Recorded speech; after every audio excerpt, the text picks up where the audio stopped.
When footsteps fall in eldritch hollows, and spectres flee into the shadows, that is the time when horror's heroes abound. culling the ghouls that go bump in the night.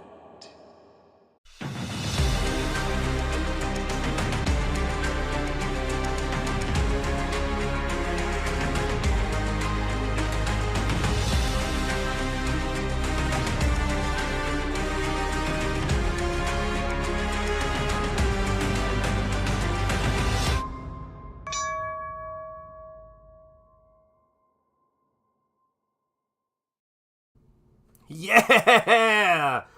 Hey, what's up, guys? How are you doing? From the heart of Lovecraft country in the birthplace, folks, of American religious liberty. My name is SHANTH ENJETI. This is SHANTH ENJETI Art, and let me tell you guys something. I'm excited. It has been a weird couple of weeks. This has been one of the weirdest 30 days in terms of campaigns that I've ever had, and for a lot of great reasons, a lot of, life-changing reasons, but I've been trying to take all of this stuff in, and I'm overwhelmed. I've basically, spent the last maybe 2 weeks or so, maybe week in particular, going through every sort of spectrum of emotion. I cannot even begin to tell you how crazy it's been, and we'll talk about all that stuff, as well as Nosfero, and wrapping up 30 days on this thing. But first, let me see who's here in the chat. I want to say hello to all you fine folks, and let's see, we've got first and foremost, OG now, Mark's Music Obsession, channel member. It is great to see you, my friend. We've got Mr. Monkey Boy 1969 in the house. We have got channel member and legend Timmy Mello, keeping it real, he says, and hail again, gents, and to the 3 gals out there, you know who you are, ladies. You know who you are. Let's see who else we've got. We've got Comrade Sammy in the house. Speaking of, we have got, let me see. We got John in the house. Good to see you, brother. And let me make sure I got everybody. Is that everybody? Oh, and of course, the Alpha, the Omega, the first channel member, Steven Rockwood Drawing. Shanth, I'm busy tonight, but have a great stream. My friend, you have a great rest of the evening, my friend. I hope it's a great one for you, because you know more than most what this whole crazy journey has been about, and I am so grateful for each and every one of you. Speaking of channel members, I do believe we have Ferris Comics in the house. It is great to see you, my friend. I hope you're doing well. So, guys, gosh, where do I even begin to begin? So, I've been doing this crowdfunding thing now since about 2018, I think, is when I launched my first campaign. At the time, I was, teaching college and was learning all about crowdfunding from watching Comicsgate streams. Those would be my 2 art books. And it's so surreal how much things have changed since then. To be doing the first 30-day closeout on my 4th campaign is nuts to me. Is nuts. And with all of the increasing insanity going on in the world, and all of the, I should say, let me rephrase that. Now, I'm not a medical professional, okay? So we don't have Tammy here, so we're going to have to go and take my word for it. But I will say this, is that the thing I always found interesting that a doctor told me once is they said, when you get the symptoms of the flu is not when you got the flu. That's the period where you got the flu is before you get the symptoms, when the flu is just viruses multiplying in your system over and over again. And then your body recognizes it, that's when you get symptoms. Right now, I feel like we've spiked a fever, and a lot of people who have not been paying attention to what we're doing here in Comicsgate, a lot of people who are, not paying attention to what we've been doing in this independent space are sort of waking up to this stuff, but we've been in this for a long time. A long time. Watching people wake up to it is a bit strange. Good to see you, Emo Trash. How you doing? And one of the things that has come out of that, one of the things that has really hit me sort of in a profound way is I was talking to my wife today, and I said, which I try to do every now and again, I was talking to Mrs. Enjetti, and I said, my lady, I said, my dear, and it was sort of a rhetorical question.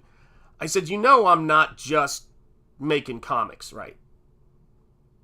She knows, she's been around. She knows Comicsgate. She's been around, all of this stuff. But we were talking about how insane things are on the news and how crazy people, are kind of waking up to how nuts things have gotten. And I said that I'm a part of this. I got into this space because I wanted to push back against this insanity because, frankly, I didn't want to participate in it, and I wanted to be a part of the solution about putting things out there. And I told her, I go, maybe it's the kids going off to school. Maybe it's just the, mileage, not the years. Maybe it's all these wild sort of things going on and having a moment to stop, take a break, and look at things. But I said to her, I go, man, I was feeling so wiped out. I was feeling just like, wow, I feel like, I've kind of emptied the tank. I've left it all in the ring. And I sort of realized, but we're a part of this. What we're doing with this comic book is important. What we're doing, in terms of crowdfunding is important. And it's always been important. And I think that it just sort of dawned on me, how long I've been at this. And I think just having this time period right now, I felt my body, like, I don't know if you guys know, you have had this experience. I'm guessing you have.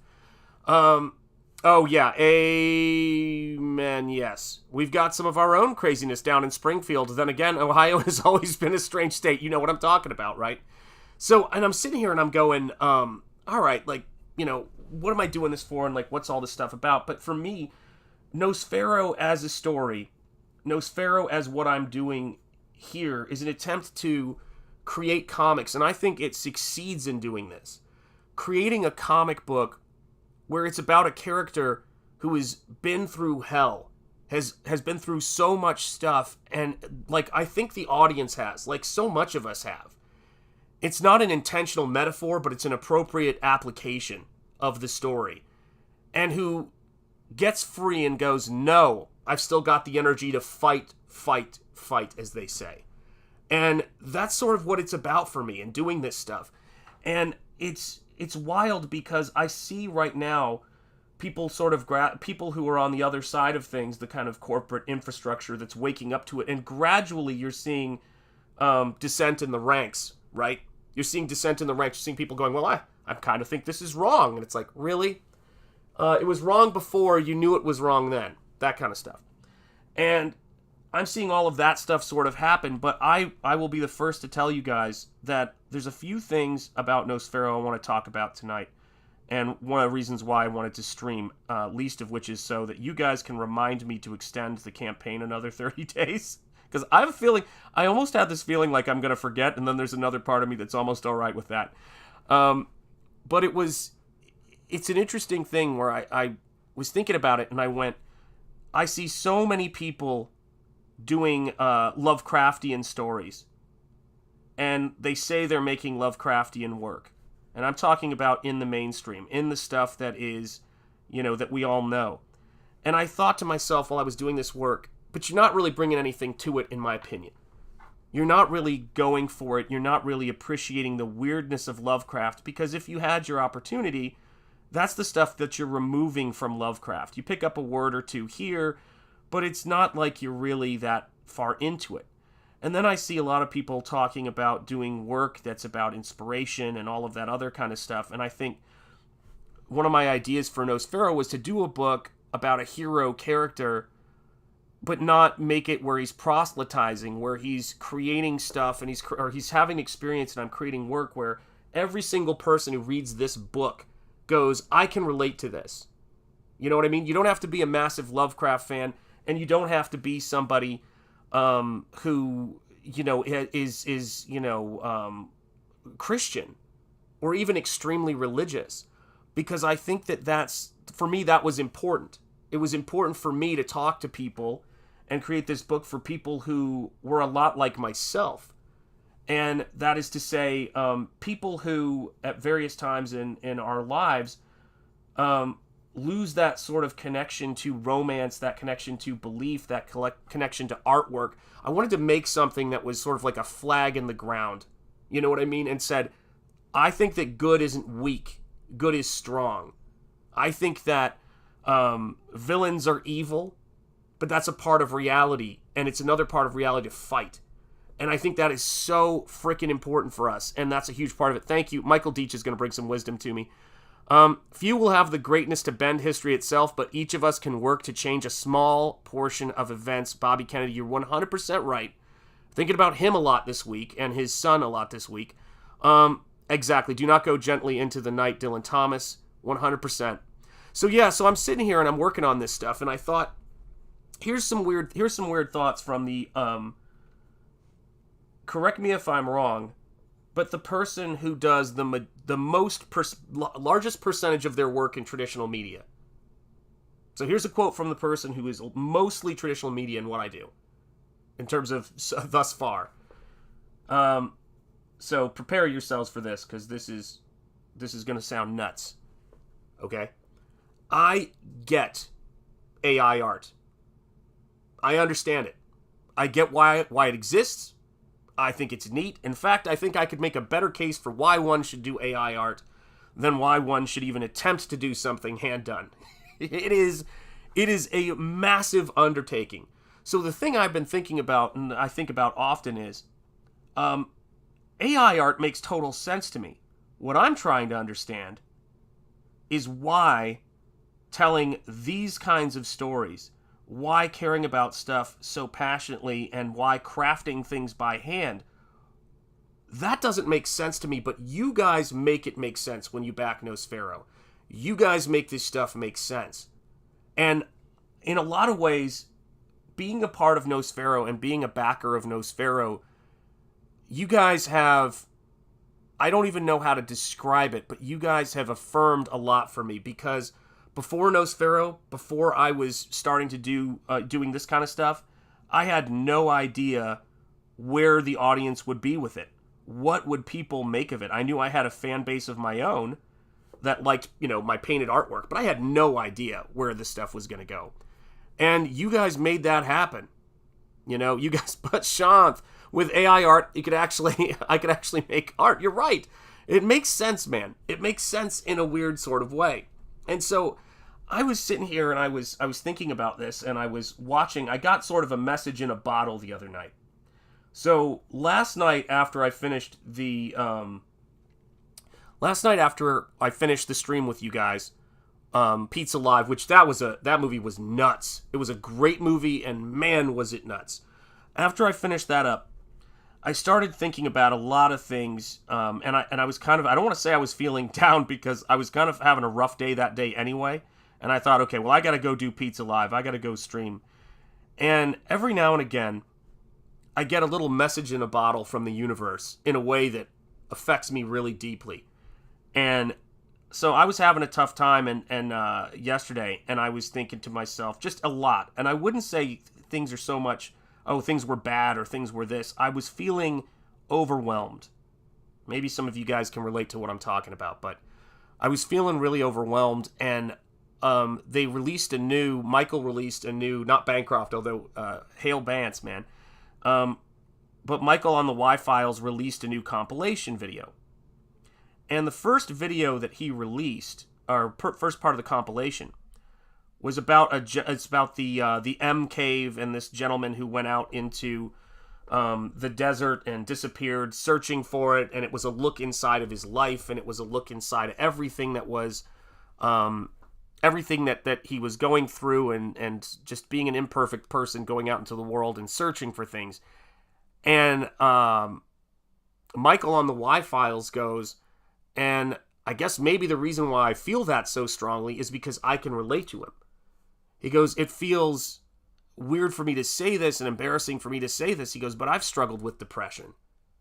I've struggled with feeling this sort of just sense of where I couldn't even get out of bed. And I'm looking at, this guy who does the Y-Files, and I'm like, that, like, wow, like, it really kind of hit me hard, because you could tell he was clearly emotional about it.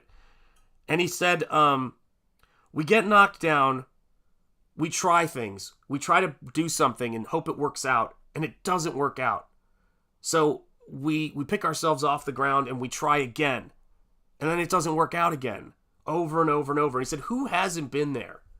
Who hasn't been in a space where they were trying to do things, and they were always trying to find that that thing that they wanted to do, that they were passionate about and shared out there, and have gone through those cycles of setbacks, those difficulties, those obstacles that we all hit. He goes, that's all of us.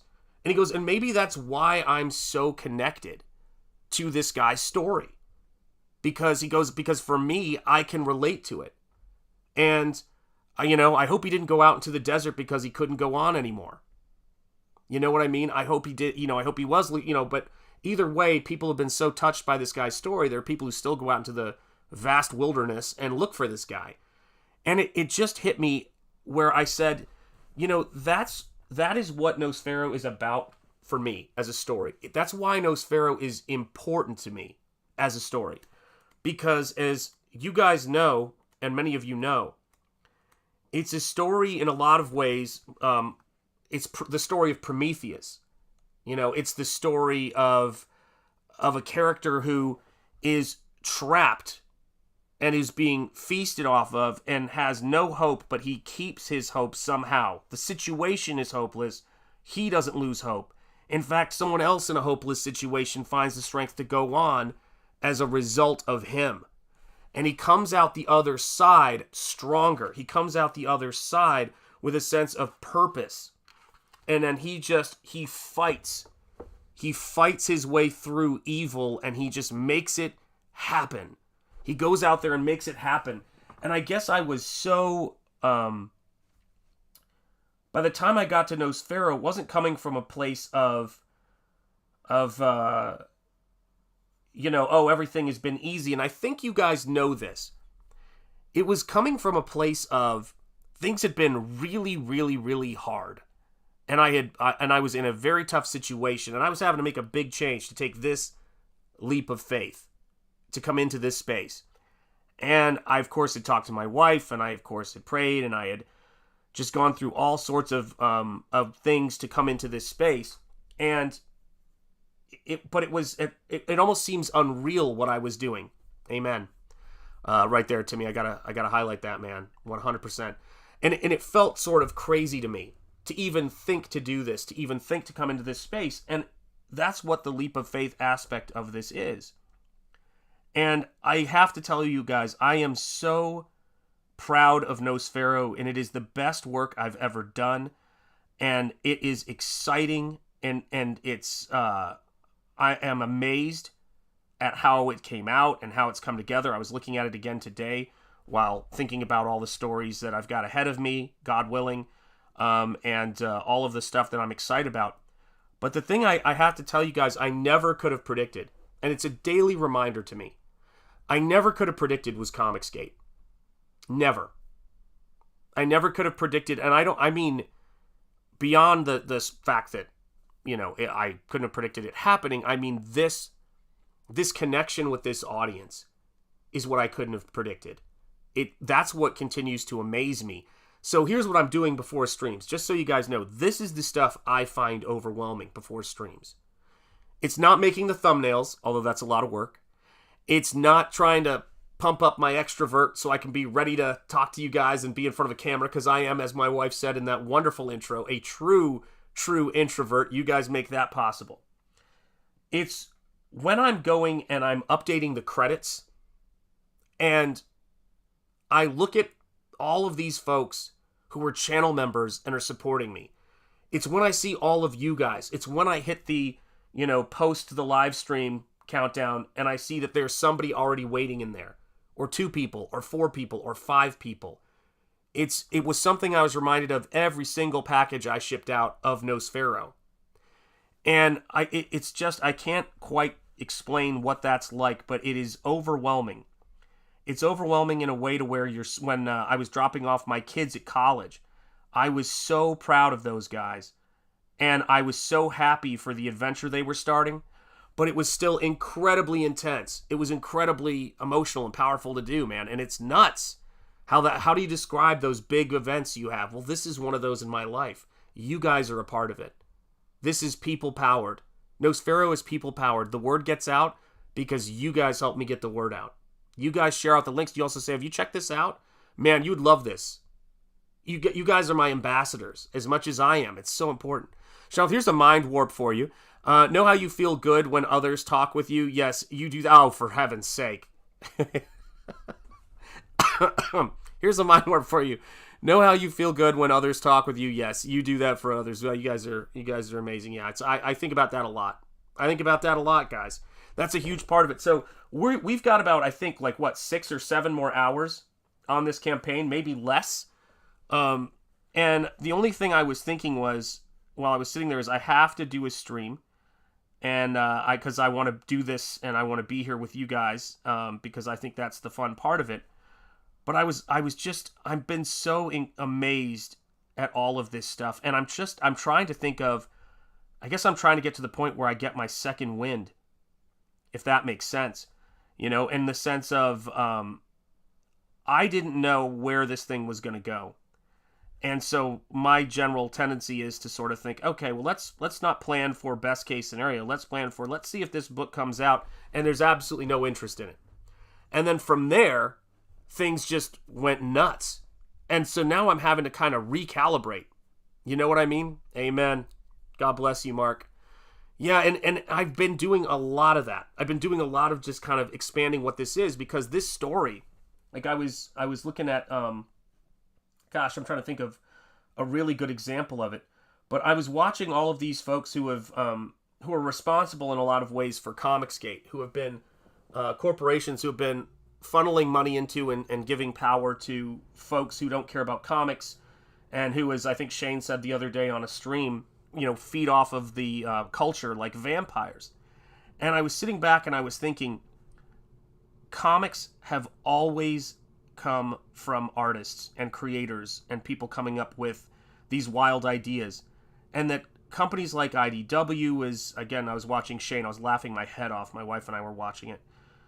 Every attempt to create something that doesn't start with creators and fans coming together won't even get a base hit.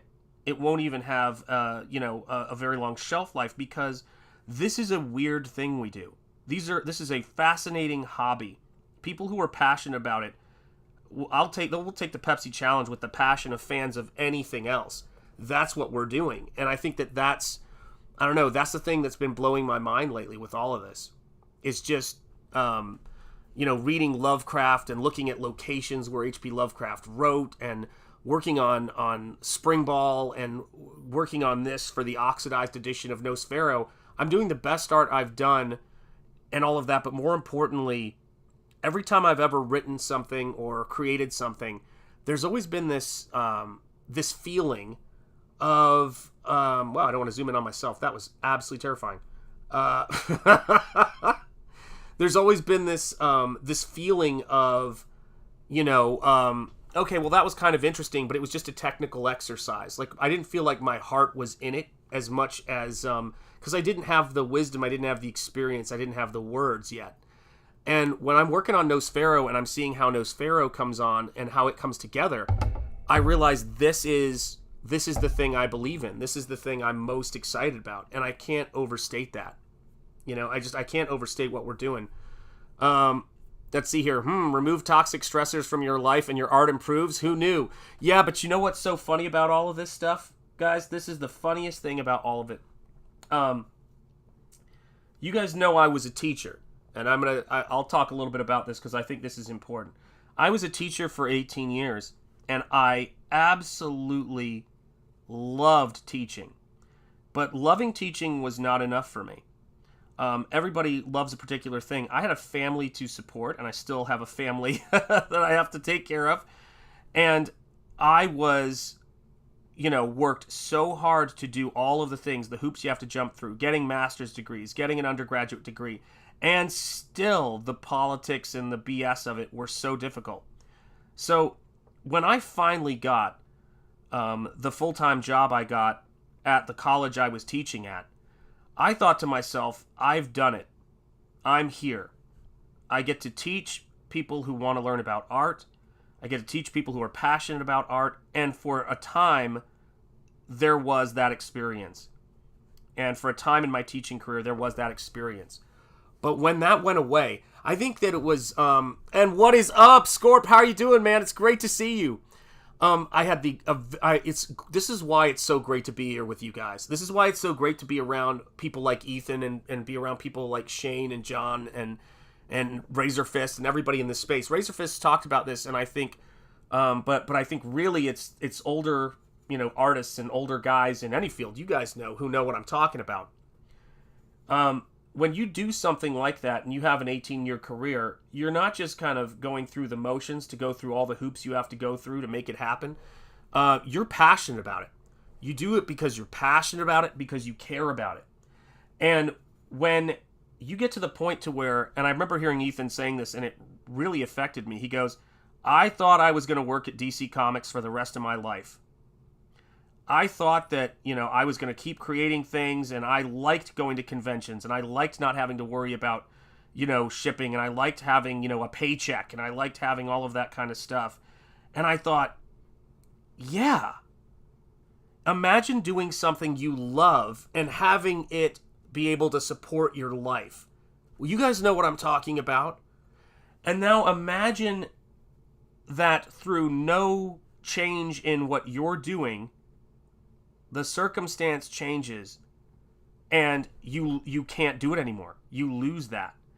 It is unbelievably rough. It's heartbreaking.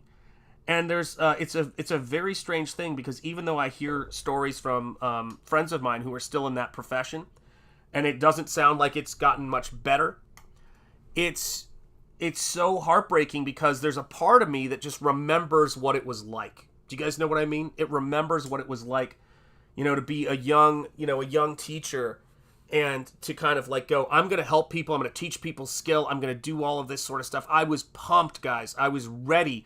And I thought that the work I was doing, there was something that was appreciated. And I mean actually appreciated, not lip service, right?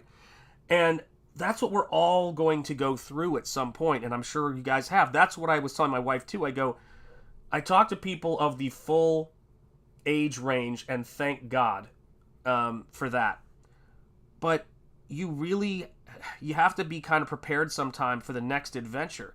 And the adventure that you get sometimes is the adventure you get, not the one you were prepared for. And I'm so... the only way I've been able to understand this entire thing of what's going on in Comicsgate is that this was meant to be, and this is what I'm supposed to be doing, because it's so unlikely. It's unreal. It's unbelievable. So here we are with Nosfero the Crypt Walker. Nosfero the Crypt Walker is at, let's see how many. Yeah, it feels like looming death. Yes, it absolutely. I walked away from, I'm waiting for the rest of that, but yes. I know, because we talked about this. I walked away from my career for my mom. I enjoy what I'm doing now, and it allows me to take care of her. No regrets. Exactly. That's the thing that is a big factor for me when we're doing this stuff. Let's take a look. I don't know if this is going to work, because I never know how to do this. There we go. Let's take a look at Nosfero the Crypt Walker real quick. Let me show you guys what you hath wrought in the first 30 days. We have, let me refresh, because I think it's less than 6 hours now. 5 hours. We have 5 hours left. We have 147 backers and $10,745 for a painted comic book, a throwback to pulp, a gothic pulp adventure story with a really touching story, beautiful artwork. But for me, again, it's a love letter to giving nihilism no quarter. It's a love letter to creatures and all of that stuff. And I will tell you, anybody watching this who is not already backed, which I realize is likely a small number at the moment, you will not regret having this book in your life. Because this book is real. It's honest. It's creator made. It's made by somebody who has handcrafted it for you, for the audience. And that's the thing I'm so excited about. And that's what makes it what it is. And it wouldn't be, look at these guys. Look at all you guys in the chat. You see what I'm dealing with here? You see how amazing that is to see? I mean, it's incredible. It's incredible to see all of you guys in here. But that was the purpose of this book. The purpose of this book was a what if. What if this happens? So what have we got? I know one of the maniacs is here. God bless you. We've got the Crypt Treasure Trove. 6 out of 10 of those are claimed. 6 out of 10 of those are claimed. We've got a head sketch somebody has backed. Look at that. They're going to get a head sketch painted on board just like one of my original pages. A beautifully detailed head sketch, and it's going to be with the book, with the art edition of the book. Love it. Interior head sketches. Someone's claimed one of those, for heaven's sake. So we're going to have the art edition with a head sketch in it. And just as a reminder, people who have backed this tier, all 4 of the books that are first printings in this come with original head sketches. And that is what's so crazy about it to me. It's going to be such a cool thing to get. Then you have the first edition of the book, which I've got right here. If you're one of those people who's a stickler for having the first printing of things, I've got a first printing of this book right here, guys. Right here. That book right there is available, and 13 out of 100 of those are claimed, because those are the last ones I have, for heaven's sake. It's crazy. 33 claimed for you guys. You know who you are. The art edition and the second edition. So people who want the second edition with the words, which I'm putting together the bonus features for that. It's going to look beautiful. And then, of course, the art edition without any words. All of those are going to have new bonus pages in the back. Very cool stuff. Then, in addition to that, if you're one of those people who likes art prints, you can get both the first book with an art print of the cover for book 2, which is going to knock your socks off. Book 2 is awesome. Book 1 is where it all starts. I feel like Mikey from the Goonies, one of my favorite movies of all time. Sorry to show my age. It all starts here. That's what it is. It's that kind of adventure. That's what I love about it. And for those of you guys who, again, are art print fans and you want to get an art print, if you get the oxidized edition of the book, you're going to get this painting that I'm working on, that you've been seeing me work on right here. You're going to get that this painting as a print, and it's also going to be in the book. So it's, again, if you buy that the Crypt Treasure Trove, you're getting everything. Everything I've ever done, to be honest. Like, it's the complete library. But if you like prints, this is the book to get. And I think I've made it so that you can do an add-on of the print with the other book. I could be wrong. Oh, Past Master Dan, are you okay, brother? I don't like seeing that, brother. You okay? Do we have a piper down? Always makes me nervous, man. When I see you guys, hang in there. And then right here, I've got the Nosfero second edition, $25. That's going to be, of course, the most popular. That's your entry level. And then the art edition without a print, priced at $33, because all of these books, guys, all of these books are unbelievably high quality. Oh, I read Pumpkin. Dang it. Past Master Dan, you behave, you legend. You OG member of this channel. Oh my God, you guys are so funny. But it's about having that stuff be, and oh, thank you so much, Scorp, for buying that. I do really appreciate it. Thanks to COVID and the mandates, I eased back on the ambitions of my career in sports, but at the same time, I rediscovered my love for art. I love hearing that. Let's see, though the path is still laborious, but much more rewarding. Here's the crazy thing about it, right? And I don't even know where I have that thing. I used to have it around here, and now I can't find it. But it was that quote from, I think it was the quote from Epictetus, but I could be wrong, where he says, the key is to surround yourself with people who call forth your best. And I think that's one of the big things that's happening here in Comicsgate. That's one of the things that is so inspiring about it. And that's a huge part of what I'm doing with Nosfero. So let's go back to the camera here so we can see what we're doing here, and we can see, you know, what this is really about. This painting right here that you're seeing, this is for the oxidized edition, the second printing.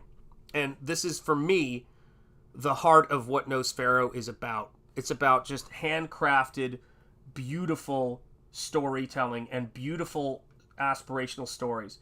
So a big part of the oxidized edition that's different from the art edition, and certainly different from the first edition because it didn't exist at that point.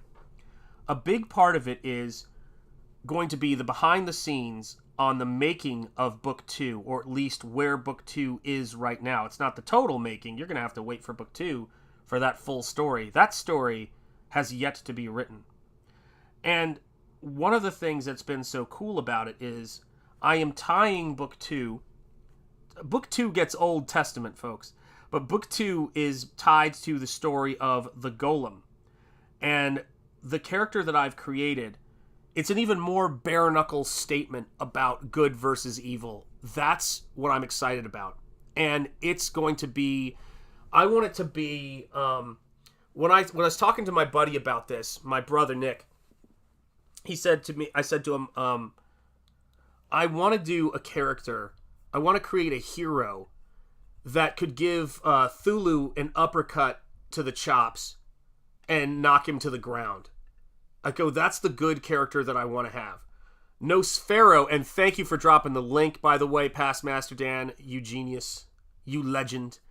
Back this book, guys, back this book. We got a couple more hours for the first 30 days wrap up. But the thing I said to him was, I don't want to make characters, good guys, that are wimps, that are weak.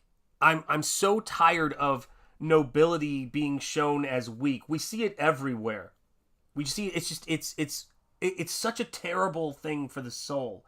And that was the attitude I had when I was working on Nosfero. So every book, because these aren't issues, these are these are books. So it's like the first story. It has a beginning, middle, and end. Character returns, we get a new story.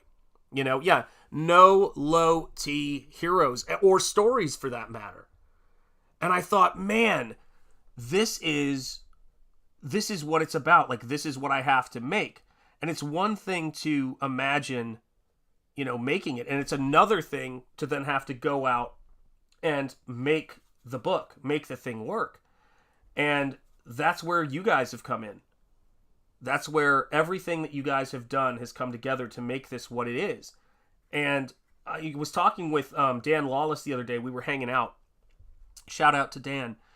And I was telling him, I go, the interesting thing about doing your creative process in front of your audience, in front of the fans, in front of your backers, in front of the folks who are invested in it, is there's an element of it that might feel, as it does to a lot of people, like you're just exposed, you're out there. This is the private part of the process that we don't typically do in front of people. And obviously every aspect of it isn't in front of people, but that's an aspect of it. And so there's that element of it. But there's another aspect of it too that gives, I think, people, and gives myself anyway, a bigger connection with the creator, a deeper connection with the person who is writing the story, the author, because you were there with them. You were there when they were working on that painting. This painting, I don't know how this painting is going to look when it's done. And this is the only time that's going to be true, is on these streams. This is the only time that people aren't going to know how it's going to go. I used to think about that with Harry Potter, and maybe it's because I went to that Universal Harry Potter land, which really got to give credit to Universal. That was incredibly amazing, what they put together there. Their team of designers put together there. And I thought there was a time when people were watching, you guys know this, Star Wars, or reading Harry Potter, and they didn't know that Luke and Leia weren't going to get together. Terrifying now, I know. And they didn't know that Darth Vader was Luke Skywalker's father. Spoiler alert, catch up. And they didn't know that Luke wasn't going to have his right hand by the time he got to the end of that trilogy. And they didn't know any of that stuff was going to happen. They didn't know what the scar on Harry Potter's head was. They didn't know how it was going to end. They had to queue up and line up because the stuff was coming out. So this book right here, this book, Nosfero the Cryptwalker, what I'm doing is I'm making a magazine-sized Weird Tales creator-owned story. So there was a time when Weird Tales was coming out, people were like, who's this H.P. Lovecraft guy? Oh, what's this newest short story that's now the basis for all of this incredible mythos? That's what's happening here. You guys just happen to be the people in the know picking it up. Antoine Dennison, the professor's in the house. How was your evening last night? I hope it went well, my friend. I hope you guys had a great time. I really do not care if my... No! Behave! Yep, back didn't win the drawing again. Oh, I'm sorry, man. Hey, Lloyd, my man. It's great to see you. Channel member, Rockstar, and big-time backer. God bless you. Congratulations on your newest campaign. I cannot wait for the next chapter. Lloyd, I cannot wait to share it with you. It is going to be something. It is going to be something, man. It's, if you've ever said to yourself when you're reading stories, why don't people, yes, treasure trove, you know it. You've got it, man. All hail Nosfero. God bless, guys. Yeah, when you guys see Bromstone, or why he's named that, the Stone of Abraham, he is going to, I don't even know how much I say this. Guys, listen. Where's Wodenshot when I need him? I feel like Wodenshot would help keep me on track, with a cattle prod. But I don't know if I've said this before, but I have such a deep love. Robble13, hello, how are you doing, my friend? It's great to see you. I have such a deep love of H.P. Lovecraft storytelling. And it goes beyond going, oh man, I feel darkness. The world is dark. Oh my gosh. And this really captures how pointless and dark it all is, because that is not understanding H.P. Lovecraft. What is up, Bancroft Raid? Of course, man. I should send Bancroft the link. If he comes in here, I'm going to send him the link. And thank you so much, channel member, my friend, Nomad Damon. It's good to see you. And that is a tricky one to read, let me say that. But this is the thing, right? Is that I thought the way to do, you can't improve upon Lovecraft. You can't. It is a canonical work. It is brilliant. But here's what I've always wondered about. What if Lovecraft were to create a pantheon of creatures and characters that were, instead of being about cosmic horror and evil, they were the antithesis. They were good characters, but they had that weird fiction grit and character and fascination. Yep. Oh, there we go. Oh, tried to raid, but Sean said, no, I don't know how to do any of this, Mike. I'm sending you the link, Mike. I don't know how it's going to work, but I'm sending you the link. You probably have to eat or something anyway, but we'll do whatever. I'm going to send you the link anyway, because it seems like it's the moral thing to do. And then I got to turn this on. Hang on a second. Cats and kittens, hang on a second. Oh, Lordy B. Interview on. There we go. Let's see how this works. It's not going to work, but we're going to try it anyway. Let me see. Here we go. Yeah, my brother who launched the very first Nosfero campaign on his channel. Michael, what a legend, man. All right. No pressure, but it's the check is in the mail, as they say. But yeah, I don't know how to do any of this stuff. I don't know how to do all this raid stuff. Yeah, have a wonderful stream. Thank you so much, Lloyd, and you have a wonderful evening and a wonderful time with your work, my friend. God bless you. I do have to go do some things, but if you're still live later, I'll jump on. There's a very good chance I will be. Some person, too late, Shanth. It's all right. It happens. It happens. Let me see here. Hello, some person. It's great to see you, some person. I've been around, just not in the bigger channels. There you go. Look at all this excitement, guys. You guys are fun. So anyway, yeah. So I wanted to create a pantheon of heroes, starting with a character and seeing where it goes from there. So I didn't set out to go, I'm going to do a universe. Because to me, that is a recipe for disaster, as I've seen so often. Because in my history with comics, you always think, oh man, you're putting the cart before the horse. And so I didn't know what the next character in that pantheon was going to be. No idea. And I remember saying to myself, work on the first book, make the first book everything you possibly can. And again, the link for that, guys, we've got a couple more hours left on that. Keep me posted on it when we get closer, because I'm absolutely going to forget. But the thing that was so interesting to me about it was I didn't know another character was going to happen. I was watching a silent film called Der Golem. I was watching a lot of things I don't care for going on in the world. And I sort of felt compelled to create a character. But my rule with this character, my rule for doing all of this stuff was I'm not trying to send a message. In a way, I'm trying to send a message, which is let's kick ass, and let's make cool comics. But I wasn't trying to, I'm not trying to lecture anybody in my books. I'm trying to entertain. I see people all of the time, yep, Emmett in the forehead, you have to have it. It has to be there. And that's what's so crazy. I don't know how late I'm going to go. here's why I'm streaming right now, but just so you guys know. I was thinking about whether I should stream. I was feeling tired. And I just said, you know what? Before you get too tired to even make a smart decision, just stream and go. And see where you fall apart. That's what it's about. Just go until you drop. But I was, and when I came up with this character, I was talking to my buddy, and my buddy is a genius, man. My brother Nick is a genius.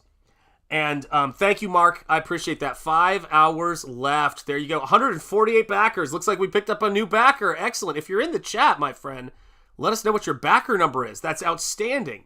But I told him, he started sending me all this stuff on, I was looking at the Old Testament stories. I was looking at Ben-Hur.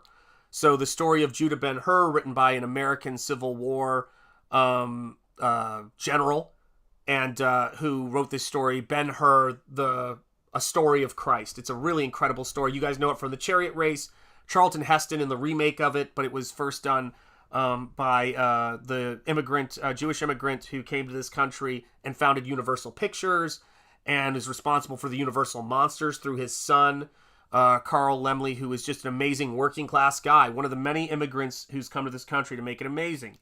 Golem was not. Golem was a silent film from Europe.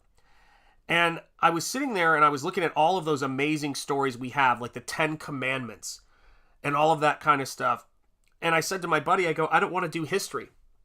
I don't want to look up the history of this story. I know it. I've read it. But I go, I don't want to make it be all about being historically accurate.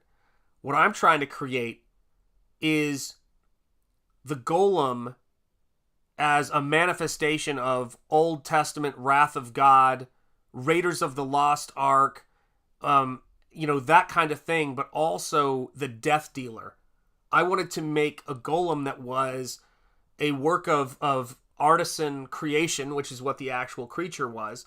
And that's sort of my tagline when I think about the Golem. I'm like, made, not begotten. In a lot of ways, he's the opposite, right? He's been created. He's not of us. And I wanted him to be like Nosfero. He brings terror to the undead in our world.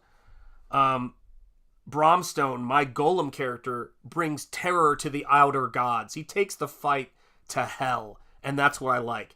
He brings the noise, and he goes after hell, and he kicks its ass, and that's what I love. My gosh, guys, $10,840. If we got to 11K, that would be nuts. The Pumpkin King is nauseous. There you have it. I know, you can't take those pumpkins. Yeah, it's called Till the Light Goes Out. Yeah, guys are killing me, man. Oh my gosh. Yeah, but that's what it's about for me. You know, who knows? You never know. I might. And I love that. I love that it's such a part. I love this. Emmett, truth. Superman later used truth, justice, and the American way. Superman was based off of the Golem myth. Yes, yes, yes. Guys, it's about America so much in this comic. It's about the West. It's about the foundation of the West, and it's about the foundation of the fact that that the Judeo-Christian mythos was present even in Lovecraft, even in his stuff, that it is a canonical library of story that, as I've said recently, anime and manga have no problem referencing. It's only here where we're so absurd that we have trouble talking about the powerful aspects of culture and the West. Yeah, Golem, homunculus, basically. You're absolutely right. Yeah, not many people paint a comic book. This is a pretty unique book. Thank you so much, some person. And let me tell you, I get why people don't paint comics, but I have to do it, and you guys make it possible. The Angels of Gen 6 tried to make their own golems once, but then the floods came. There you go. There you go. What was the medium? Acrylic gouache with some normal gouache. This is actually, some of the pages were gouache, some of the pages were acrylic. So I use opaque watercolor and I use acrylic. And the thing about it for me is, it's all to get to these ideas of what is a vampire. In Nosfero's world, the Golem exists, but it's not the Golem, it's the Shanth Enjeti art Golem. It's the Nosfero world Golem. Dracula is going to exist in book 2, but it's not the Dracula, it's the Nosfero Dracula. So you will get that this is the Dracula of this world, but it's going to have something completely unique to his story, because it's going to be tied into Lovecraftian evil. And in a weird sense, I'm creating a Lovecraftian good with what I do. That's my hope. That's the goal, because I think that good could be cool. Good can be badass and awesome, and we've dropped the ball on it so much, man, so much. Okay, so what's the status of Springball, says John. Springball is the next campaign. That's it. Period. Full stop. Springball is the next campaign we're launching. And I haven't figured out or picked the date yet, but it's going to be sooner rather than later. Will it be... Gosh, I'm just trying to do the numbers on it. I think Springball is going to launch early... What are we at right now?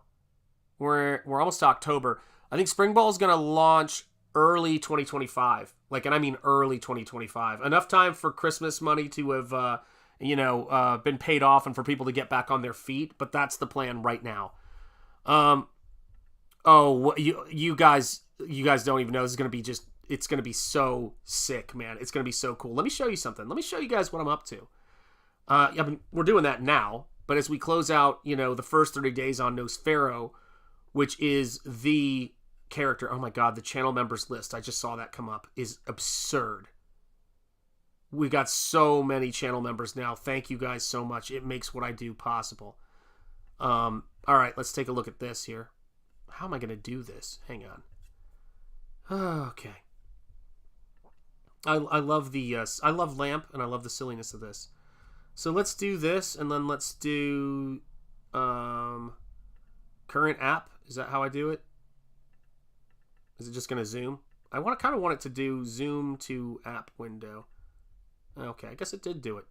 So here you guys go.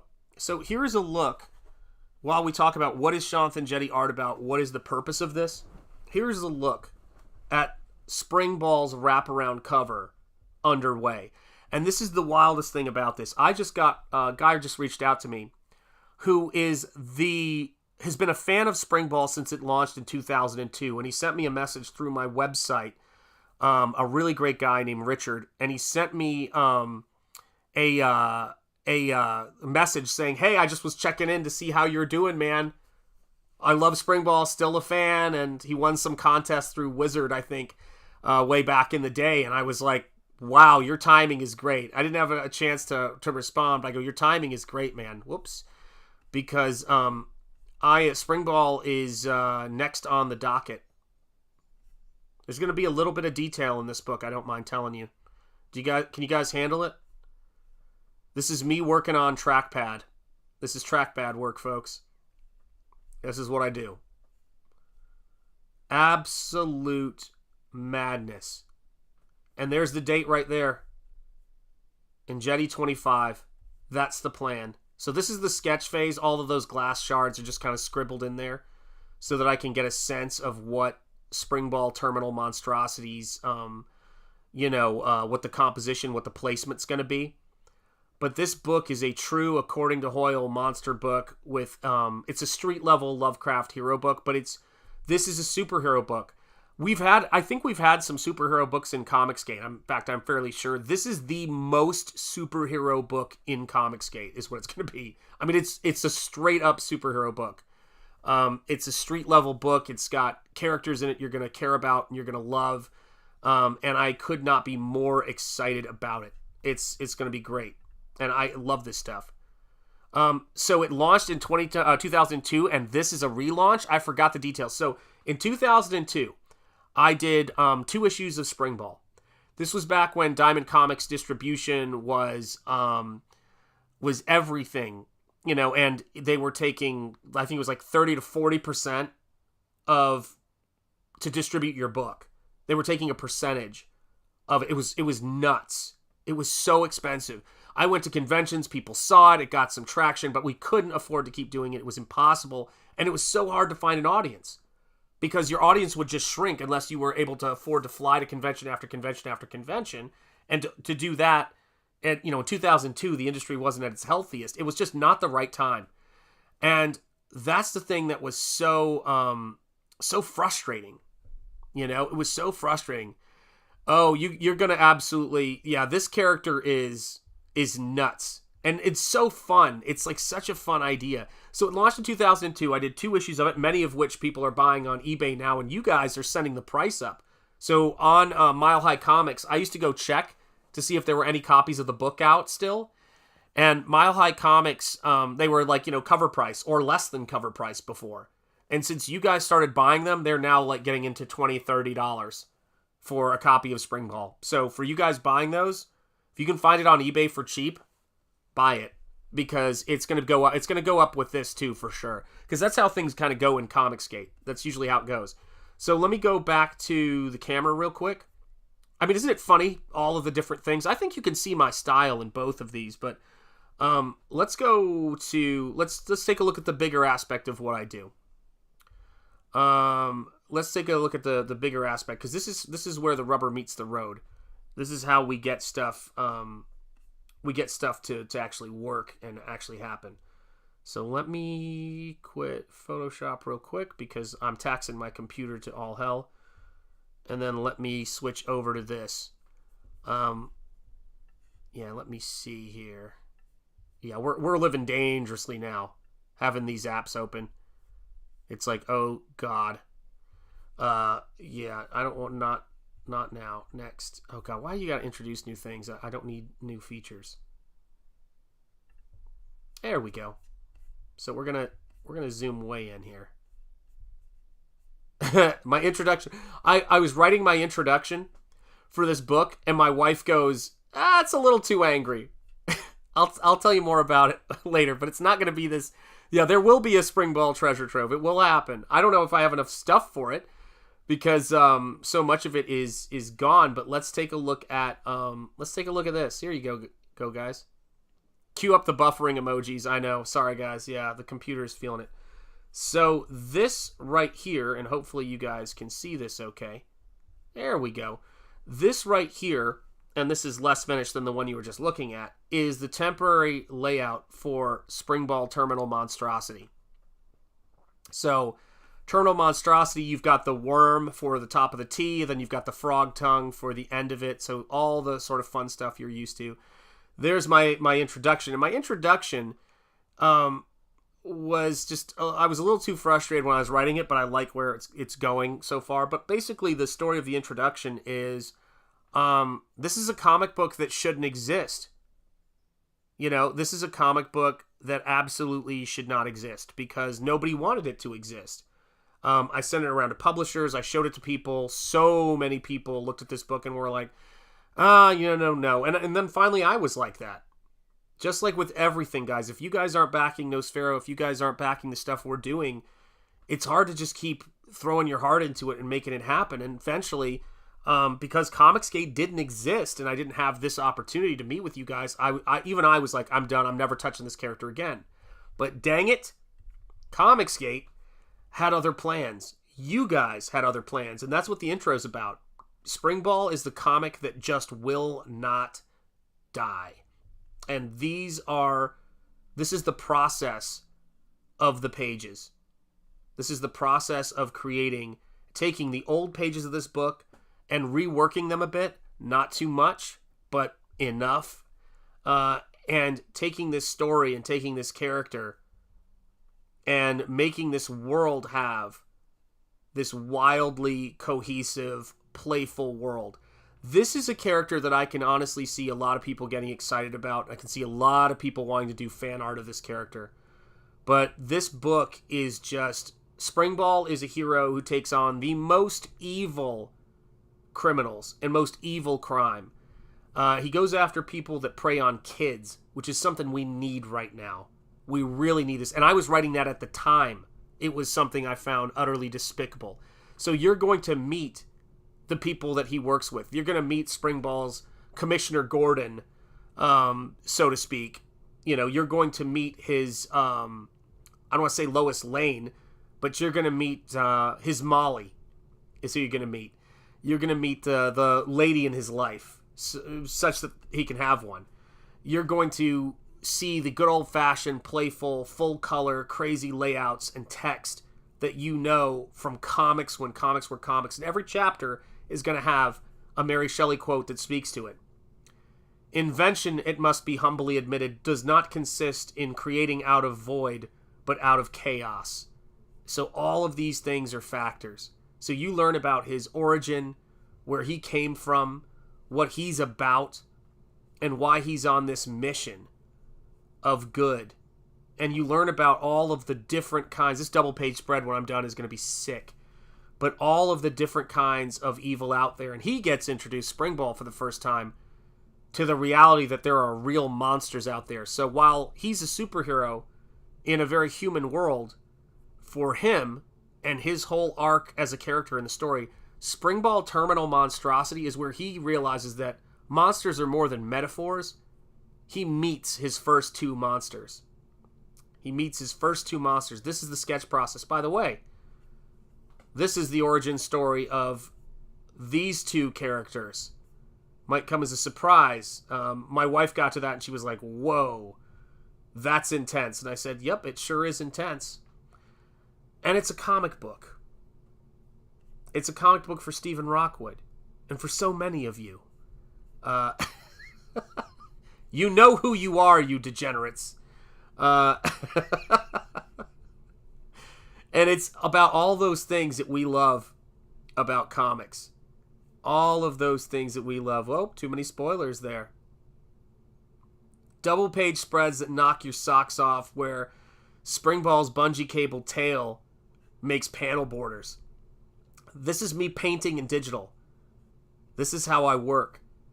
This is what fight scenes are about. These are my nods to Todd McFarlane and the comics I grew up on, and all of the things I love. And the way the story ends and the meaning of this story is my favorite story that I've ever written. Well, no, that's not true. No, it's my favorite dialogue I've written. I'll go that far.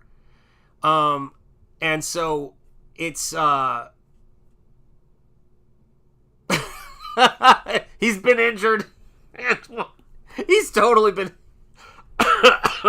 dang it. Antoine, behave.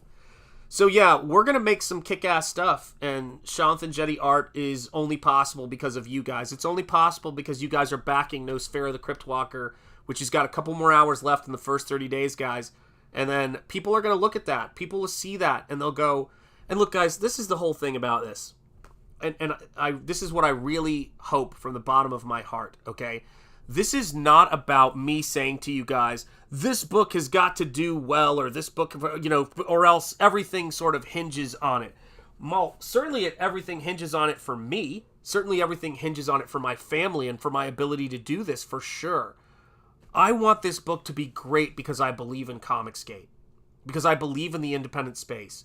Because I know that the culture war is real. And I know that people that I have never said their work doesn't have a right to exist, their ideas don't have a right to exist, are saying mine don't have a right to exist. So everything in the Shanth Enjeti verse that I'm creating has a touch of magic, because if you don't have a touch of magic, and if you don't have a touch of that Ditko silliness, you have to explain everything away. And with Springball, it's that awesome mix of science and, I can't believe I'm blank, alchemy. That weird mix of mysticism and science, which I love. That's the important thing. So yeah, you guys, there's 2 issues out there for you guys to track down and find. Yeah, you can't say Cleveland without Cleve. You're killing me, degenerate. Yeah, I'm with you. Robble 13. Yeah. Know your boo. You know what I'm saying? Yeah. So 2 books were done. I'm looking now and have found 1. Excellent. So here's how it goes in order of rare stuff in the books.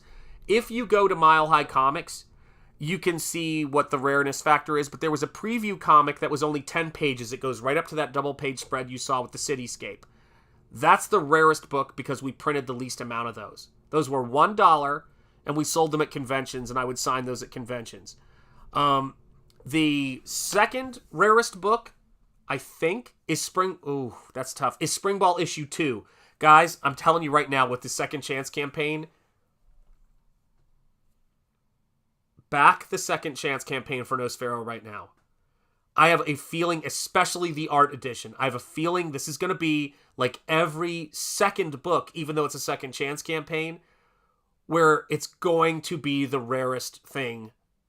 Could be wrong, but you got to ask yourself, how much, even if every Nosfero book that I do through Shanth Enjeti art was the same amount of books, what's going to happen if this goes to its next logical stage and finds itself being published and having a bigger print run? Every one of these things are collector's items. There's no way the future of these comics is me mailing them from my house. I might be crowdfunding them, but the level of 8.5, these are 8.5 by 11 oversized books. You know those old pulp magazines with comic stories we used to read and that people used to read? That's what this is. It's not an 8.5 by 11 book. Spring Ball is going to be made into an 8.5 by 11 scaled up book. I might do a smaller version of it as an option. I'll see. But I really want to do something that's unique. I want it to be crazy. Yep. The beauty of visual artistic transmutation and the forcing is stories. Yes. Forging. Gotcha. Forging is stories. Yeah, the forging of stories is everything. The forging of stories is everything. Nosfero is going to be such a rare freaking book, and it's a great book. It's the start. This is the start of the story. This is the start of where... How do I put this? Okay, let's take a Lovecraftian hero that's probably the most famous Lovecraftian hero, right? Hellboy. Hellboy fights for good. He does. He fights for good. But Hellboy is a product of evil. So he's a product of evil. That's why his name is Hellboy. And all of the characters are sort of these cursed monsters. What's up, Eric Weathers? Speak of the devil, my brother. It is great to see you, man. I feel like I should send you the link at some point. You can come in if you want to, man. Here's the crazy thing about it, right? Is that, because Eric lettered this book, man. Eric's the man. So here's the thing about it. Hellboy, as great of, a property as it is and how exciting of a property it is, it's not like it's everything in it, the creatures are still kind of evil or in the middle somewhere. Perfectly fine. That's great. But that's not what I'm doing with Nosfero. I don't think there has ever been a Lovecraftian hero, which is to say, an antithesis of the positive forces of the universe in the Lovecraftian expanding lore. And if there is, there's never been one like the ones I'm creating. Ever. This is the start of something new, even for Lovecraftian storytelling. I've never seen it before and that's why I created it. If I had seen it, I wouldn't have made it. I wouldn't have put that time into it. And it's because I wanted to give you guys something new. I didn't want to give you, here's the story of a half Thulu, or what's it called, like a Wilbur Whately type character. And this Wilbur Whately character tries to instead be good instead of evil. No, this is a character who is unlocking the good forces. So it's not about humanity versus evil forces. It's about humanity fighting on the side of bigger good forces against evil forces and their humanoid servants. That's what makes this book so unique. That's what makes this take on Lovecraft so unique. And I think I have the bona fides, as they say. The bona fides, as we say. Because I'm broadcasting to you live from the heart of Lovecraft country. My mentor, who was 50 years to the day older than me, our birthday is the day... This is so messed up. It's not only is it Atlas Shrugged Day, both of our birthdays were the day that the ship sets off at the Mountains of Madness, September 2nd. So we have that connection. His studio space was in the Fleur de Lis building, a famous building in Providence where a young student from Rhode Island School of Design, the college I went to, another college student from there was the one who sculpted the bas-relief sculpture of Thulu. My first married apartment is referenced in the book The Shunned House. And now I live in another location, as far as I've moved out of Providence, still in Rhode Island, another location referenced in a Lovecraft story. My life has been affected by Lovecraft, weirdly. And so that's what it comes down to, I'm mass communicating, 100% Ayn Rand, and she gets the last word in this book. Hugs and rainbows armed with AKs. That is what it's about. What's up, Phil? How are you doing, man? Let me see here. Okay, so am I caught up? But yeah, that's Atlas Shrugged needs a proper movie. They're working on it right now. We will see. Yes, we will see. Is it pronounced Anne? Because I watched her on Donahue, and Donahue was pronouncing it Ein, or Ayn Rand, or I can't remember how he did it, but I'm pretty sure there was like a weird pronunciation to it, but I could be wrong. Yeah, synchronicities abound, but it's even crazier with Nosfero.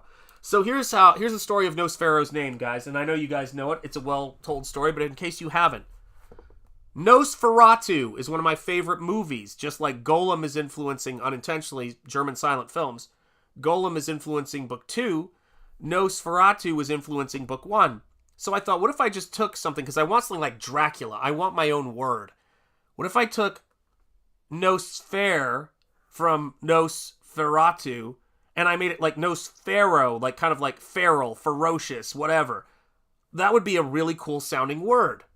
And I had this character with a piece of metal through his nose that was a part of his origin story. And I thought, well, this is kind of cool. He's got a piece of metal through his nose. Then it dawns on you, as it often does whenever you make up a word, what if in another language this means something horrendously... Ferris Comics, take care, my friend. Oh my gosh, I appreciate you being here. Thank you for your support. I will, brother, I will. And so here's the thing for me. I have this character with this piece of metal through his nose, and I go, what if this word means something wildly offensive? I mean, it probably does in some language, but I don't know what it is, right? And so here's what it came down to is Nosfero, when I plugged it into Romanian translations to English, it came out as iron nose. And I went, are you freaking kidding me? So one of the possible translations for this in Romanian, the land of Dracula, is iron nose. And I went, you've got to be kidding me. So yeah, that's what I found out. You want to talk about like hidden hands helping and working behind the scenes? I looked that up and I almost didn't believe it. And you can find it. You can go, there's another translation for it. Oh, there's this. Oh, there's that. This is like, I was like, I don't care. That's enough for me. That's good enough for me. And so then when all the Iron Age talk and all that stuff was coming in, I'm like, this is what it's about for me, man. Like, it was so funny, but it's like, that is wild. You know, that is such a wild thing to have this stuff come together. But it's the Nosferatu that he's fighting. So in this book, you get my version of the Nosferatu. You know, so in the second book, you get my version of Dracula, because for me, because I'm a cinematic fanatic, as they say, and a great nod to Evil Dead, by the way, and their Necronomicon, because I wanted to create a hero in a lot of ways that I think of Ash as being a Lovecraftian hero, if not a superhero. He's pretty badass. He could count. And so that's the thing for me I started working on, right? Is to think about what this stuff was, what this was about. And so as it started to come together, I realized, wow, this mythos is just growing. I mean, when you get to the point where you get to this double page spread I have right here, I added for book 1 because I went, no, I need something epic. When you get to this double page spread that gets really deep into the Nosfero lore, it's off the chain. It officially goes into, this is absolute bold pulp storytelling. And it's weird how much ground I cover but in these pages, because I remember taking a good bit of advice. Oh yeah, the oxidized cover looks so good, man. It's going to be sick. Yeah, I'm a big time cinephile, as you know. Thank you so much, Phil. I appreciate it, man. I think so. Yeah, absolutely. A little bit of Ash, a little bit of Zorro is a huge influence on this. Actually, Zorro, the silent films with Douglas Fairbanks Sr. were a huge influence on this. A huge influence. Yep, exactly right. See? Antoine is the professor, man. That's how it is, yeah. Yeah. I love that. It's pronounced like the German word for one. Oh my god. Oh, so like ein? Oh, really? Because, I'm a fourth Austrian, so I grew up with German being spoken in the house and went to Austria a few times to talk. To see my family over there. My uncle Gerald, my cousin Reinhardt. I have another uncle named Franz. This is all true. Wildness. So yeah, I mean, it was. What is that you've got there? What are you dropping in the chat? What are you dropping in the chat there with that? Tell me what your meaning is with that, Past Master Dan. I think I know. But tell me what why you're dropping that in the chat. Let the folks at home know if there's another reason other than to just put it out there. Oh my god. Yeah, we talk about weird things happening. Oh, you are at the forefront of. So here's the thing that's crazy about this. Yeah, thank God there weren't. No, there weren't. My God. Although you never know. Could be somewhere back in there. Do me a favor, Past Master Dan. I want you to Google Shanth Enjeti and Avant-Garde and see if you get any hits on that for me. See if you get any hits. And that'll be yet another example of how just crazy these things seem to happen. Yep. Past Master Dan's like, I'll be right back. I'm going to go check that out. Yeah, if you guys don't think that, and this is it's overwhelming. I'm like, this is the thing I'm supposed to be doing. This has got to be it, man.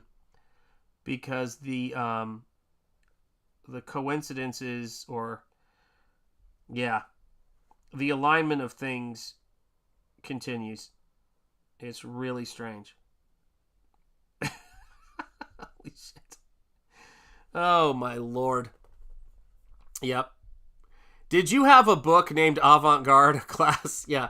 My second comic I did after Indigo, which was my first comic book, which, let me point out that if you said Indiegogo, that would be weird enough. So yeah, it was a very weird thing. So my first comic book that I named by just grabbing a random colored pencil was Indigo. Then the second comic book I did was called, no, not Harry Potter, although I did some Harry Potter trading cards. The second comic book I did when I was 16 is called Avant-Garde. So yeah, there you have it, guys. The second comic I did, that was the title of it. It's that weird. Yeah, results weren't real specific. Understand, yeah. The wolf side profile needs to be on my truck tailgate. I love painting side views of werewolves. My favorite, I like this one a lot. It has to, all my werewolf profiles have to live up to the one in book 1, man. This is my favorite profile painting I've ever done of a werewolf. I love how that one came out. I remember I painted that and I thought, man, I don't know if I'm going to be able to top that one. Because I was just in the groove. But it's weird. The more that you guys are here and the more stuff we do is crazy, man. That's right. 16 was on the slate. There you go. That's right. Had to do it. Had to do it, man. Yeah, it's great, guys. I love werewolves so much. I'm a American Werewolf in London guy, 100%. I love the Howling Werewolf designs by Rob Bottin. I love the werewolf designs by Rick Baker. Like in my copious amount of crazy figures, all from movies and things that inspire me, there's a werewolf section. Because and actually I always keep for reference whenever I'm doing werewolf stuff. Oh, I've got them both here on my desk, guys. I always keep the 2 NECA American Werewolf heads with me for reference. Because Greylock's a bit different, but he's cut from that cloth. That's where where he comes from in terms of aesthetically. I wanted to get that kind of, again, Nosfero. For my heroes are ferocious. That was the plan. My heroes make vampires lose sleep at day, I guess you would say. That's the goal, And it's to make something. How did you get Malin to sit for that painting? Yeah. Well, the fun part of it was getting to tell John Malin that the character, outside of his nickname, which is Greylock, but his real name is Fenrir Malin. And I think John was John wasn't sure, like, if I was serious at first, maybe, but who knows? And then when he got the book and I was showing it to him, I said, "Look, man, this is actually happening." So yeah, that was my John has done. I mean, John really pushed this campaign to 10K. Shane did too. I want to say thank you also to Mandy Summers, because Mandy Summers, I was on her stream and she was really helping to move the book, which I really appreciated. I mean, she just, she invited me on a stream because I guess she felt like she needed more lizard people on stream. That would be my guess. but she really helped to move the thing by just calling up the book and just promoting it. She's great at promoting stuff.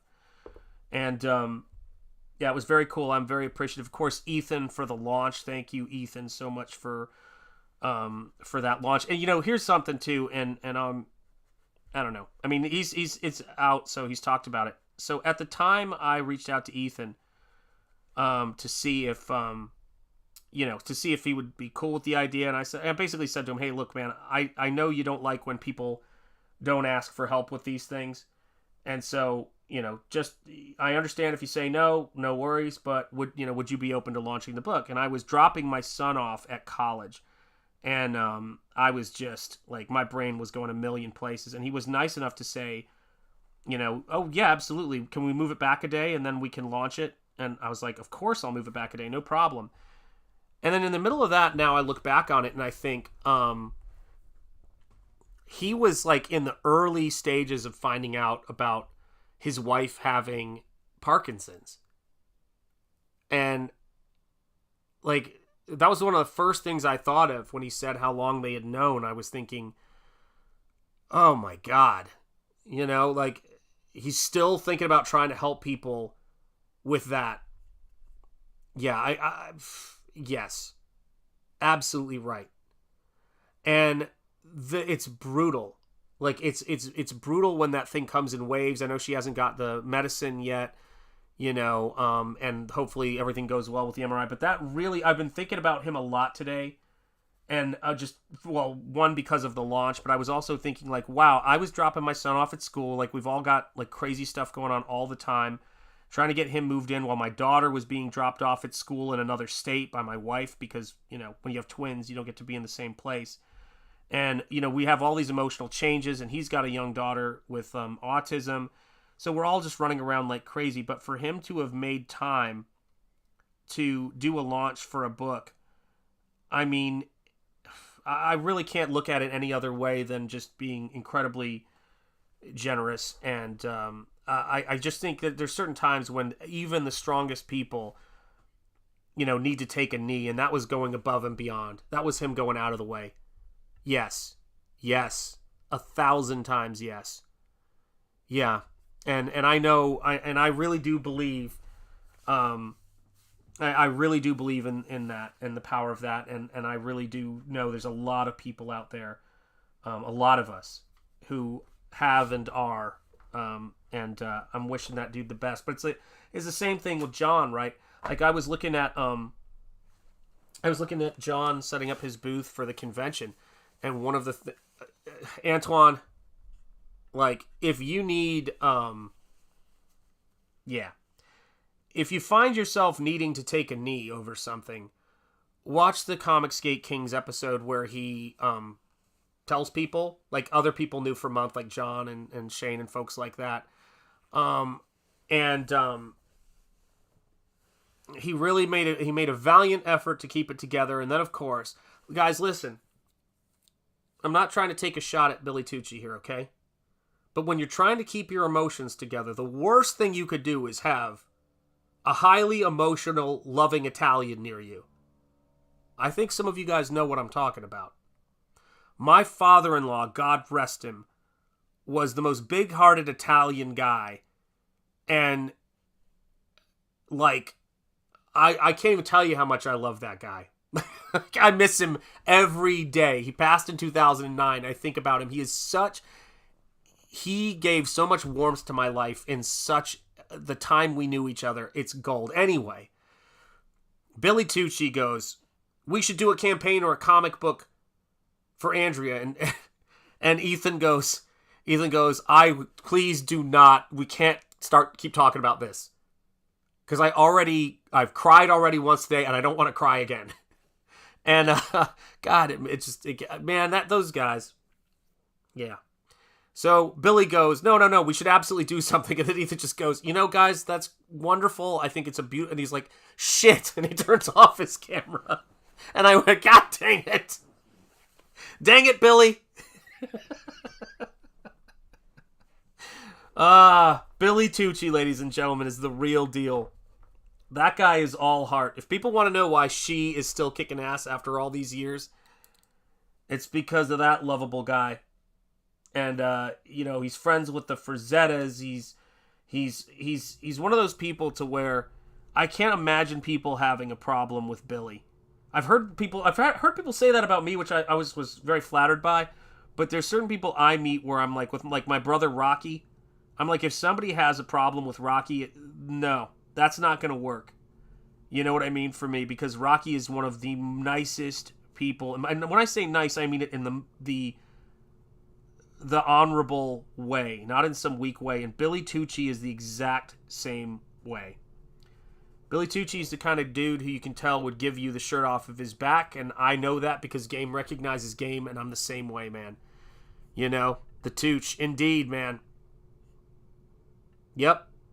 Yeah, he's had some tough streams since he came into since he was canceled. Let's call it what it was. You know, it was canceled. I was gonna say since he came into Comicsgate, but we all know what happened. We were all there watching that happen. And it's like for me too, man, I have moments where we all have these sort of days being here because it's like we're really on our own. Without you guys, we are alone. That's it. These books don't fund. We've put our families in a situation of things being really difficult to come into this space. And I don't mean just the financial aspects of it.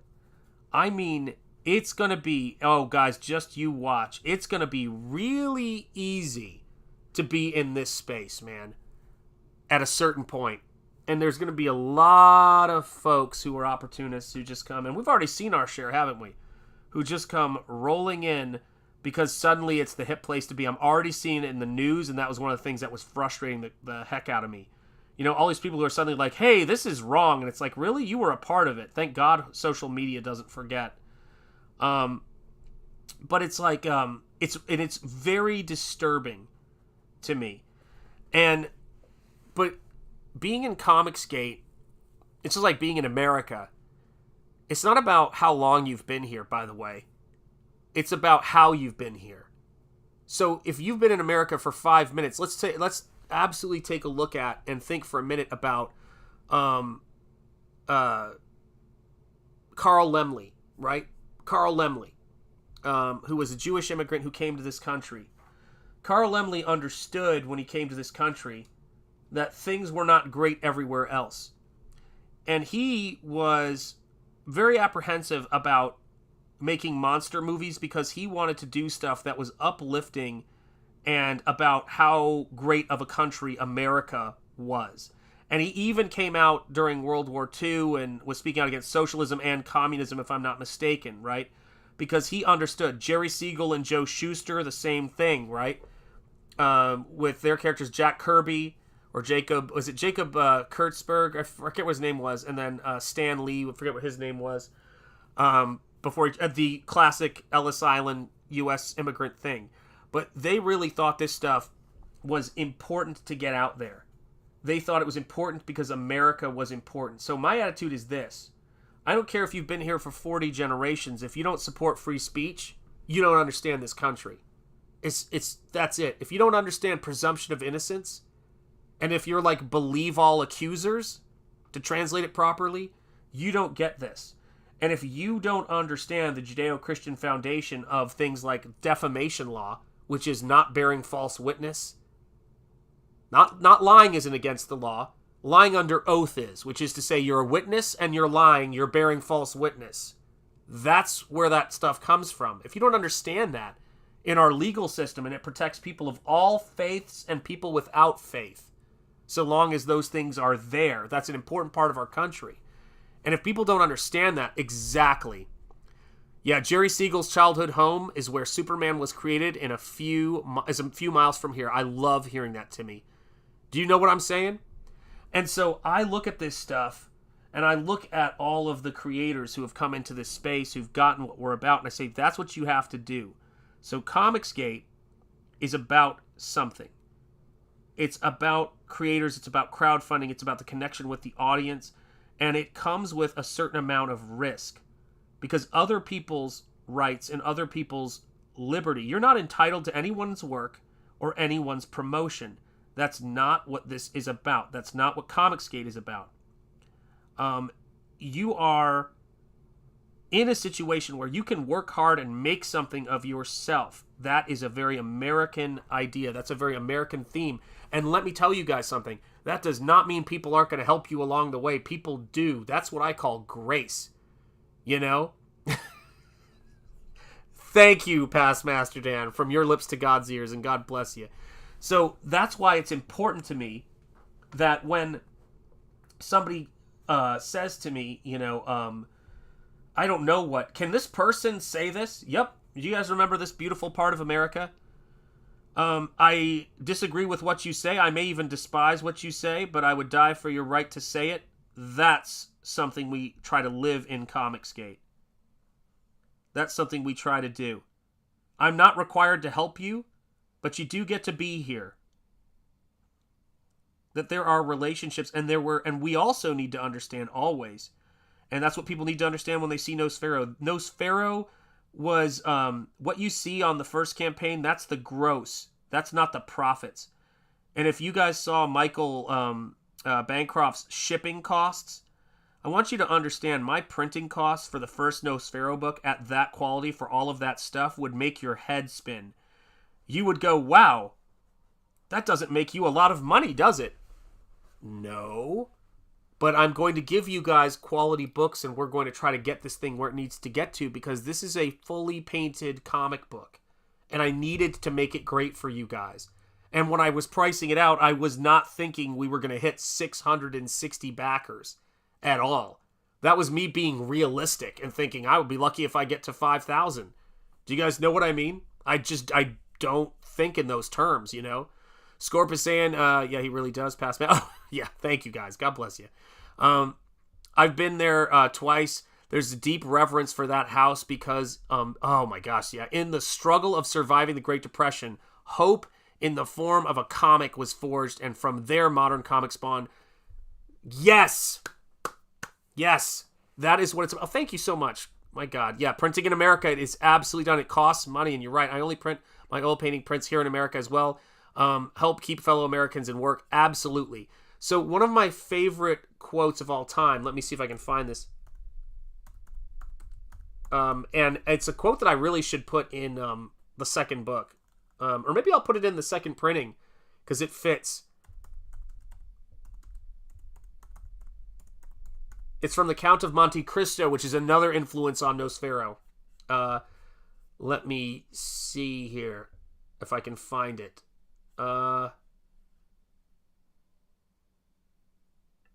Let me see if I can find it. Nope. Dang, this is annoying. I have to find this quote because it's so important.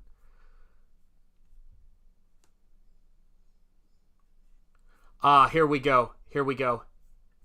Misfortune is needed to bring light to the treasures of the human intellect. Compression is needed to explode gunpowder. Captivity has brought my mental facilities to a focus, and you are well aware that from the collision of clouds, electricity is produced. From electricity, lightning. From lightning, illumination. That is what Nosfero is about. If you want to sum up what book one's about and the story of Nosfero, that's what it's about. It's about the illumination that comes from collision, from chaos, from adversity, from isolation, from imprisonment, which this character is. Yep, from a bang to a flash. And if I had not gone through the heartache and the adversity and really some stuff that really I would describe as betrayal in my place of work before I got here. I love the Native American expression, I believe it is, of your heart on the ground. My heart was on the ground, and I still taught for a couple more years while I tried to come up with a plan of how I was going to even do this, how I was going to even come into this space. And when you guys back Nosfero, guys, that's what you're doing. You're making this stuff possible. This was such a leap of faith. Yep. Sean's 33rd degree, Jetty, you know how it goes. You know how it goes, man.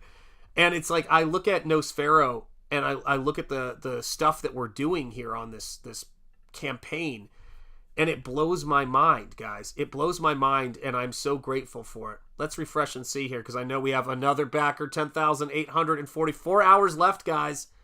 4 hours left. I cannot believe it, man. Can we get to 11K? That, my friends, is the question. Can we get there? Where were those time lapses of me painting? Those are really early videos. So I think that there was one I reposted, but that's going to be in my video section, if I'm not mistaken. I think that those are in my video section. You guys can see all of you wonderful folks in the chat. Let me get you back to the art so I can see. There we go. But yeah, there's some time lapses of me painting in some of the first videos I did because I wasn't able to live stream it first. And, you know, you have to get approved and all this stuff, which is a process. But it's God, I go back to those early live streams and the things I was doing here. I was so nervous.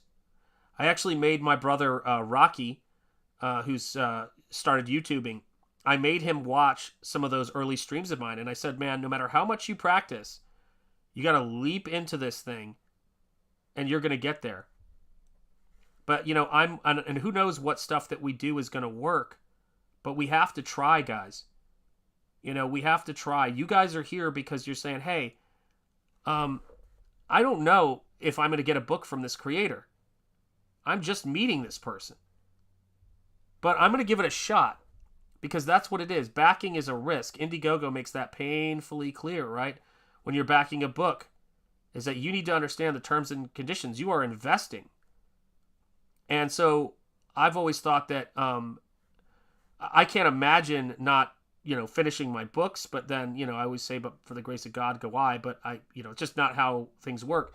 But for a lot of people, when they got Nosfero, they were like, oh, this worked. I bet on the right horse. You know, this worked. I got a book from this. Something actually happened. That's what we're here to do. We're here to make this stuff.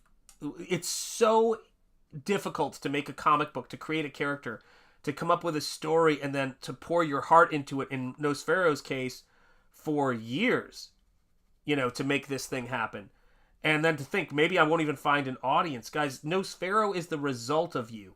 It's the result of you guys backing this, me and Lauren my wife taking this leap of faith, the sacrifices of our family. When you back this book, you become a part of the story. Yeah, I was going to say, sometimes I feel like it's even more. Yeah, Rocky is quickly at 332 subs, and you know this, guys. I was like, go subscribe to Rocky, go subscribe to Rocky, go subscribe to Rocky. That all comes from a friendship that started like the first semester of college, him walking up to me and going, hey, are you from Chattanooga? Because he moved to my town for 1 year of college, and we went to the same college at the same time. I mean, you want to talk about being helped by hidden hands. That guy is a good dude. But you guys, I remember Antoine, because I'm seeing you here in the chat. I've been surprised that I've received a book from a few folks, but not you. Oh, I saw you creating. Yes, you did. Yes, you did. You guys know. You guys are watching me.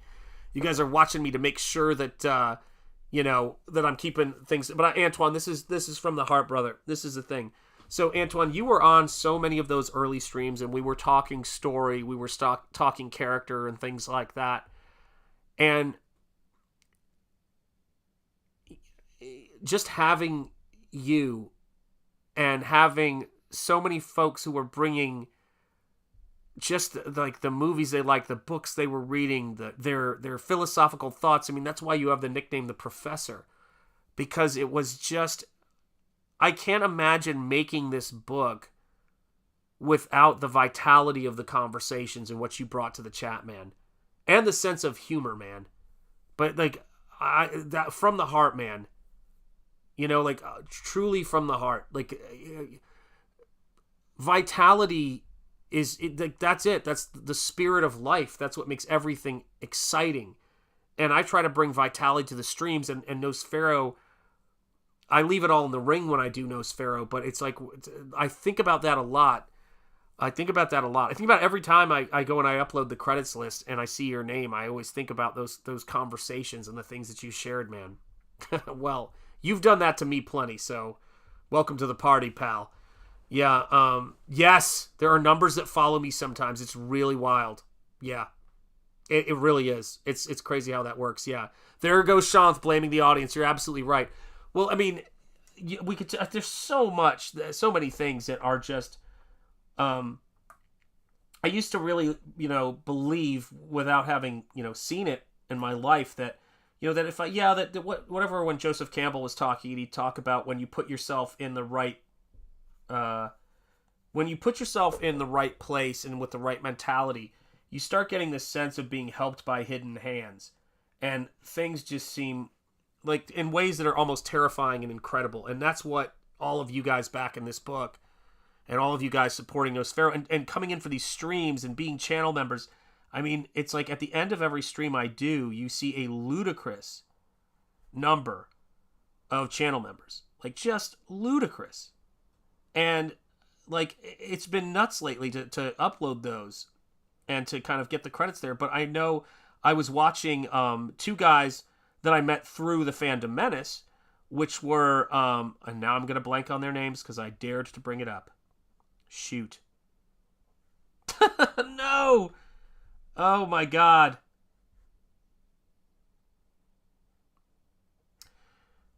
Echo-based network. It's Nick and Coach, right? Or does Coach have another name? Somebody let me know in the chat, because that's gonna haunt me, man. Oh gosh, that's gonna drive me nuts. But they started doing this the first time I ever saw it. They started having all of their channel members at the end of their show on Echo Base Network. And they were at the Star Wars celebration that Ethan and Anna and everybody went to, and Jeff Hicks was there. Everybody went to that in, I think it was Chicago. And I remember watching that, and Nick is actually the guy who comes out to Ethan's cab when he arrives. He's like, "Hey, you EVS, I'm Nick, I'm this," and they got the idea to start a channel. And so me watching them start a channel was, and then seeing their channel, they do this, I go, I should do that. I should take the time, so if you become a channel member, you get, credits for it. Yep. Ironically, as we were talking about numbers, the time read 11:11 for me. I get that all the time too. Yeah. Oh, so many wild things like that. But those guys were just so enthusiastic, so positive, true Star Wars fans, really love it. And yeah, it's crazy. Like, I don't ever do things thinking like, oh, well, I'll do this because this will pay off in the future, which which is one, not usually how anything goes, but also it'd be a weird way to live. So there was this one time, and I forget what was happening, but I could go, if I went back to his channel, and I looked at what he was going through at the time. There was a time when Doomcock, who I was watching, and he would always say hi to my son when I sent a super chat, and my son was little, and he loved that. But Doomcock was going through a tough time. So I did a painting of the of him as the I want you, famous painting of Uncle Sam, and I did the Doomcock version of it. And it's weird because people who are fans of Doomcock, whenever they see that, they go, "Oh, that's so cool." But I didn't do it thinking, Coach Graves and Nicholas Glenn, that's right. Moff Risman and Derek Anderson. Yeah, those guys. But they were just, it's just the stuff that you do. I even did an illustration and a painting for Tug when he was going through a tough time, weirdly. And it was like the medical stuff with his daughter. People doxed him and were going by and doing terrible stuff, knocking off his mailbox and everything like that. And I was like, this isn't right. So I sent him, I did a painting for him that he actually posted on his Twitter way back when. I don't think I was putting my name out there yet. Because I was still trying to figure out how far I was going to burn the boats. And, but it was wild, man. And actually, I don't even think, what am I saying? I wasn't even on X or any of that stuff. I wasn't on Twitter. People had to really convince me. I was in Comicsgate and on YouTube before I was comfortable with even the idea of Twitter. Yeah, it's craziness. But all those guys, like, random acts of kindness are just a factor of what my wife and I and what a lot of the people that are in this space do. And that's where I really feel like the grace thing comes into it.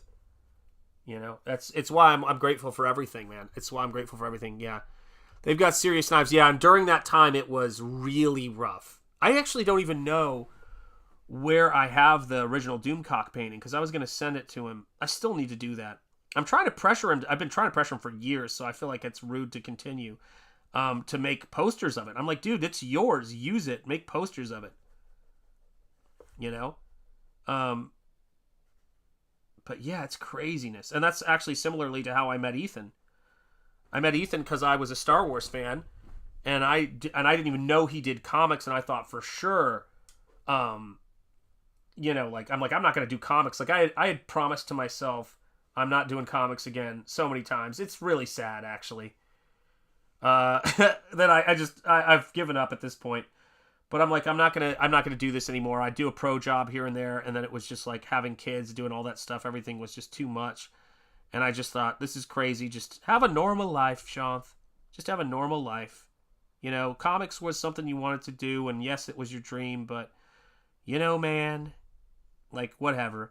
So I'm watching Ethan, and I'm like, oh, he worked in DC. Well, I didn't read DC comics because I was a Marvel guy, but that's kind of cool. You know, and I'm like, that's neat. And people were like, oh, EVS, I read your comics and everything like that. And I was like, oh, that's really weird. Like, that's cool that he does comics, you know. But I was there for the Star Wars stuff.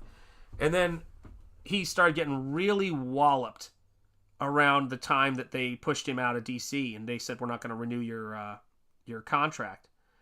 And he just goes, and all, like, he's like, they're letting their employees tell everyone I'm racist.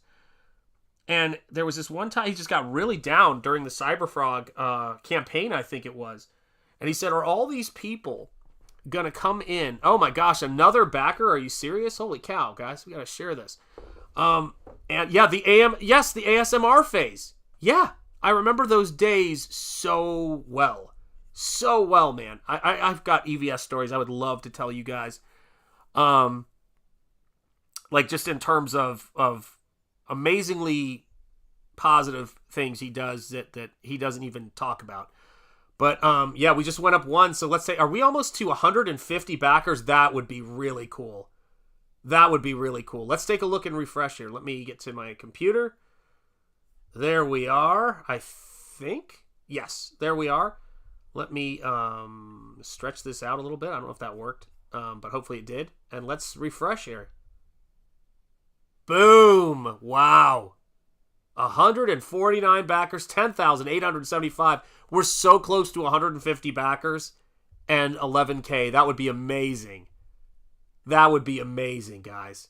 Thank you guys so much. You guys are awesome. I really appreciate you guys. Wow. It's so wild. Like, I love hanging out with you guys. It's nuts. I laugh my head off. I have a great time with it, you know. But they really had their knives out for him. So I wrote him this letter, email, and I sent him a picture of my mixed family.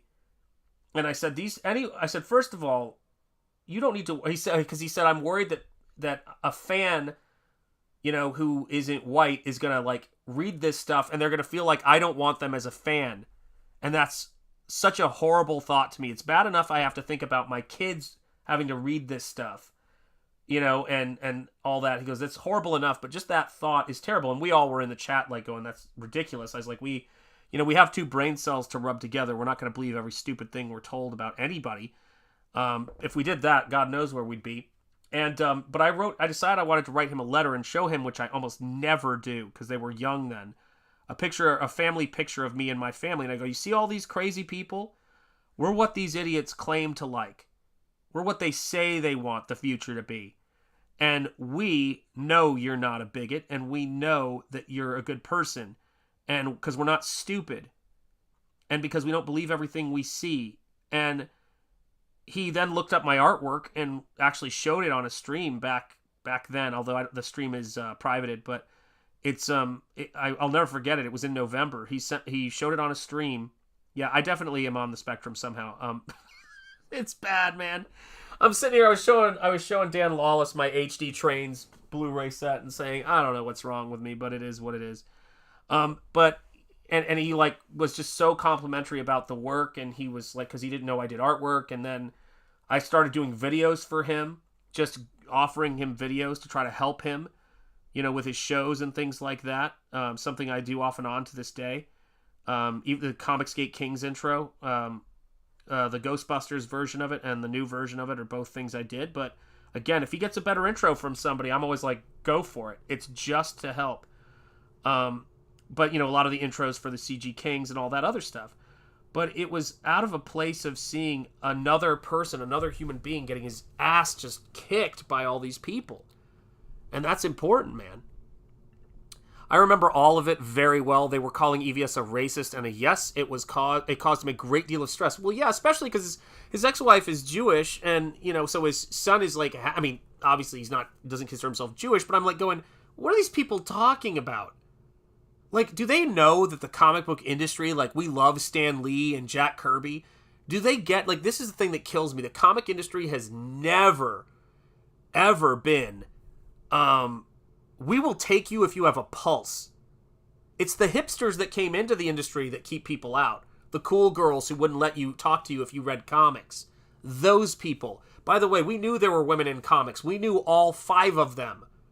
And all of us were so thrilled they were there, for starters, but they were cool to us. So it's weird to see a certain kind of popular exclusionist person who brought that into our field and accused us of being closed-minded bigots. So yeah, Antoine, 100%. Yeah, who wants to be called that? It's terrible. Yeah, probably are. We all are on some spectrum. I'm glad I graduated way back when. I missed all the DI crap. Yeah, agreed, 100%. It's working its way out, knock on wood, right now. Michael says, distinctly, I remember it was in the bleak December, and each separate dying ember wrought its ghost upon the floor. Was that in Skokie, Illinois? I feel like that was when we were in that barbershop quartet. Do you remember that, Michael? I mean, good Lord, man. It's scary stuff. You know what I mean. Mike, I can go down, like, Mike's done it, and I don't have any interest in doing it at all right now. I'm not going to perform for this one because it scares me. But I went down, like, I just went into my hard drive and I started saying everything I remember Michael saying or everything I could remember about him. And he was just like, God, that's terrifying, because my memory can be very scary. That's right. Shanth, you should do an intro for Rocky. Yes, ballistics. I absolutely should. Rocky's the man. Yeah, that guy's my brother, man. We've been through so much stuff together, man. We've been through 30 years of stuff together. Just late night, tough phone calls, baby sick, and now those babies are going off to college, but it was like, wife is sick and having medical problems. How am I doing? It's, guys, what Comicsgate is. You've been here. Outside of all of the other stuff, you guys are the real comic book fans. You guys are the real fans. You're the fans who actually think about the fact that these things cost money to make, that it's not easy to do, that we're not living high on the hog, with all this stuff, but that we're passionate, we believe in this stuff, and you care how our families are doing. You know what I mean? If you hear someone, it's like when we heard Aaron Lepresti and what, Shelley Lepresti was going through, fighting the good fight against the C word that we all can't stand. Do you know what I'm saying? Like, that's what it's about. It's like one of those things to where I've often felt like you're going to have folks in any space that are going to be negative. You're going to have folks that are degenerates, folks like, the great Eric Weathers. Welcome, Eric. How dare you, good sir? How dare you? Yeah, I know. Well, listen, man, you're in the mix of my not favorite people right now, because of what a fucking intense, insane painting this has become. It's absolutely barking mad, dude. This was my entire day today. Huh? You've done it to yourself. I did it to myself. I have, like, so many things, Eric. I have nobody to blame but myself, dude. I am guilty as charged, and it is just, it's diabolical, brother. But you know how it is, and it's like, that's the cool thing about it. It's like, you were coming at this from the, the your boy Zach angle, and you were coming at this from, the convention angle and that love of comics. And it's tough stuff to watch, man. You know, it's tough to watch people get dragged. You know, I don't know what you're talking about. Yeah, you can't imagine. Bed of Roses. I really don't know what you're talking about. I wasn't watching. Oh, sorry. Before I joined. Oh, I was talking about the early days of Comicsgate, and I was talking about what it's like to step in, you know, to the fray. Cancel. What am I? Every time I try to hit add to broadcast, it's like ban viewer, and I'm like, Ecamm, chill out, man. That's a little much. You know? No, not you. I was trying to click on Antoine's. Shanth, you're not supposed to sign the art till it's finished. Here's the great thing about traditional. If I don't put a signature on it, I don't know where I'm not supposed to be painting. So I was like, I put that on there, and I go, okay, I'm getting to that point now. And then I'm just like nuking clouds and getting, you know, the feathers to be where they are and painting the Battle Brick Road, which, guys, Battle Brick Road 2, the link is in the description. It is one of my absolute favorite books. And when next time, and there will never be a next time because I will be dead. Yeah, but I'll make sure if I ever find myself painting anything for Battle Brick Road, I am doing one character. It's just gonna be in the center of the page. It's gonna or it's gonna be a portrait. I will. I'll request the Watcher of the West, and it'll be worse than this painting. It'll be that. It'll be that, but in chrome reflection. I know what it's gonna be. I almost, dude, you don't know. The reason why those tendrils are there, right? All those metal tendrils. I had a moment, and my wife goes, "No, Shanth, you are not going to have the page be the face of that character and they're all reflected in it." She goes, "If you do that, I'm leaving you." And I went, "Yeah, you're probably right, babe." See, look, even you laughed and went, "That's idiotic and insane." You're like, "That's my out. That's my out." Yeah. She's like, "I'm leaving you." And I go, well, if you just made this decision, why are your bags already packed? And she's like, "Don't ask questions." You know, and so it's a problem, Eric. But I live with these characters. You know, and I know you do too. Comicsgate is, you can't. I wish I knew how to quit them, Eric. Comicsgate is where these characters have been born, man. It's like we remember those early days of Image. For what else everyone says, you were like, "This is the start of something." This comic. Well, I was in the first grade, so yeah. Stop flexing. That's depressing. I was in a senior center, not the one I'm in now. It was a different senior center. You were kicked out of that one. Mm-hmm. That's right. They were like, "You're 25," and I said, "Shut up." No, it's like I identify as 90, but it was it was such a crazy time and the stuff that was happening. God, where the hell did I put that even down? I like throw my stuff. Oh, there it is. The stuff that was happening, you had this sense that you could do things in an independent space, a true independent space, like the one that we're in right now. These are rare things that crop up from time to time. You know? Like they're just not regular things that always happen. Yep, my music room will host it all, Michael B. That's right. That is right, Mark's Music Obsession. Shanth, now you're tempting EVS to get you to do a cover for CYBERFROG. I did a trading card, and that was exciting enough. I would love to do, things I would love to do. Fearsome, I would love to, I would love to do a Fearsome piece, but I am thrilled by the painted Fearsome piece that Ethan got. That is gorgeous. Andrew Robinson? Yes.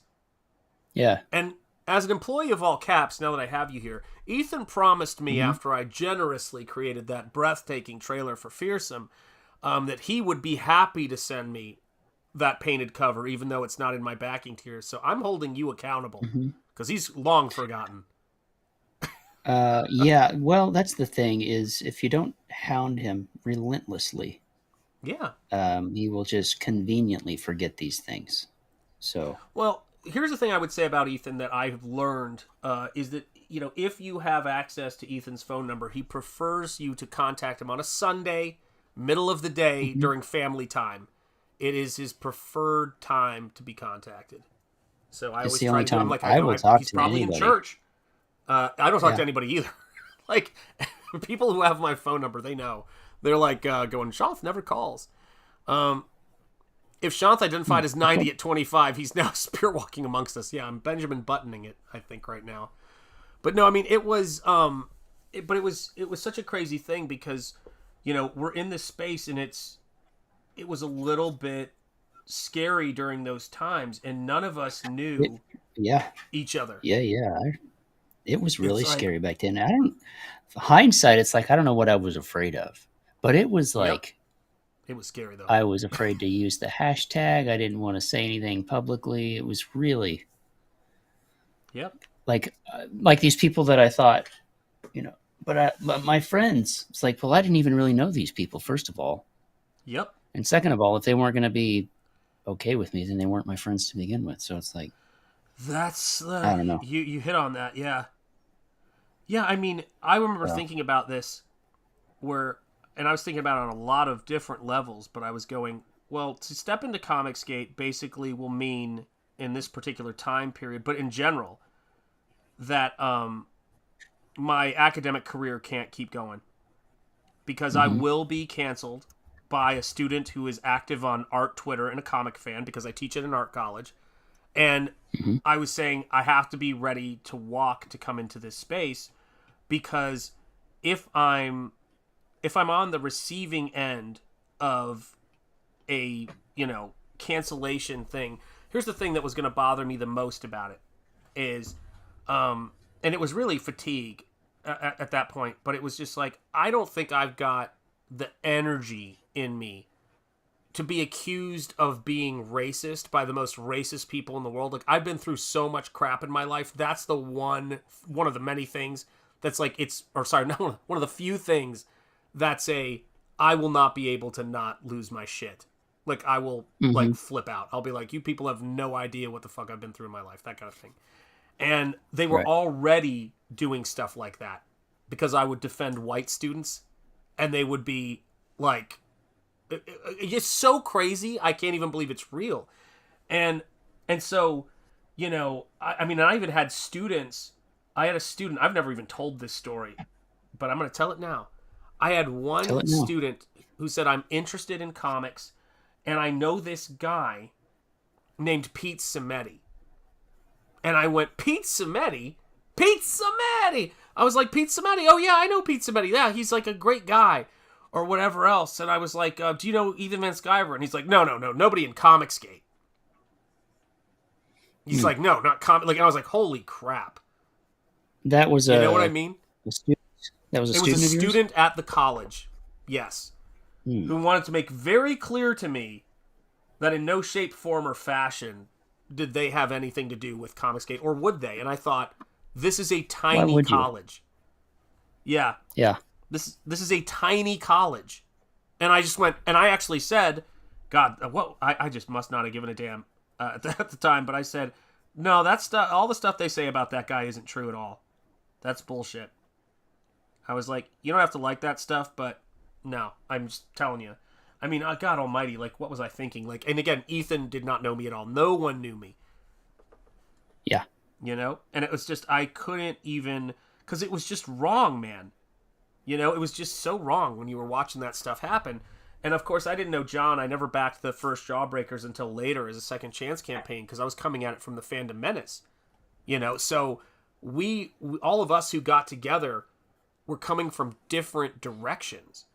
You know, they were like I met you through CG Team, and I was like, hey. Hi, what is it? Hi, fellow kids. Like, it was just we randomly get thrown together because we're trying to make stuff happen. And I remember telling Lauren, when I launched the first Nosfero, the first printing of Nosfero, the first edition, I was like, babe, I said to her the other day, I knew nobody. I met Michael a week or two before he launched my campaign. I met you throughout the course of the campaign. And I'm like, and then you're lettering the book. And then we're hanging out, talking art and Ninja Turtles. It's cool, man. I'm so close.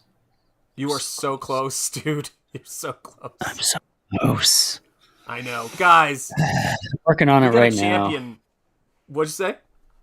You're feeling I'm literally working on it right now. I'm feeling it. I know you are. If there was senioritis for like a project, for like drawing, for comics, for making stuff. I have it right now. I have been clawing my way through these pages. It is the most difficult thing to because I'm just ready to be done. I'm ready to be done drawing. Yeah, but you made it harder on yourself, dude. Ounce of me. I've made it so much harder on myself. You know how you made it harder on yourself, Eric? You know what knife I've got out for you? Made you my friend? You made... Well, that makes how you make life harder. That's not how you make a book harder. That's like sort of saying, this shoe's great, but what if there was a nail in the bottom of it?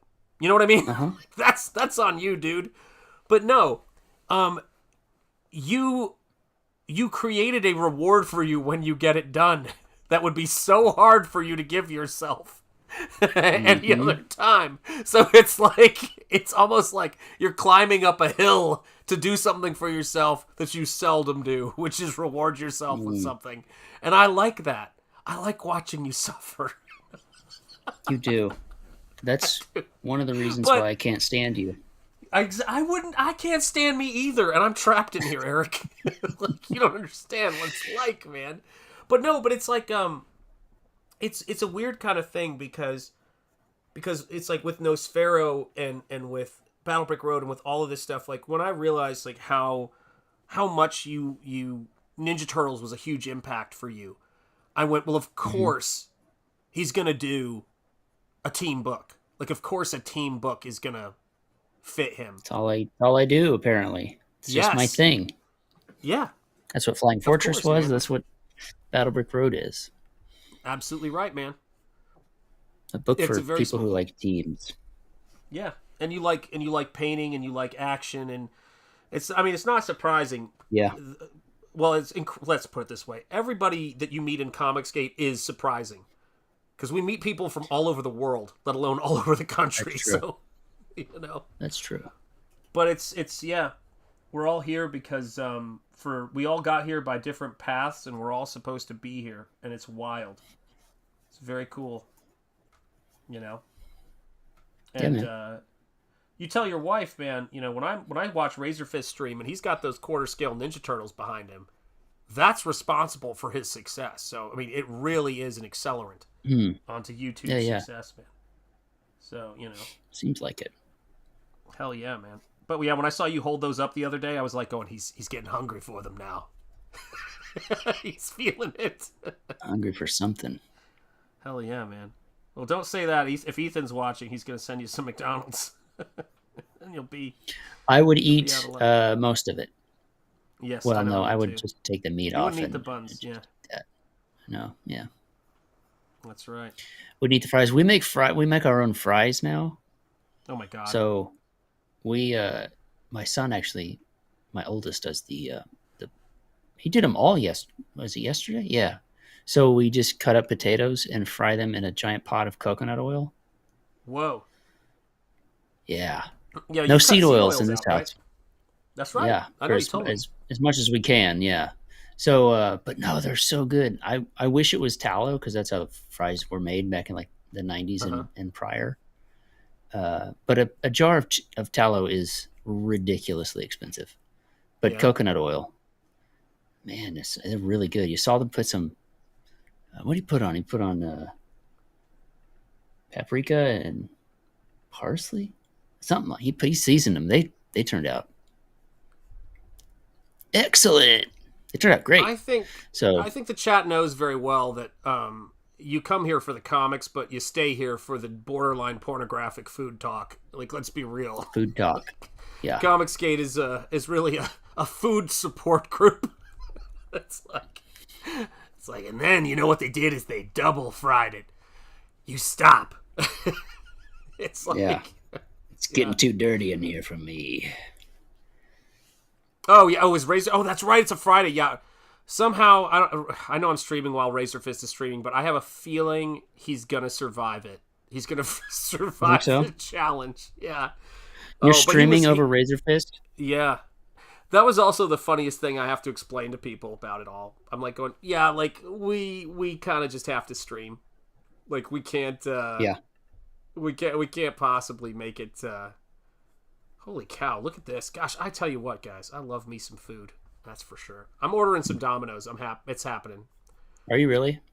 Yes, I am. For you or for me or what? Well, for me. Do you want me to order you some? Oh. I'll send you some Domino's. It goes against everything you believe in.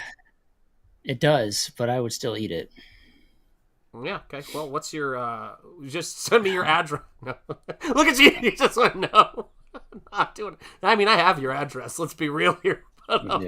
You do. Oh, yeah. All right. I'm not. If you tell me yes, I will do it. I will do it if you say yes. I ate so well today. You're an hour time different. So... Yeah, it's 10:45. I don't even know if they... I mean, I guess all Domino's is open late. And then Candace is wake up in the morning like, why is there a pizza box? Did you order Domino's? No. I did not, in fact, order Domino's. That's right. Shanth did this to me. But I did eat the whole thing, and that's not good. Right? See, you still got me saying that.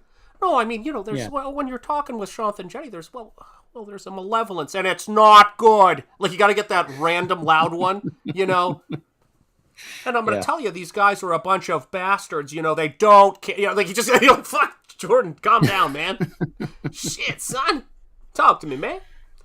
God, I love that man. I have a Domino's profile. They know they've got their hooks in me, man. Oh, my God. I haven't had a Domino's pizza.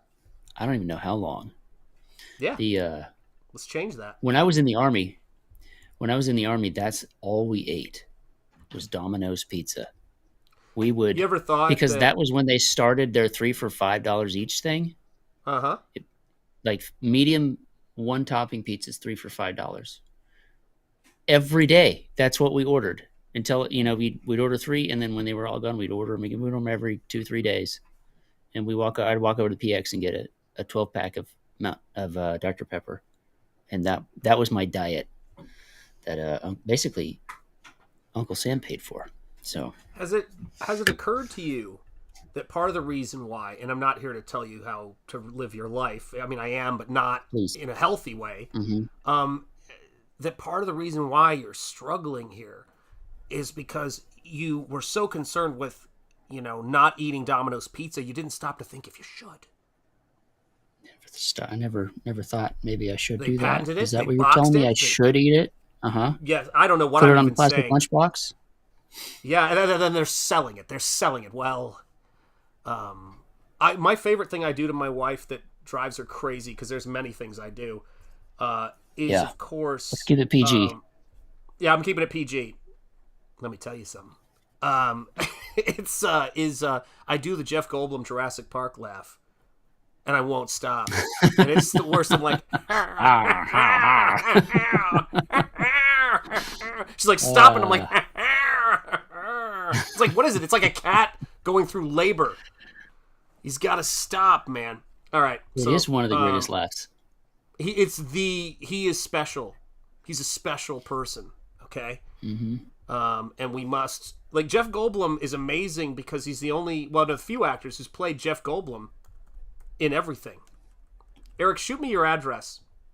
Send me a Twitter or a message on X. Just do it. Why do you want my address? Lean into the bit.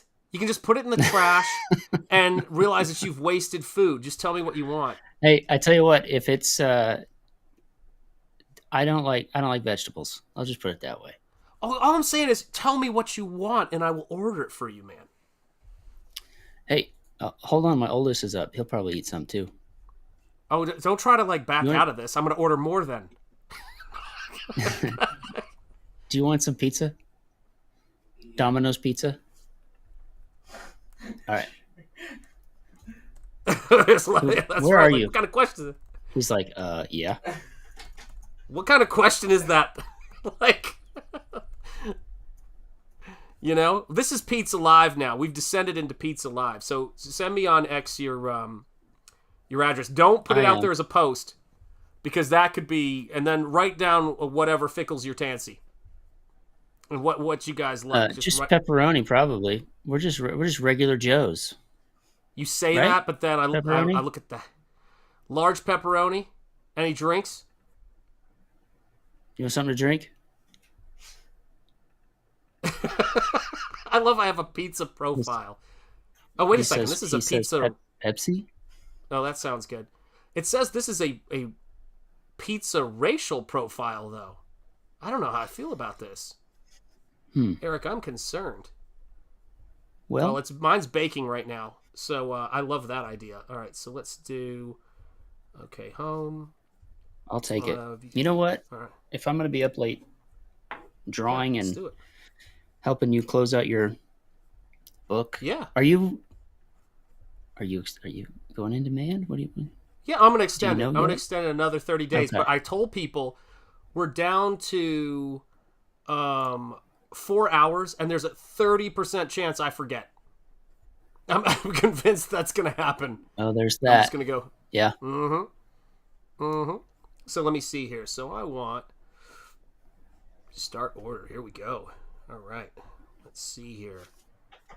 Let's go with build your own pizza. Of course, you guys like hand tossed, handmade, or crunchy thin crust, or gluten free. What's their regular is the hand tossed, right? So yep, hand tossed is their regular. Yep. Domino's pizza. You know, I have never drawn this. I think it's only large is all it comes up to, so it won't let me go to extra large. Dang it! All right, so do you want the whole thing pepperoni? Yeah, just one large pepperoni pizza. And normal cheese, and then robust tomato sauce. Cheese. You want normal sauce? Regular sauce. I'll just they're plain Jane, no extra, especially no extra sauce. There you go. Too much sauce ruins a pizza. I agree. Do you want extra roni? No, just a regular pizza. Would you like bourbon with that? All right, so let me. Gosh. Yes, I would. I know exactly. So we're gonna have 2 bourbons. I didn't even know that Domino's had that. That's they might option. In Nebraska. They have their sales. You can buy liquor at the grocery store. I respect it. Let me see here. Okay, so now I got to do some stuff here. Got to do some entertain the chat, man. You know, just keep them entertained. Let me entertain the chat. You know what we have going on right over here is I'm drawing. And technically, I have 4 pages left. Oh, it's split across several panels over different pages. So if you combine the amount of finished panels over the 6 pages I need to complete, we have about 4 pages left of inks. Farah will finish the first chapter by the end of the month. So the first 32 pages will be done by the end of the month. And hopefully we can get her to finish the second half, which is another 39 pages by the end of October. It might be a lot to ask. We'll see what her schedule looks like. Right on. But if we can do that, and while I'm waiting on that month of coloring, I got to finish the trading cards, and I think that's the last. Oh, and I got to put together I got to wait on Shanth so I can get the book printed. I told you about those people. Yeah. And I meant Rhode Islanders. I was trying to get it all done so we could probably ship before the end of the year. We might be able to start shipping before the end of the year, but we won't be able to complete fulfillment. But that's if everything runs smoothly. It's not looking like it's going to be, just because our printer, we already know it's going to be 3 to 4 week turnaround. So that alone is like, okay, well, we've got a month before we even order the books before we get them. So there's a slim chance we could maybe start shipping books before the end of the year, but it'll probably be mid-January, maybe February for fulfillment, which is way further out than I want. But, the book's done when it's done. And if this were my full-time job, we'd already be working on book 3, but it's not. So, yeah. Well, I am absolutely thrilled that you are working at all caps, man. That's really freaking cool. You. I have to say. And it's for a lot of reasons, and it's only become more apparent lately, is that Ethan really needs to have as many hardworking, great people around him now more than ever. And I'm really thrilled that you're there, because I know how much you help and you pour your heart into everything, man. And I'm happy. I'm glad that I'm able to do this. Yeah. I just hope you know, I hope I'm doing well. I think you are, man. But ask Ethan, and he'll probably say, "I'm not so sure." You never know. Yeah, So I could all go away tomorrow. That's right. Yeah, I mean, he could end up killing us all. Yeah, and I just have to subsist on a pizza delivered from Rhode Island. This is the most you know what the crazy thing about this is? I'm actually did not change the store location, so it's being delivered from Rhode Island. Somebody's going to be on the road. I don't know if it's getting there tonight. Yeah. Oh, I can pay for his plane tickets. Hold on a second. Yeah. Just DoorDash that. It's airlock DoorDash. That's right, man. You know how we roll up here in Comicsgate? So let me just double check and make sure. I'm going to share the screen so everyone can see your address. But no, I think we're... Yeah, please do. Oh, God, man. Listen, the most painful one I've ever seen is watching Cecil share his Indiegogo screen. Oh, gotta crash. Take care, Mark. God bless you. Thank you so much, brother. So much. I appreciate you. So let me see here. Let me see. Hopefully I got this correct. Let me just double check. Yes. Okay, I think we're good. Place your order. Cool. All right. So, yeah, you should receive a knock at some point, and hopefully it will be the correct thing.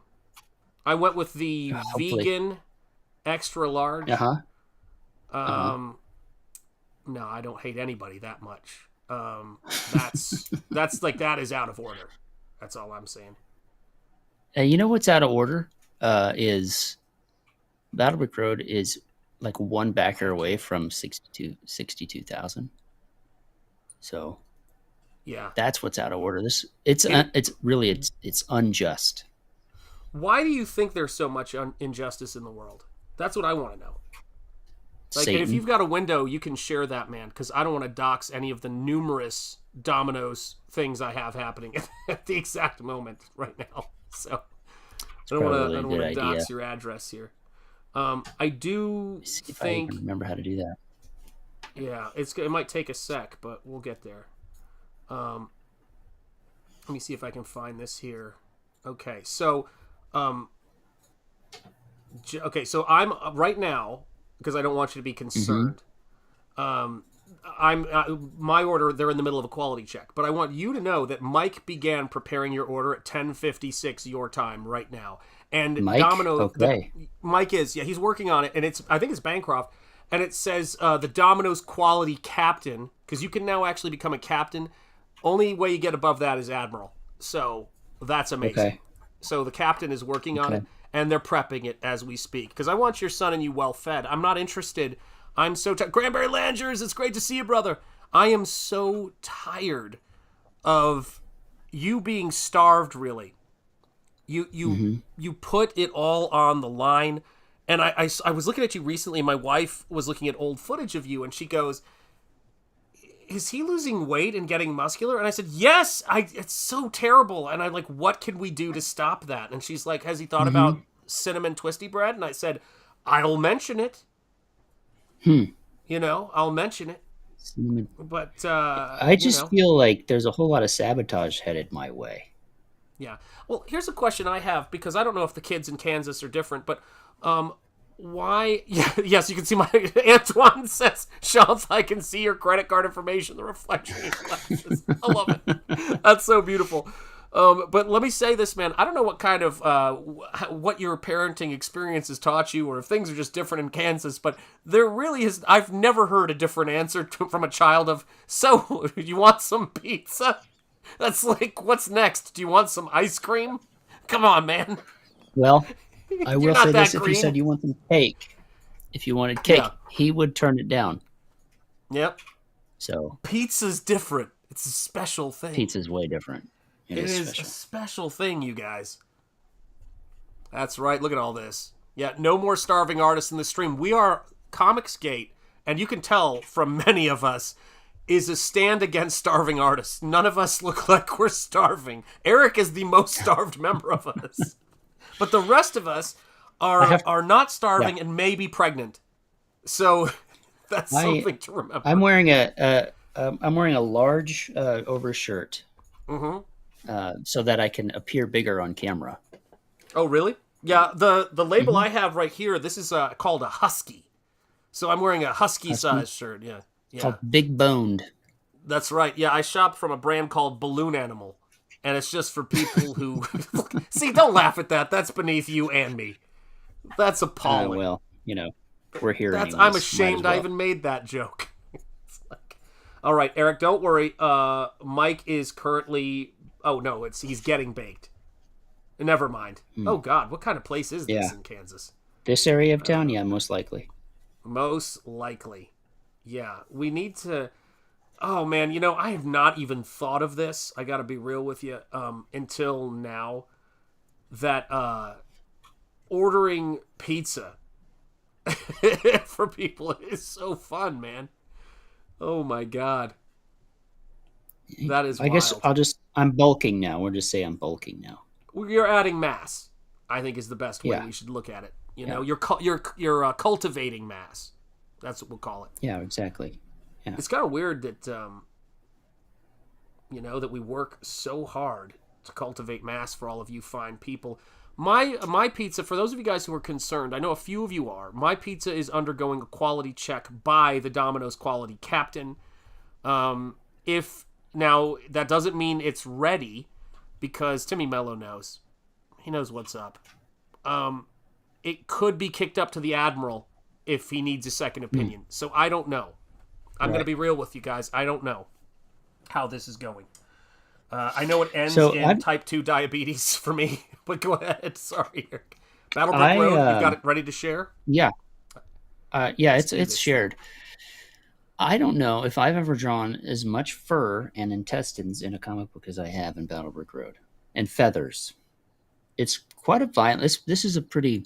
Now, I'm not saying it's like gore-tastic, like, Walking Dead or whatever. I don't really read gory comic books, so I don't have a really good reference for it. But yeah, I'm drawing this guy being dropped from...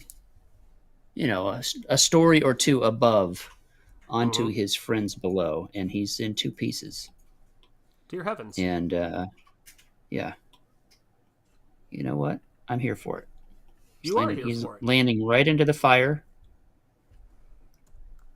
Plop, plop. There he goes. So, Yeah. His life's good. Man's got to do what But a lot of feathers... A lot of feathers, a lot of fur.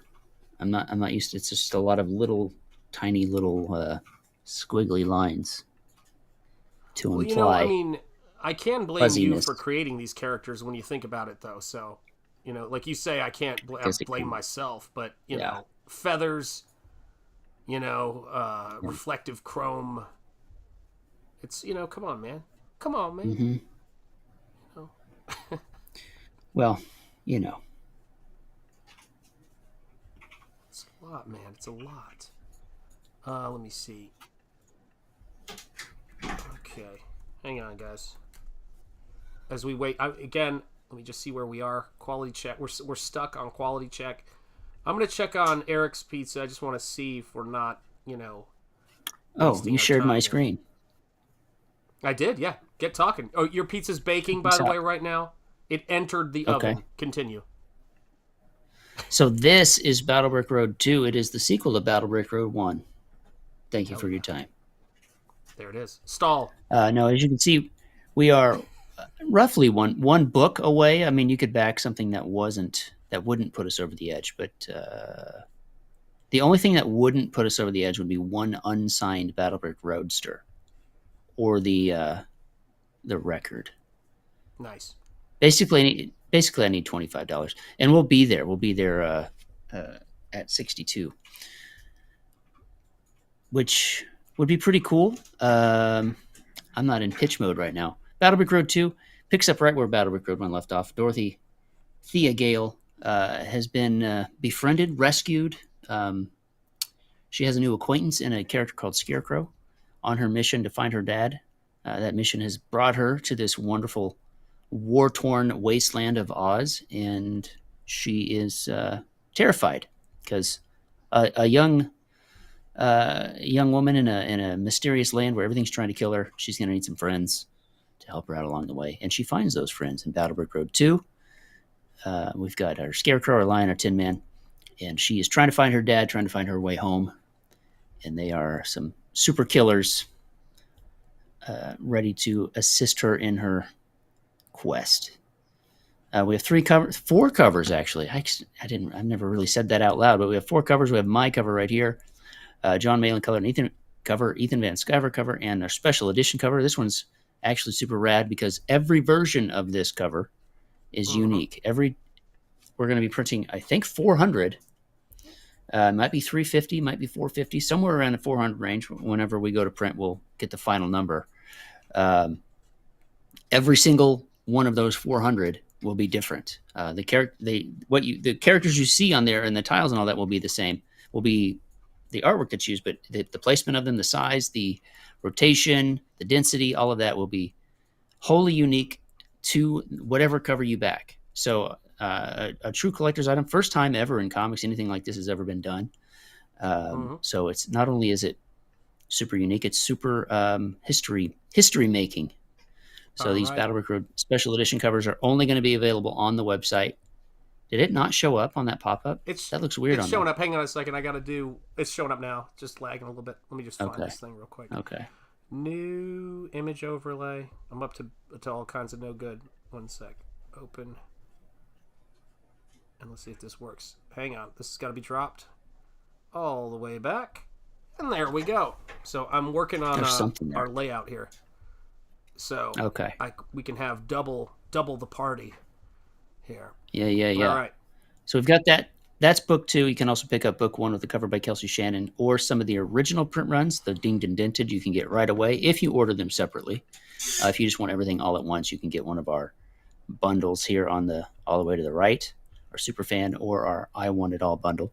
And we recently added a Battlebrick Roadster. It's a little die-cast miniature Hot Wheels style racer. And that'll be a whole lot of fun. I don't know the timeline on that yet because there's a lot of them being made. There's 14 of them? No, 12 of them being made, and I'm one of the 12 for all of CG. So pick one of those up if you can. We've sold 127 plus 39. That's math, so that's like 165 somewhere in there. That's me just guessing. I don't know how to count, but pick one of those up while you can. Pre-order one, I should say. But yeah, check it out, Battlebrick Road 2. It's a whole lot of fun. It's Wizard of Oz with guns. Darn right. That's made in America. That's what I'm saying. Yeah, created by 2 people from Kansas, drawn in Kansas, printed in Kansas, delivered from Kansas. Darn. About a girl from Kansas. Yeah, that's right. That's how we do it. That is how we do it, folks. So yeah, guys, make sure you check this out. If you have not checked out Battlebrick Road 2, and why wouldn't you? It seems kind of weird. Check it out. It's a great book, and now I'm going to see if I can pull this off. Let's do overlay, and we'll go with... let's see here. New camera overlay. Let's try... God, I don't know which one of these I'm going to grab, but it could be very disturbing either way. Oh, I picked the right one. That's great. So, alrighty. So, now, put these 2 together. And then, I'm going to move my sorry self wherever I am. Where the heck did I go? Oh, here it is. Take this and move this way back down. There we go, guys. So, now, we got a little bit of a split screen going on. And that's a little fun. Okay, so let me see here. The quality captain... okay, you're deep into quality check right now, Eric. You are already. The quality is the quality is being considered. Mine says delivery. Okay, Sam, get ready. Samuel is pulling up right now. So Eric, you're gonna have to hold down the fort. I gotta grab. I can do that. I'm already pitched out. You're pitched out. So I'm already pitched out. I don't know how to pitch anymore. Okay, well, just tell people to back Nosfero and smoke cigarettes and eat pizza, carbs. I'll be right back. I can do that. Everybody do bad things to your health. There's one. You only live once. YOLO, as they say. So I suggest, since YOLO, Why can't I find it? I can't find Nosfero on my... Oh, I'm not... There we go. Just not typing it in correctly. Because I'm a dingus. Share this tab instead. Check it out. Did it switch? It switched. All y'all, one of y'all, or all y'all, any of y'all, should back Nosfero the Crypt Walker. This art and second edition. We're one backer away from 150. Let's do that for Shanth Enjeti. Let's get him to one more backer. Let's get him to 150. Seems like something that somebody could do. Yeah, and this is what I'm going to be working on right now. For those of you guys who have been concerned, I'm going to be addressing this pizza right here. Some pasta bread bites. Because that's how we roll here in the Enjeti household. So there you go. Very exciting. These are exciting times for us. They really are. Yep. So let me see if I do... God help you people in the chat. I'm just Eric, I gotta be real with you. I'm just dying for that pizza to roll up, dude. That's gonna be hilarious, man. It's, you know, this is the thing, isn't it? I mean, when it comes to Comicsgate, there are innovators, and then they have to wait forever for people to wake up to the fact that they too can order pizza and live a hedonistic life, you know? Right. It's not rocket science. Yeah, this is small town. Simply Green. Great to see you, brother. Let me see who else we got here. Surgery. Awesome one. Yeah, it's not rocket surgery, is right. What was it that Jim Gaffigan said? One of my favorite jokes. He goes, "It's not rocket science," and he goes, and rocket scientists are like, "It's not talking to women." Oh man. Holy cow, let's see what we got here. There we go. We're getting there. Now we're cooking. Now we're eating, I should say. So, guys, that is the reason we are here, Nosfero the Crypt Walker, but also to entertain you guys. My pizza has been delivered. My pizza, it says, is complete. Meanwhile, there are starving children in Kansas waiting for pizza. And I think we should all be a little bit disgusted at the state of things in this current time we're living in, when that has to be the case in this country. Absolutely. And, justice for the Weathers family. I've said it for years. I've said it for years. Just the hilarity of all this, man. The fact that we can order food from one another. It's like, let's have a pizza party. What do you want? This is bananas. We live in the future. Yeah. We live in the future, and the future is bright, Comicsgate, and you guys make it possible. With all of your support, when I see the smash hit that is Battle Brick Road 2, when I see the success of the Second Chance campaign for Nosfero, you guys give us so much enthusiasm for doing what we do, because it is difficult, because there's so much work involved in doing comics and making all of this stuff happen. But it would be a lot harder without the best fans in the dadgum universe, if you know what I'm saying. You know, my camera's a mess. It's a mess. It's like... It really is. It's not the camera, actually. I don't think it's the camera either. I'm a little concerned. I think it's the subject matter. Yeah. Oh, God help us all. Let me see here. I just realized I had that camera adjusted for some weird reason. That's kind of weird. Okay. So now let me see if I can make this happen. Sorry, guys. We do this stuff on the fly. There we go. Let's brighten that up. Brighten that up a little bit. Maybe I should go turn on my porch light. You might. Hey. Could, but be careful. You don't know. Probably do that. Just you might to just be shove safe. some I'll be right carbs back. into you. Oh my gosh, guys. I don't even know how to stop my camera. Oh, you can always leave and come back. I'll let you in. It's your call. Or you just walk off frame. He's taking a walk. He's out of here, guys. So, guys, let me, let's talk for a minute, okay? Comicsgate. I don't know if Domino's is closed where you are. But if it isn't, order yourself some Domino's. You deserve it. You know? They're making it fresh. I'm having some Parmesan bread bites right now. And I gotta tell you, it's everything I hoped it would be. You know? Look at you guys. Oh my gosh. Yeah, we're gonna have some fun tonight, guys. Ordering pizza at midnight is just the American way. It so is. You're being evil, sir. I'm aggrieved. That's right. Sorry, kids, I'm eating barbecue. Hey, listen. I like it. How dare you, Shanth Enjeti?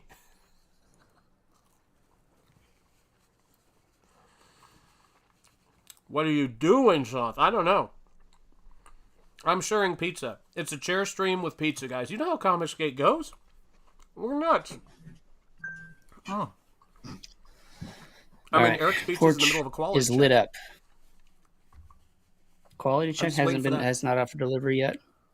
It's not out for delivery yet. It's at the quality check. Oh my God! Well, the Admiral's looking at it now, and it's saying that the quality captain has been executed. Wow. Oh. Domino's is. I'm telling you guys, they're serious now. They're done playing games. You know, they went after Pizza Hut. Now they're turning on each other, and it's terrible to see. Terrible to see. I would say it was mutiny, but I mean that was he was outranked. Yep. So he was outranked. And what was weird is all of his friends were like, "Sorry, man." Like, and he was like, "What?" Like there was nowhere he could go. It was like RoboCop. Mm-hmm. It's scary.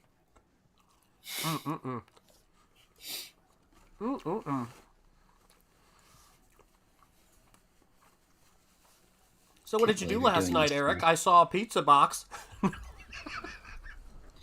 Oh, it's going to be, I mean, the front door is right near the master bedroom, so there's going to be a conversation, most likely. I imagine the conversation... pizza?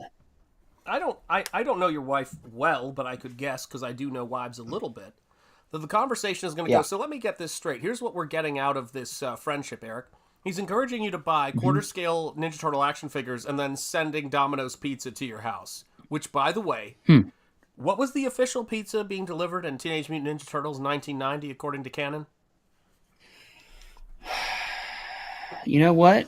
I think you're onto something here. I feel like you're trying to coerce me, like I feel violated in some way. Mm-hmm.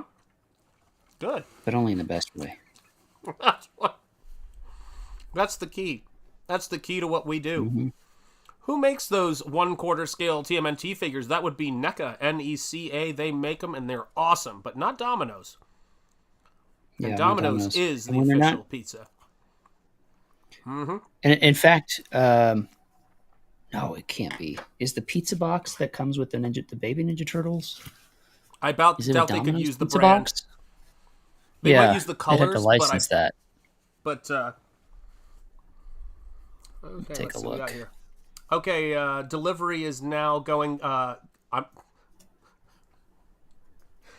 Look at me. I'm going to be dead serious here. I want you to look at my eyeballs. Gabe left the store at 11:16 according to the Domino's tracker. Good luck, dude. They're like 5 minutes from my house, so. Mm-hmm. So, watch out. It had to be Gabe. Yep. So Mike made the pizza. Let's be really clear. Mm-hmm. Gabe is delivering it. Now, I'm going to tell you right now, if you ever see anything that says Shanth is, it's totally me. So you got to get out of there. That's the key. Not a lot of us. There's not. No, there's definitely not. Yep.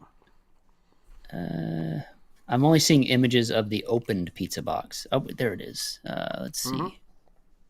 It might be Domino's. It'll probably be good. Actually, it comes with a coupon. I think so. So it is Domino's, right? It's accurate to the movie. It's in the baby turtle box. There it is. So let's see here. Does it say the game? Maybe not. They've taken over Domino's, Mike. They've taken over Domino's. Trying to find an open box version of this. I mean, it's getting wild here with some of these names. Showing up here like Ethan is delivering your pizza. Ethan just executed the quality captain. Dang, I knew he was Admiral. I've always suspected he was the Admiral. Oh, there we go. Yep.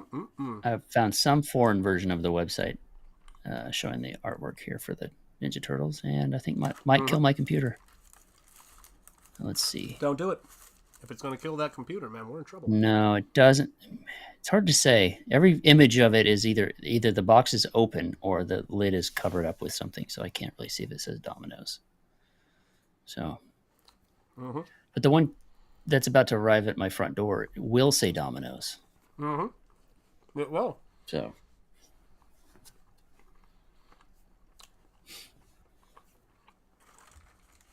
It said Gabe left the store at 11:16. He may be dropping off a nearby order. We can't swear to that. You know.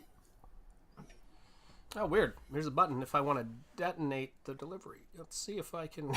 This is an intense new... Domino's has changed. I don't know when the last time you guys They've changed quite a bit. Yeah. But they don't fuck around anymore, man. This is some scary stuff. Holy cow.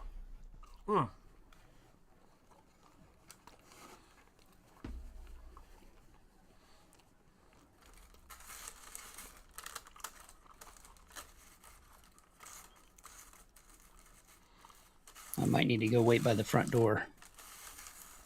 I don't know, like, because usually there'll be like a little symbol that says, it'll tell me he's there or whatever. I forget what it says, but. Right. Driver is slipping his pants off and is approaching the door. Well, that's kind of awkward. It is kind of awkward. I'm telling you what, I got to read the new policies of Domino's. Thanks, Joe Biden. All right, so let's see what we've got here. If Gabe asks you if you need a new colorist, don't give him a tip. Oh, okay, there you go.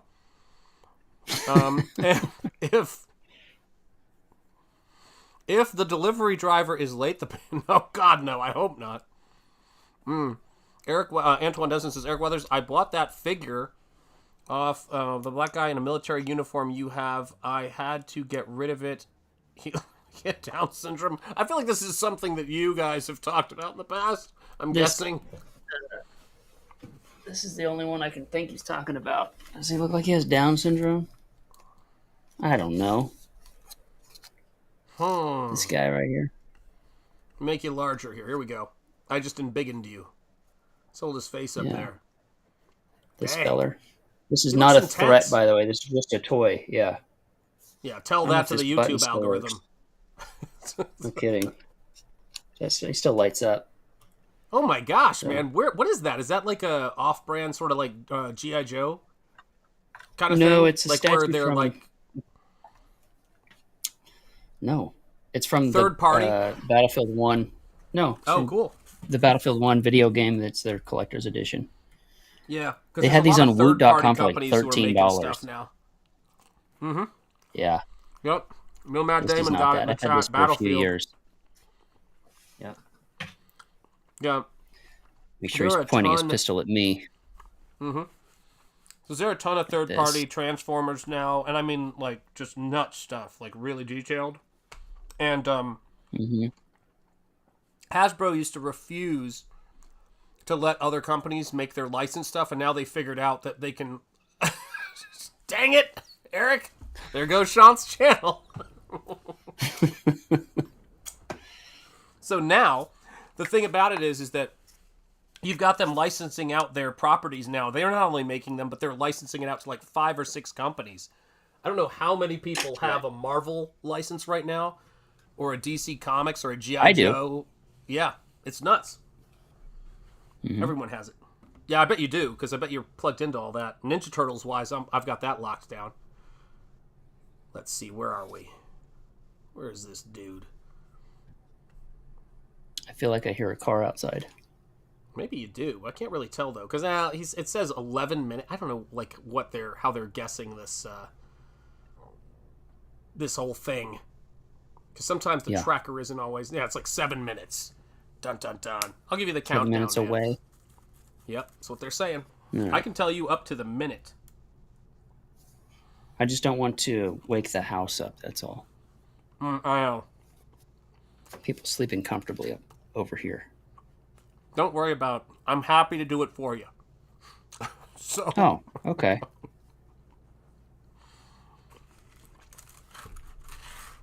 I just hope there's not a lot of really high Comicsgate divorce statistics in a couple of years from these late night antics. You know, that's what I'm a little concerned about. I'm not concerned about that. For me, yeah, I'm not either. Not even a little bit. There's no way she's getting out of that cage. No way at all. Oh. I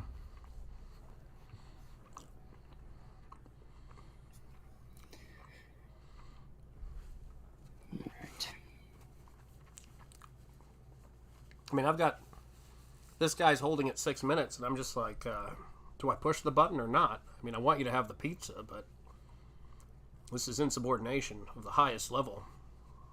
Sure. Like I need to text the Admiral, you know, and see what's up.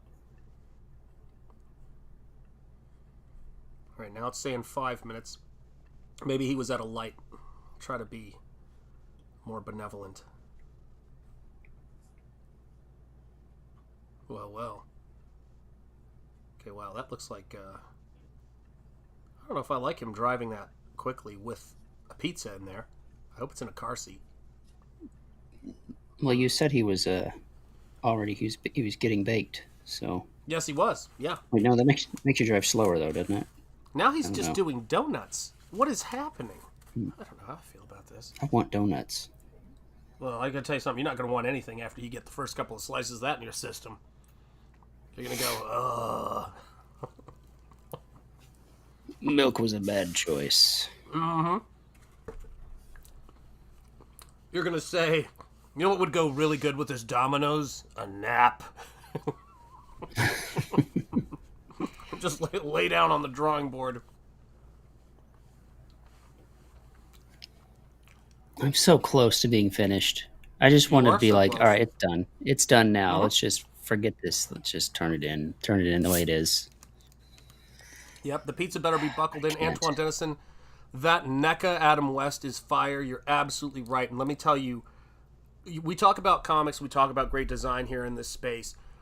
The Dick Sprang Batman stuff that was done during the height of camp with the giant penny, the Batmobile with the face in it, if that was to be made into a movie or a TV show, it is the 60s Batman. It captures it so perfectly. And as a kid, I got none of the jokes when I got some of the jokes, but very few. I was like, this is a straight comic book movie, you know, or show, like the movie as well. My kids grew up with the Batman the movie with Adam West, and they loved it. They thought it was the coolest thing, the Penguin submarine. See, that's the stuff, like, and I don't have a lot of that stuff. Some of it, though, is aspects of that kind of thing are in Spring Ball. Like, I love comic-y comics. You know, I love that a bit. Like, I like painted stuff, too. Yeah. I like heavier stuff, too. But there's something about that 60s TV show that has made it utterly timeless. There's very few superhero things that fall into that. Maybe Tim Burton's Batman and Ninja Turtles fall into that. Yeah, I can see that. It's a real tough place to be able to attain. It's a rare status to attain. Yep. Wizard of Oz.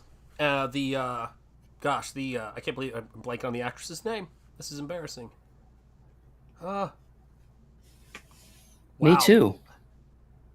I must be having a stroke. It's right there. Oh, God. What is it? This is embarrassing. Liza Minnelli's mom. Yes, Liza Minnelli's mom. What is wrong with us, man? Dorothy Lynch. Nope. Dick nope, we're done. Oh, yeah. I like to start with Bill Finger before I get to Dick Sprang. I know. Damn it, Antoine. The professor is on the prowl. He's doing things. Oh, my gosh. I mean, I'm just ashamed of both of us. I mean, I'm going into a shame spiral as we speak. Terrible. Yeah. I mean, what is wrong with us? Judy Garland. Judy Garland. Judy. We almost got there. Yep. So it's like when they did that movie, they didn't know it was going to be terrifying kids for decades. You know, they hoped it would. but it's still the definitive. People have tried, but it's sort of like Walt Disney's Alice in Wonderland or Snow White. You know, that's how you imagine the characters. Like that's how they look, which is why you can work off of that. But you can't ignore the movie. It's like, the adaptation of The Shining when they went to make the sequel book into a movie. They're like, we have to acknowledge the movie, no matter how, Stephen King feels about it. Like that's Shining for most of audiences, So you gotta find a balance. It's funny that you bring that up because that's how we approached Battlebrick Road. Was Shanth, not Shanth, you didn't write it. Zeb, no, not really. Is pulling everything he can from the book. He read the book. He listened to it while he was working like a dozen times. So he's following the book. And I'm not reading the book at all. And I'm just referencing off of the movie so that I think that makes for a great push and pull on what's familiar for people. Because 90%, 95% of the people that know Wizard of Oz that back this book are only going to know it because of the movie. Darn right. So, and the people that know it because of the book are going to get extra stuff that they're like, oh, that's in the book. That's not in the movie. So, but it's stuff that I wouldn't have really put in there. But the fact that Zeb did is making it that much better. Yep. There it is. Antoine Dennison's bringing it to some dark places here. I would like to see a spin-off of Wizard of Oz, which focuses on the animal husbandry of the flying monkeys. Also, it would be nice to know the bylaws of the Lollipop Guild. There it is. We could get into that stuff. We could get into that stuff. Yeah, we could get into it.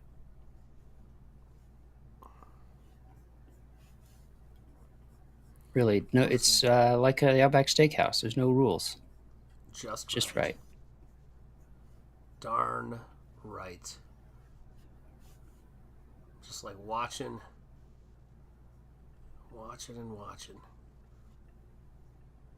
Dun, dun, dun. How's that delivery time looking? I'm watching him right now. I'm like watching the cam. I'm like, what are you up to, kid? I think he's at a light right now. But I think I'll say this as cryptically as I can. 47 was a good year for me. So that would be the location. We're getting to you.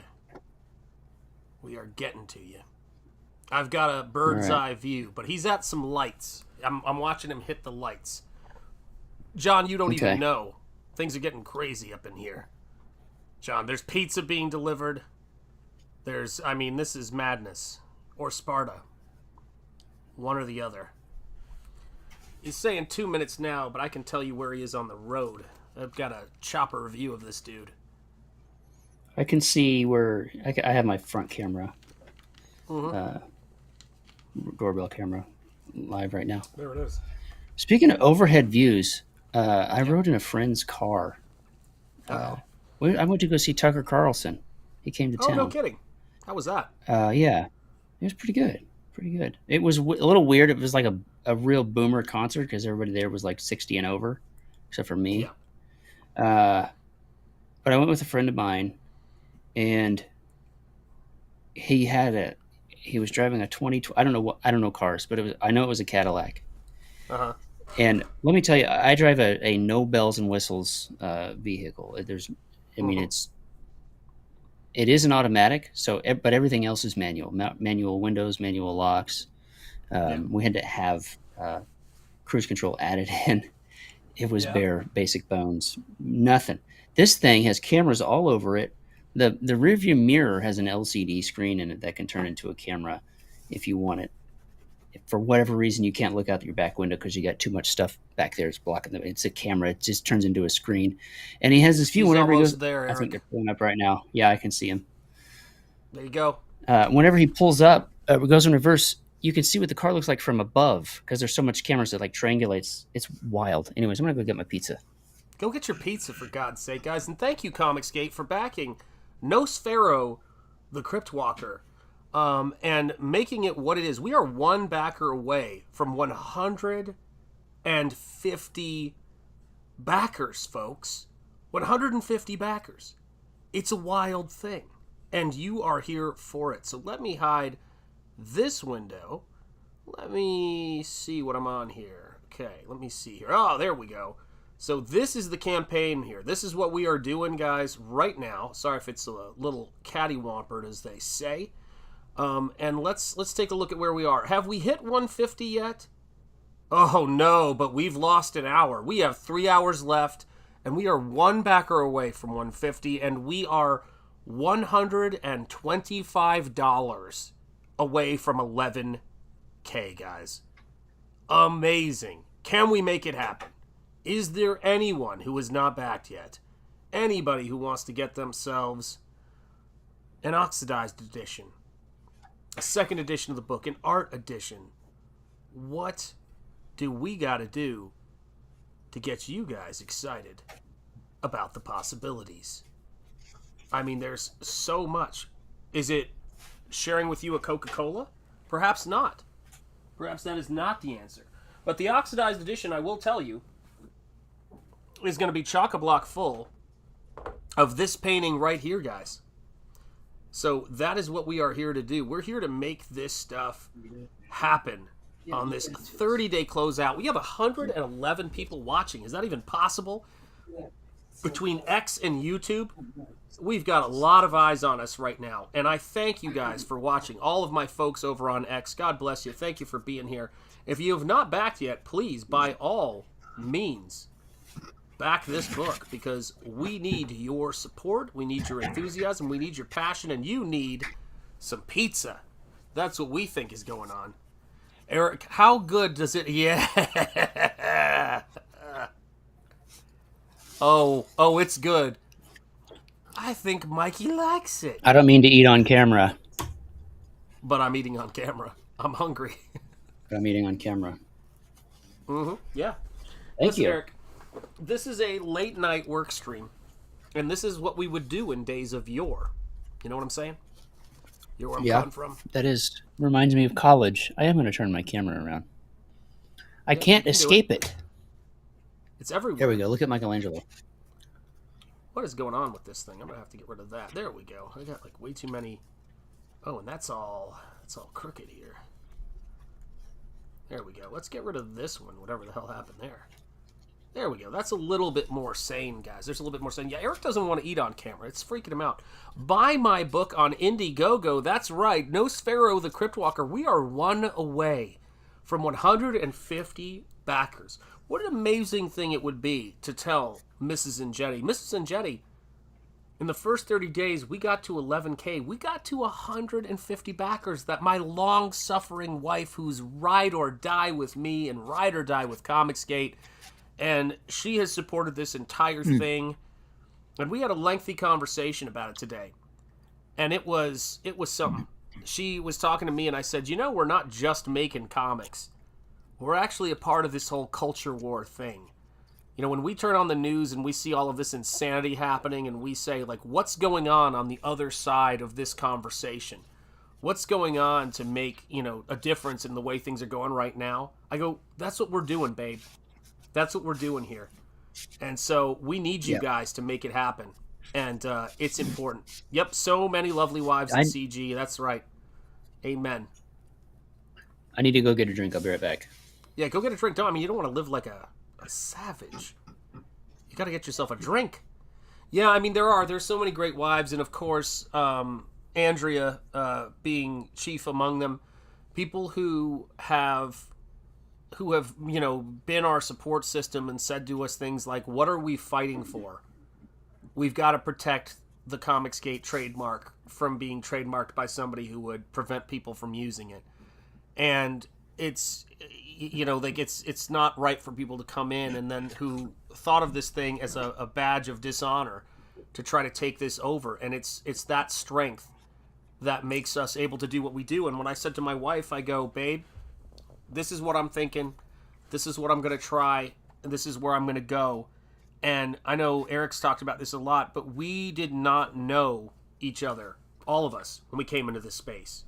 We met as a result of this sort of weird opportunity we have in this kind of, you know, time period we're in, to meet each other and to kind of, you know, try to do this stuff together. And it's like you get to know people in a very fast way. So when you guys see people have, you know, fallings out or disagreements or sometimes, you know, squash things, get back together, or whatever the heck else is happening, this is a pressure cooker we're in. This is a very intense environment, and it's right that it's stressful. It's right that you see a lot of passion, you see a lot of enthusiasm, but you see people form friendships that come from being in this cauldron, just like our fan base who has had our back. You guys know what it is. You guys are the ones going out wearing your Comicsgate hats, wearing your CyberFrog shirts, telling people to check out this comic book.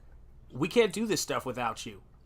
I mean, we're at I will tell you this right now. This is something that blows my mind. I went back and I was looking at what Nosfero was at in the final couple of hours of the campaign, and I was like, I guess it was, I was looking at it because I wanted to see what it was at the end of the first 30 days, and it was 9,000 and something, or 10,000 maybe it was, I can't remember. And it was like, and I thought, whoa, like, in the first 30 days, I got to 10,000 or ish. I might be getting to 10,000, you know, now. And then I realized that I got to 10,000. I forget what the number was, but I think I got to 10K in the first 60 days. That's what it was. That was like the grind of that first book. I'm pretty sure. So in the first 30 days of this campaign, we've matched what we did at 60 days of Nosfero, because that book was in demand and I was working on it for a very long time. It was a true crowd fund. You know, I was like, if this doesn't fund, I'm not going to make this book. It was crazy. There's a lot of ups and downs, though, highs and lows, I think. Yes, there are. There's tons. Absolutely tons.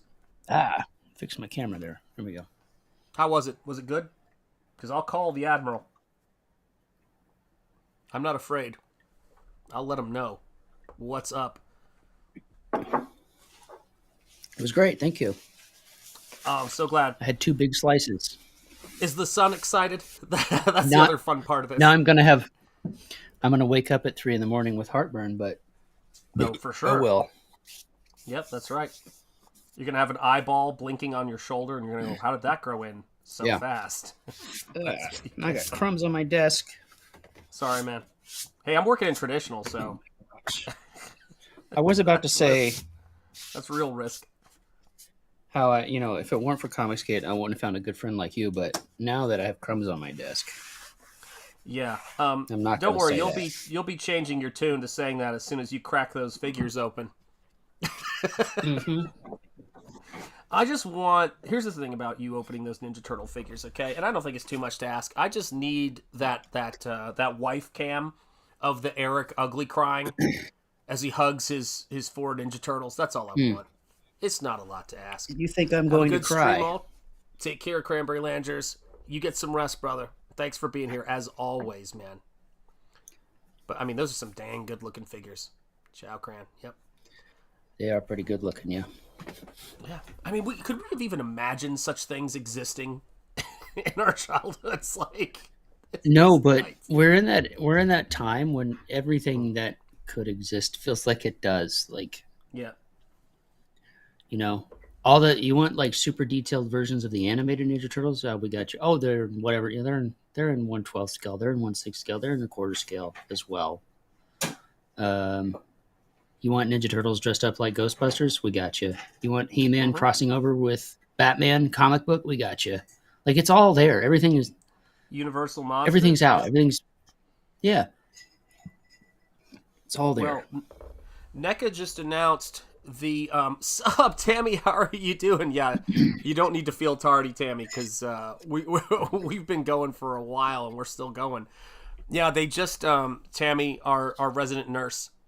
And this is the thing about it, right? Whereas it's like we when we were doing the Ninja Turtles like figures, and I was looking at all that stuff. One of the figures that are figure sets that has never gotten a proper screen accurate. Hey, Tammy, it's great to see you.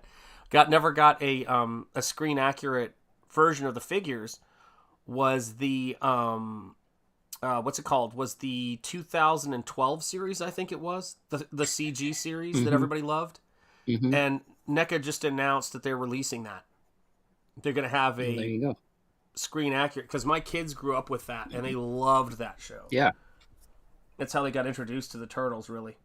That and the 1990s movie, those were the two things that I put. There are so many different variations of the Turtles and different media. You got it. Movies, comics, cartoons, toys. That's every fan has found them from some different venue, some different media. You know, there are Ninja Turtles fans that became fans from watching the Michael Bay movies, just as there are Ninja Turtles fans that bought the comic out of Kevin Eastman's trunk or whatever it was. Yep. It's pretty wild. If that wasn't weird enough, Kevin Eastman had a cut scene in the original Teenage Mutant Ninja Turtles movie where he was a garbage man. That he was going to be in that scene. They were going to have Peter Laird and him do it, but Peter was too shy to do it. So Kevin did it. You can barely see him out of focus in the background in one shot.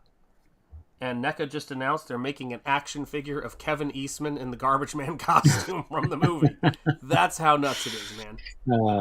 It's wild. Yep. I've always stuck with the TMNT from the first 5 issues, and Antoine, you are a gentleman and a scholar.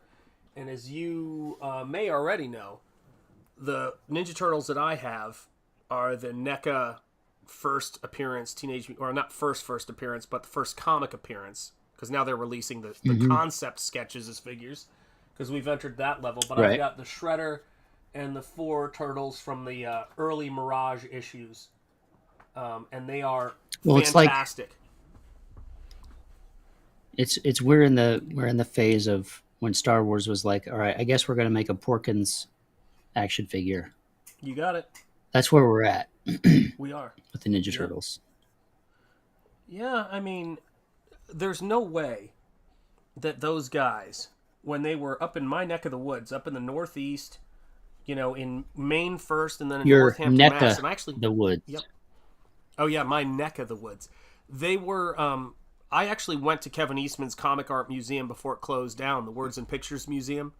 And Peter Laird still lives in Northampton. In fact, someone I used to teach with is friends with his wife, and so it's really weird, like how small this area is. But there's no way they took over pop culture. It's unreal to me,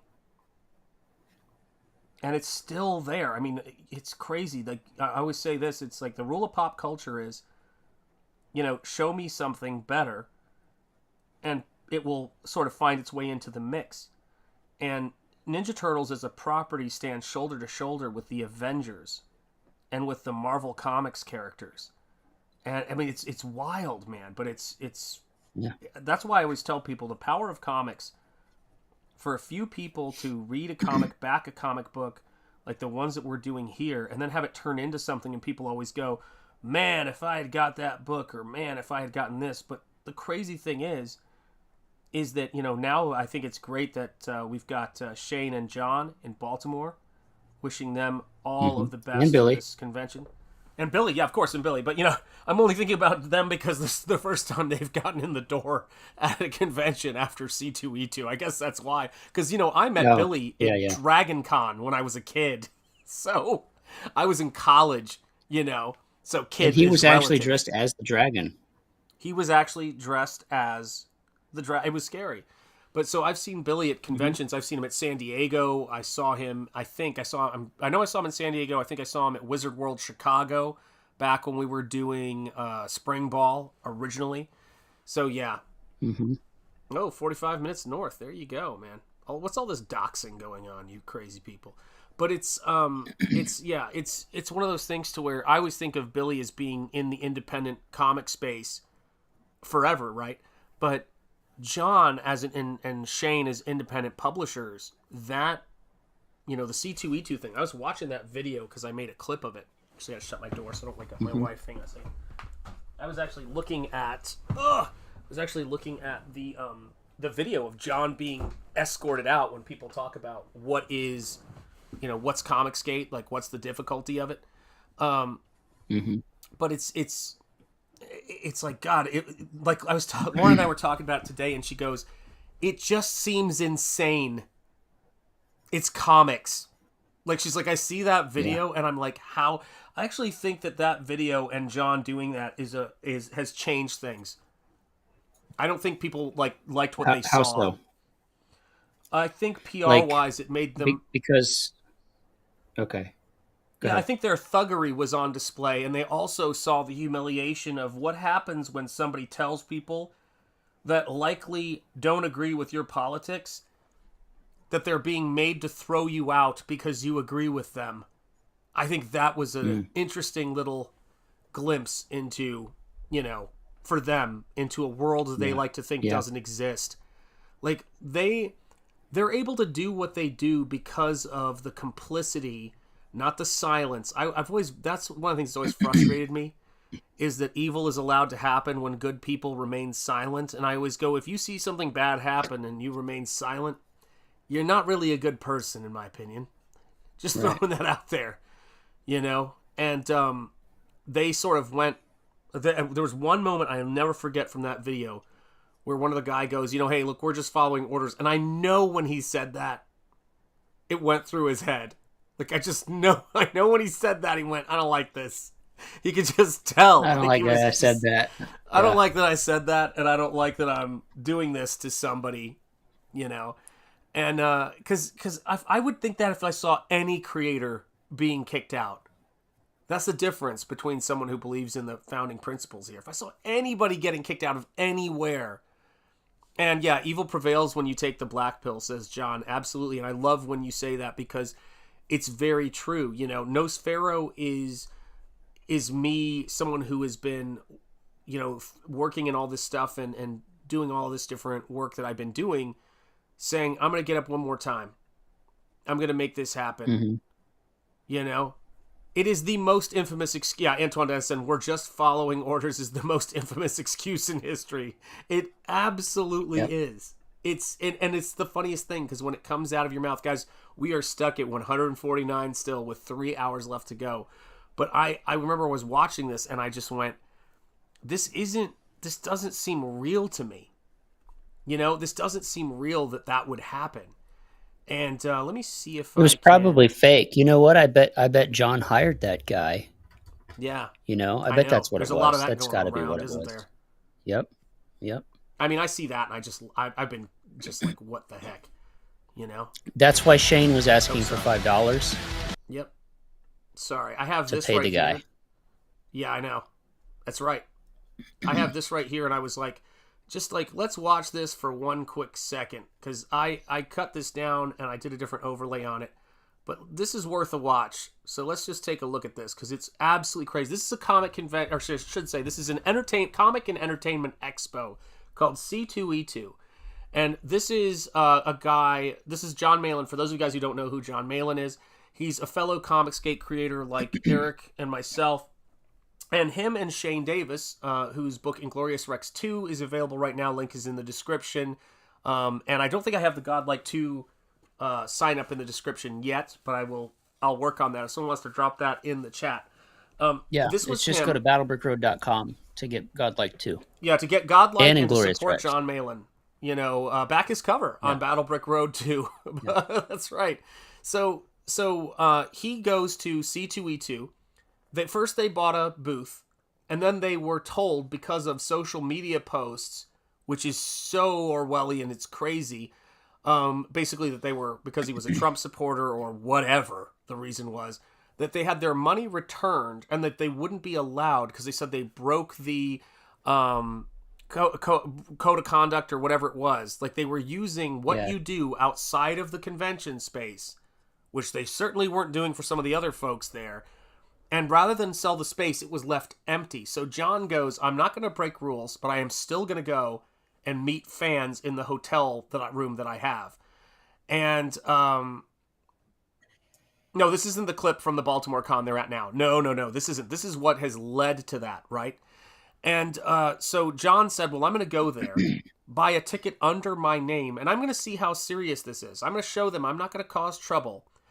And I'm going to see if they're really that serious. Like, are they really going to throw me out? Are they really going to not let me be in there?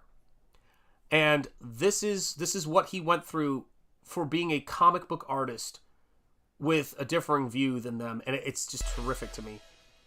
Here you go. I'm going to take a walk. We're just going to keep walking. Where are you? Hey, how's it going?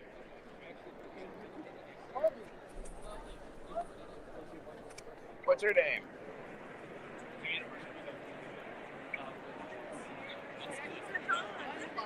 Look, I got the whole crew here. 3 guys for a comic book artist. Did Christina send you? John. Don't touch my phone. Hey, I'm walking out. If you're going to threaten me, then, let's just do it. You see that guy whispering, and then when he realizes he's on camera, changes his tune? All right. No, I'm doing great, man. How are you doing? We're going to walk outside then. Right, I heard you. All right. This is over a comic book convention and a comic book artist. And if anybody has never been in this type of situation, here we go, guys. It's very unnerving and hard to keep your cool. Isn't that weird? Yeah. Right here? And they're not taking him out the front. They're taking him. I'm familiar with that convention center. Basically out to where you'd have to walk around the back of the place. It's a good show, though. They're taking him out back to shoot him. Yeah. The spacing. More people should see this who've missed it because it's important. This time I don't know if that door is going to alarm, so you got to hold on, man. Oh, okay. Yeah, watch it. We're going to the exit here, guys. Yeah, look at that exit in the very back of the convention. The emergency exit, as it's labeled. You guys know why you're escorting me out? I think you were told that you violated the code of conduct. Right. But I didn't violate any code of conduct. I'm a conservative. Yeah, so my conservative beliefs is why I violated. So I'm a Trump supporter. Okay. Yeah. So that I just so you guys know what's going on. Right? I'm not a criminal. Right? Okay. Nobody's saying that at all. All right. We asked you to look for you, and if you're on the premise. They were told to look for him. That's fine. And if they saw him, throw him out. What is this? It's a comic convention. This is some Gestapo crazy. Yeah, we got a booth here. Nuts. Spent thousands of dollars on it. Then they decided that we violated their code of conduct 5 weeks before the show launch. 5 weeks before today. Yeah. So they said, I don't know, social media? Just yeah, they stalked my social media. Isn't that crazy? That's the way of the world. I don't think it is, man. I don't think that's the way. He said they stalked my social media. Isn't that crazy? And the security guard, I'll never forget this, said, well, that's the way the world works. And he goes, I don't think that's how the way. And John calls him on that. He goes, I don't think that's how the way the world used to work and how it should work.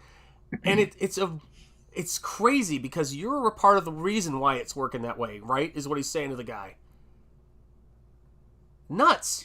Yeah, basically, he gets to you're the guy following orders. You're the guy following orders, and when stuff comes out, are we the baddies? Are we the baddies? It's absolutely. And let me drop this right here too, by the way, because look, I know this is Nosfero stuff, but there's the sign up right there for Godlike 2. Do me a solid and check it out, because this is the dude who kept me on stream till 5 a.m. to get me to $10,000 a couple of days ago. When he was the day of his launch, by the way. So that's the kind of man John Malin is. So let's watch this dude. I don't think that's the way it's worked. Being a Trump supporter shouldn't be a reason not to set up at a comic book convention, especially when I'm a comic book artist. I work for Marvel. See what I'm saying? I'm an industry professional. I'm not just some rando. You know what I mean? So that's what they did. It's called cancel culture. We had a comic book artist who just got canceled 5 weeks ago. He killed himself.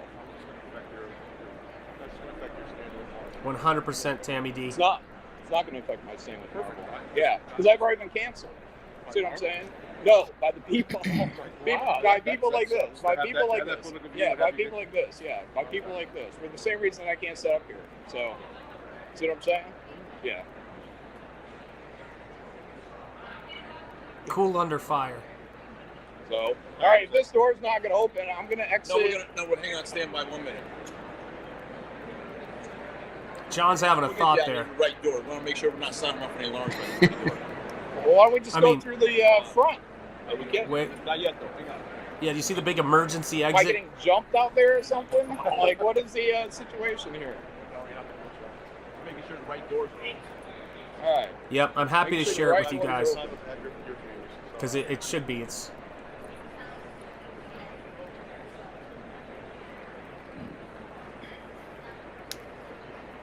Yeah, I put godlike as a border around it and then put this when I did my version of it. Did an overlay because I'm like, people need to know. There's his YouTube channel. Go follow this man. Yeah. Yeah, it is sad what happened to Ed Piskor. But Ed Piskor, this thing, you don't get into bed with these people. And he was in bed with these people. His friends canceled him because they don't really have friends. They're twisted, man. Yeah, it's like what I was saying earlier. Like, go ahead, yeah. You think they're not your friends, you know? They're not.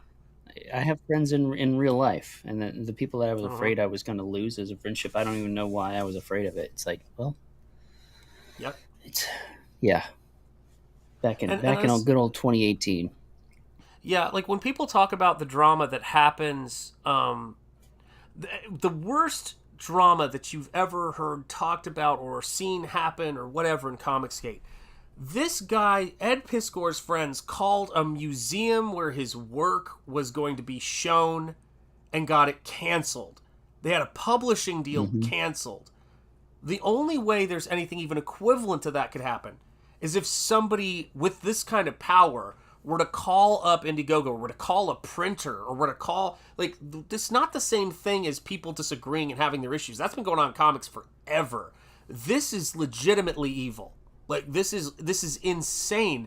And Ed Piskor, as much as he had been, all these different places, and as much as he has been, yeah, there's a Bristol in Rhode Island for sure. Yeah, there's anywhere the British were, there's a Bristol. Let me tell you, Emo.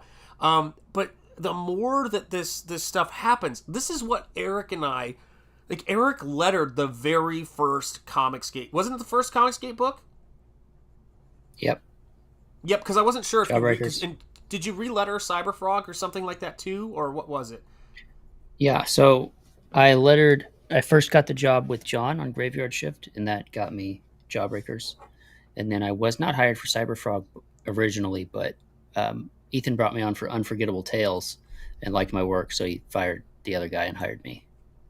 And I re-lettered Blood Honey, yeah. Yeah, that's what I thought. And let me say, yeah, they are like likely retired detectives. Yeah, and they have no idea what they're doing. They're just doing their job, and these people are lying to them. And this is what's crazy. Yeah, there's a Bristol in Tennessee. I know, I've been through there. But let me see this. Yeah, I know. And I would also say this too. It's that whole thing. The whole thing is weird, but it's this is the thing that's really crazy about this. Then I just have to go back to this because this is really, really important. The reason why Ed thought that was his only option, and by the way, and I'm not saying this with any insult or any disrespect, guys. There's every other option is better. Like I really want to make sure I state that, because that was a conversation on the Y-Files just the other evening with his latest compilation video, and it really affected me the other night when I watched that. There are other options, period. However, he knew what he was a part of and cheerleaded of subjecting other people to. He knew all too well what was in store for him. And he saw this, what Ethan saw, or what Ethan experienced, which is sad that people, and he overtly said he didn't like Ethan and because he was Comicsgate and all this other stuff. So he took pride in that stuff. What happened to Ethan, the thought of it happening to him was too much to bear. Which begs the question, where's the empathy? Where's the seeing of yourself in another human being? That you would do something to somebody that you couldn't live if it happened to you, is a question that I just think people need to ask themselves. Because it's not, I don't do things to people that I couldn't survive if they happened to me. That's an easy decision.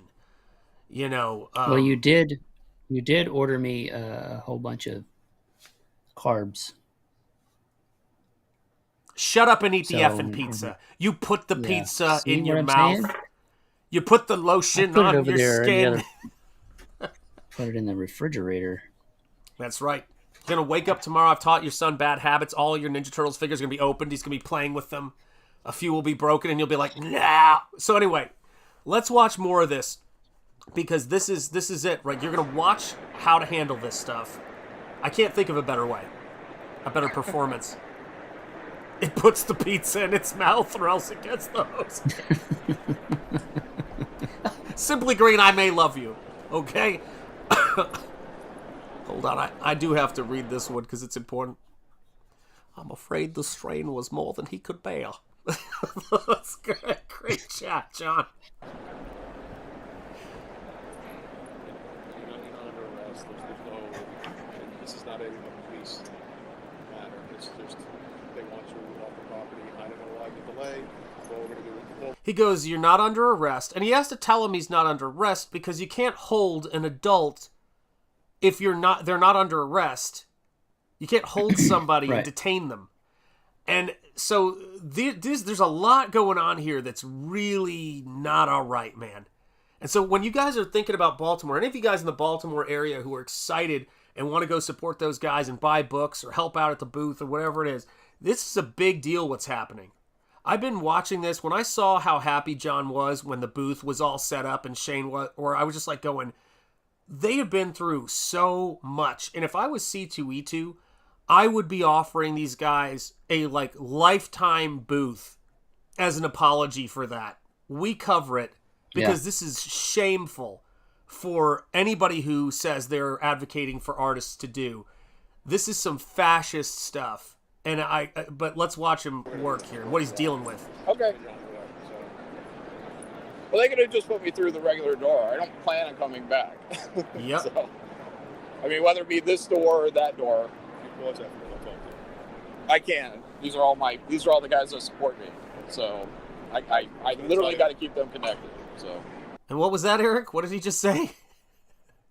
So these are my supporters. I literally got to keep them connected.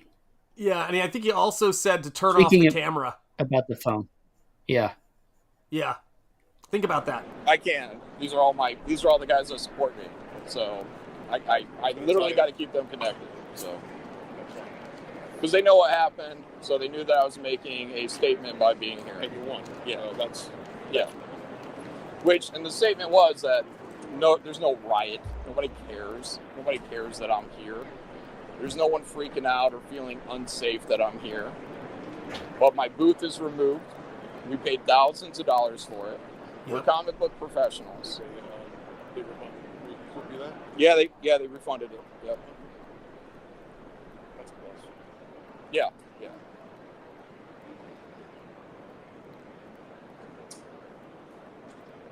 I clipped this and sent it to John and Ethan. I put it on Twitter, and I talked about my memories of being a kid growing up in Tennessee and how there were always people who were like, you can't sit at our table. You can't sit at our table. But I always met cool people like my friend Travis, whose mom worked in the cafeteria. She worked behind the counter. She'd always give us extra ground steak and gravy. I'll never forget that. Mrs. Wright, W-R-I-G-H-T. She's just a wonderful woman. And she was just, and those kids, the comic people, would always say, hey man, we got a seat for you when you couldn't find a place to sit down. That's why Nosfero exists. That's why my friend Zach Cullis, who introduced me to Ninja Turtles and comics when I was in the 5th grade, that's why that stuff exists, man. And I posted this and I said, this shit's wrong. There's always thugs, but Comicsgate's the place I came into, and people said, hey man, you can have a seat here. You can come sit with us in Comicsgate, man. You know? We said, you can sit here if you want to. No, what you actually said, Eric, was, you go, yeah, come on the bus, but sit in the back. That's what Eric said. Eric said to me, you see that table over there that says Browns only? And I went, no. But I sat there because it was cool. There was a lot of space. Yeah, it was cool. And weirdly, then Eric went over there and sat down. I was like, we might need to have a talk, Eric. No, so Eric's like, I identify as brown. I wanted to be your black friend. You are. Absolutely. I broke the glass ceiling. But no, I said that, and then people went, and now you're accepted. I don't know if you saw this comment on that post, but someone said, and now you're accepted by a bunch of bigots. Or now you're sitting with a bunch of bigots.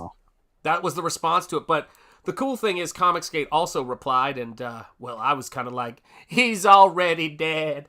He's already dead. It was that kind of scenario. So let's watch the man at work. The man who, by the way, if you back Nosfero, know this, killing is my business, ladies, and business is good.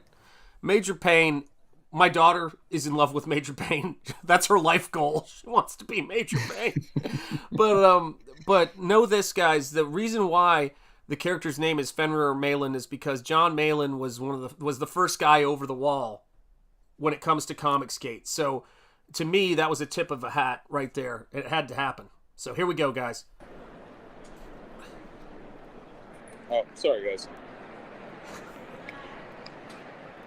And he refused to turn off his camera, which I would advise 100%. No, I don't think so, Ron. I think don't we're ever. Right. And they knew people were watching. Yeah.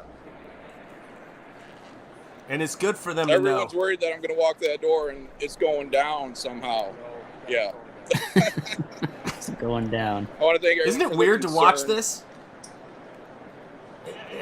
I thought the same thing. I was like, why is he going back there? What's behind that? I would have thought what someone also said is, yeah, he refused at least 3 times. Yes. And I thought what some people in the chat were saying, because I was watching this live, dude. I forgot about that. I mean, my jaw was on the floor, cool. And so I watched it for 40 minutes, and then he said, that guy's cool. The guy probably heard it. Low-key threatening. But he goes, the other guy tried to low-key threaten me, and I'm like going, how low-key was it, John? Because he whispered up real close to him. But here's the thing, because I want to get my timetable right, so people get what we're talking about here, because it is important, right? So let's see here. Okay. I mean, some of the people, I mean, it's like, come on, guys. Like, they act like... So, this was in April of this year. So, May, June, July, August, September. This was not even half a year ago. This was 5 months ago. Less than 5... Yeah, 5 months ago. That John experienced this trying to attend a convention. How the heck do you get up the moxie to put all the energy in to getting a booth, building a booth, doing all of this stuff? I was watching this when he was walking around, and I was like, well, that's cool. At least he can walk around and see it and have some fun out there, buy some comics maybe. But, you know, while he's out there, you know, because he was just going to go there to meet fans. And I was like, that's brave. When this happened, it was unreal. This was a cartoon of what you thought might happen. Yeah. You know? I mean, it's crazy. And so, yeah, I was watching it as it happened, and I went, what the heck? Yeah, because I was there, too. I was thinking the same thing you were, like, oh, I guess they're just going to let him walk around. That's great. You know, there's no riot, like you said. Nobody's throwing a fit. Nobody's crying. Agreed, awesome one. And then Mr. Baldman, or whatever, shows up behind him. Yep. And now we're at where we're at here in the timeline, and it was like, wow, who knows what would happen next? Is the showrunner or the whatever her name was going to come down and confront him, or or are they going to lie about him as they so often do? Or are they going to say he's, God forbid, a number of things? And so what someone in the chat was saying, and I agree, was you can what someone in the chat was saying, and I agreed with, is they said they thought what they were attempting to do was to push him or have him go out the emergency exit to set off an alarm so he could be arrested. That was what some people were saying. Either way, John's reading all this. He has no idea what he's in for, what's going on. Right. So, yeah, let's watch this because he handles it really well. He goes, that guy's cool. The other guy kind of low-key threatened me, but you're going to see the guy who low-key threatened him is actually on the phone after he heard the political aspect of it, and is like, wait, I got to double check on this. Not to mention, sorry, I gotta just say this to security, because as you guys know, anybody who's done this kind of job, they don't know what they're running into. They've just been told this guy's a threat and has to go. And they have to protect all these people. That's what they're paid to do. They're not paid to have a think about it. You know, they're paid to kind of, like, say, like, for all they know, this guy is some criminal. And they're learning about him because he's staying calm. He's not saying, get off him. Like, he's not doing all the things to make it worse. Even though his adrenaline is probably through the roof. Gonna keep this camera going, guys.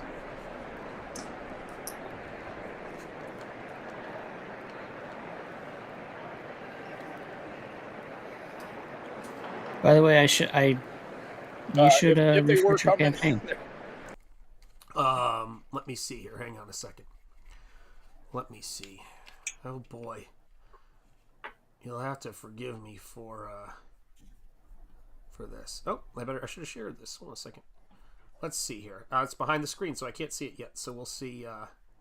You guys will see in real time what's that. Oh my God! 150 backers, 10,910. Refresh it again, though. Oh my God, dude! You guys are killing me. 2 hours left. We're at 151 backers, 10,945. Is Mrs. Enjetti going to wake up to 11K tomorrow morning? Guys, that's like too much, man. You guys are awesome. I'm not even dude, it's like, you know me, man, because we've now known I feel like we've had more conversations than I've had with most people I know at this point. But man, this stuff gets me, man. You know? Like, every time you guys, thank you so much, guys. God bless you. I'm just shocked, man. I'm absolutely shocked. It's like I'm not gonna run. Let me pause this. People advising him to run. Another terrible idea. That was me probably in the chat. Yeah, run so. and scream something in a foreign language. See where it goes. But guys, scream honestly, aloha snack bar and run away. Exactly. That's right. But this is the thing, man. Thank you guys. I'm blown away. You guys are amazing. When I saw this, I get really fired up about this stuff. Like, I got the same way, like, when they were really going after Ethan and he had a tough stream. It was terrible to watch, and it made me sick, and it made my wife sick, and we felt the same way about this. The fact that I gotta repeat this as many times as it takes. They told him that he couldn't be there because of political discrimination. And I'm pretty sure either the convention grounds or somebody is getting some kind of federal break, which opens you up to all kinds of things in theory. So it's an unjust sort of ruling. But the craziest thing about this is they had made their point. The fact that they actually lied. Look, let's put it this way. Let's say there's an actual security problem somewhere else going on right now in the convention center, and your 3 guards are throwing out somebody that you just disagree with politically. What if there was an actual crime going on somewhere, and security was distracted by their little targeted bullshit of John? I got so incensed by this because this is not right ever. This is not right ever. It's insane to me. It's so completely crazy because security is there to keep the convention safe. If you point to somebody who is utterly safe and not going to cause any trouble other than your crazy, deranged, paranoid brain, and you distract 3 security guards and the head of security to go deal with that, you're endangering people in the convention. It's like pulling a fire alarm or something like that. You're distracting the fire department from an actual problem. Like, you don't do it. And these people have taken so much of our time, our money, our tax dollars, chasing ghosts and making us do it. And that's why I'm in Comicsgate. It's because of these folks. You know, these people that I identify with because they have principles. And they're degenerates like myself, so I feel at home. And it's You're at home here. We eat Domino's and sometimes we get sick, but we still eat it again. Wait, what did you put on my pizza? Wait a second. Okay, so true, full confession, those mushrooms that were on the pizza. If your Ninja Turtle figures start talking to you, I want you to know you have my sincerest apologies. But yes, I think I can. They do not. Yeah, I think I can hear the color blue. I have to be honest with you. I think you're tough enough to where you'd be like, no big deal. Back to drawing. I mean, let's be honest. If you were to take psychotropic drugs, how different in terms of its weirdness would your art be? You're literally drawing an acid trip based influenced Wizard of Oz comic book. Yeah, I mean, you probably come back and go, oh, I was doing accurate Renaissance drawings when I was on drugs. Like this. We're the opposite. But yeah, John, I know John has some military experience, and yeah, but 3 guys coming up from behind you. Yeah, from penthouse to outhouse in 3 seconds flat. That's why I feel at home, Shanth. I'm a degenerate too. I know you are, my little Chuck E. Cheese. I know it, and you know what I mean. Totally insane. I've only been watching these comic streams for barely 3 months now, but I get the impression that John keeps his cool in most situations. He also keeps it real.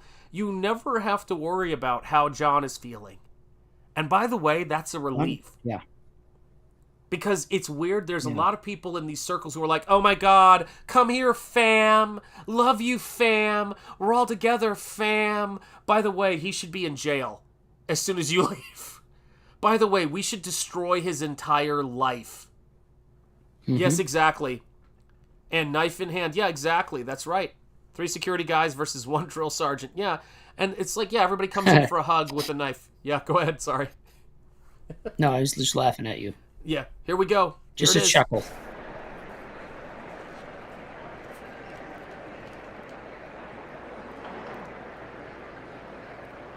If they were coming, I'm not gonna run, guys. So, yeah.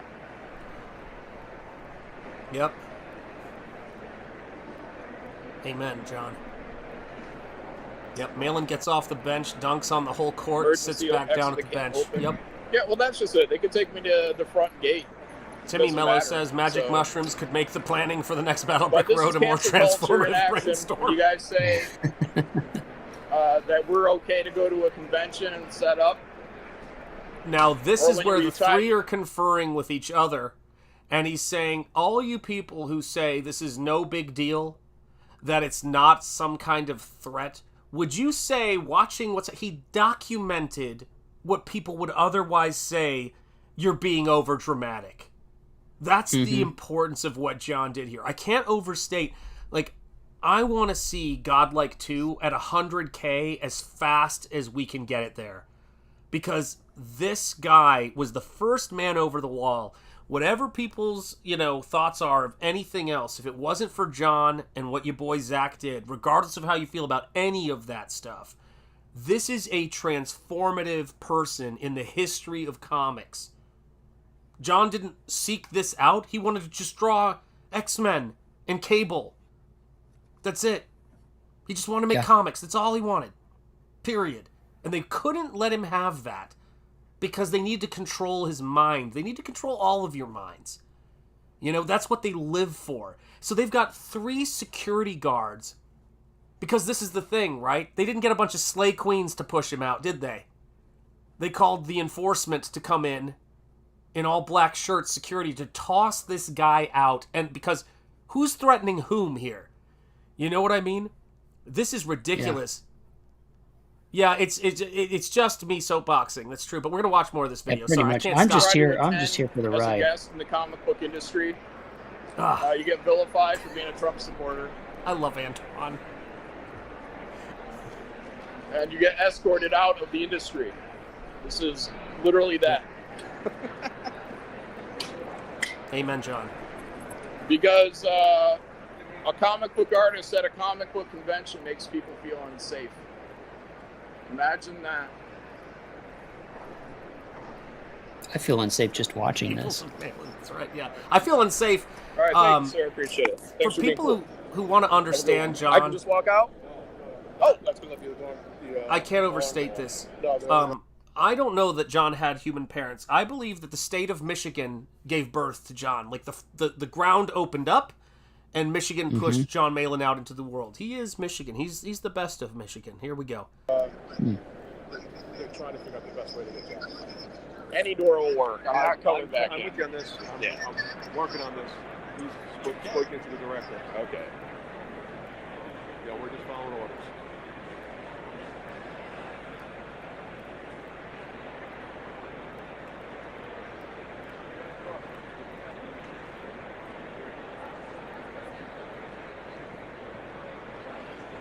$1,483 people watching this. Letting people know.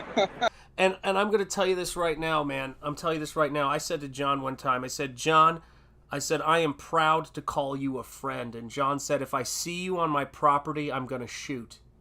And I said, you know, like, I said, thanks, buddy. And then it kind of got quiet. But let's just watch this. Let's watch John at work. Well, this is what happens when cancel culture kicks in and they see people trying to make it so comic book artists can't make a living. You know what I mean? This is how we make our money, going to these conventions.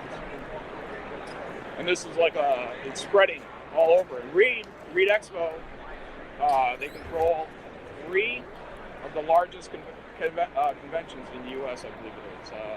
Chicago, C2E2, New York Comic Con, and Emerald City.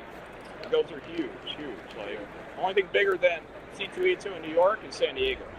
And everybody knows about San Diego. It's just a monster. Yeah. But that's how they do. They cut us off from our income. That's right. Cut you off from your income. Being conservatives. My Canadian brothers know what that's all about. Brothers and sisters, I should say. Got lots of backers there. They don't like that we believe a man is a man and a woman is a woman, and a man should not enter a woman's bathroom or engage in a woman's sport. And that's why I'm not allowed here. Even though there is zero intention to bring any of these politics to the floor, it's just a political killing, is what it is. So, yep. The people you're dealing with now, they don't make the rules. You're here to just make sure that. In case anybody is wondering, regardless of your politics, I will sell you a copy of Nosfero with a smile on my face. When are people going to realize this? You know, I want all of you guys in the chat to just understand this. There is no scenario. Most of us have colleagues, co-workers, people we work with who are every single group you could imagine. And it's laughable. Yeah, right. Speak for yourself. Yeah, that's right. Well, listen, when I was thinking about hiring a letterer, I said, you know what? I'm going to hire one of the whites. And my wife said, if you use that word again, I'm leaving. You know, and I said, look, I didn't mean you. You're one of the good ones. And we haven't spoken since. But Nosfero's lettering is breathtaking, and you should back it because it's got some of the finest. Really, all that matters in the whole thing. It's not really all that matters. I will be releasing the lettering-only edition of this book next. That's what it's going to be. But no, I mean, guys, this is silly. This is what's going on with John here. This is crazy. Oh, no, here we go. We know exactly who it is. It's Christina Rogers, the VP at C2E2, and her boyfriend, Chris Delando. Oh. Rest in peace, Sean's marriage, says John. No, don't worry about it. And he's saying, That's don't worry he about has me now. Yeah, it's Eric now. We can talk Ninja Turtles. She never got Ninja Turtles. You guys go around from show to show, or you guys? He's just talking shop with them. What a gangster! So you guys take this route to work? How often does something like this happen, where someone's been blacklisted? I'm sorry. My name's Frank here. Here it is. All right. So I was taking enough time. So this is important. Crap! I accidentally jumped ahead. But this is important. Okay, here it is. So. I'm sorry? So, the guy who came up to him and who he said low-key threatened him, that's why you don't overreact. Once he heard what was going on, he was like, this doesn't seem right. He used his own thought process. And now he's the one who's going to come up and deliver what you hear right now. So it's a lot of different redemption arcs and faith in humanity about to be shown here. You guys go around from show to show, or you guys just local to the convention? We can show to show. But all shows, not just Reed. Oh, okay. Here it is. How often does something like this happen, where someone's been blacklisted? I'm sorry? My name's Frank here. We didn't meet before officially. All right. So, I was taking enough time here. We just explained. I said, I don't see any problems, any issues. You know, you're not causing any problem, no harm, no foul. I don't see anything that's going on. If you want to enjoy yourself, enjoy yourself. If things change, you know, obviously I don't see you causing an issue or anything. Okay. If there's right, any kind of guys. disruption or something, then we'll deal with it. I have no intention to disrupt. I don't get that impression. That's exactly what I just said there. I appreciate you waiting a couple of minutes for me to try and sort it out. No problem. Enjoy the show. That's Okay. what it's all about So anyway. we have the green, like Christina Rogers said we're cool, or? I'm telling you. I just don't know who even that is. Okay. Honestly, I don't know any of that. Okay.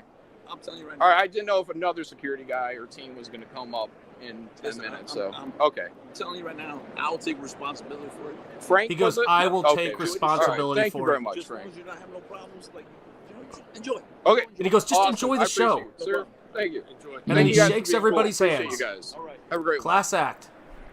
Look at that. That's how We're things back in change. it. We are back in it, guys.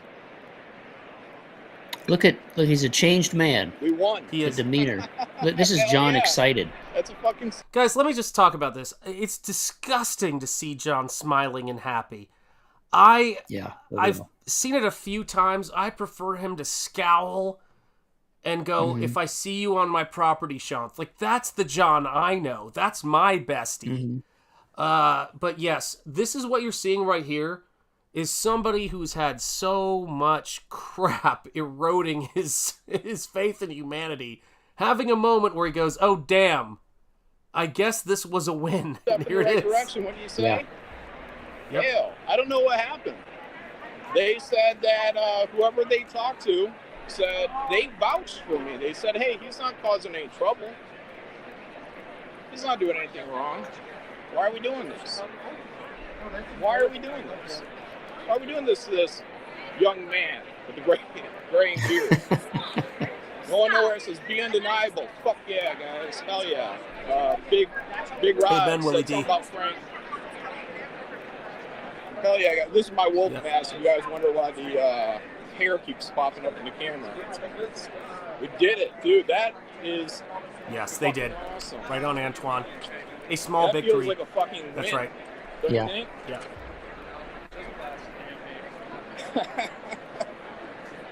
He brought me right to the brink of throwing me out into the alley. I don't even know where that door went. It could have been death behind that door. We're in Chicago. Hail Squibs, good to see you. Could have been some knee breakers back there. Right? For all of you guys watching, yes, indeed, we did it, guys. Yeah, for all of you guys watching, Nosfero is at $10,945. Thank you guys so much. Last 3 hours of the first, or 2 hours of the, gosh, we're down to probably 2 or 1 hours of the first 30 days. Thank you guys so much for your support. Well, sorry, go ahead. 1.5. Is my mic not very loud? No, your mic's good. Sorry. Yeah, 1.5 hours away. If you guys want to go back, Nosfero, the link is in the description. Thank you, Comicsgate. We're celebrating John Malin. Also, back his book, or sign up for his book. Back his book. It's out. God, I keep forgetting. It's live, Godlike 2. It's live. My brain is gone, man. So, yeah, please back it's Nosfero. It's the pizza. No, the pizza's made you sharp. Sharp as a knife. Why did I get so tired then after I ate it?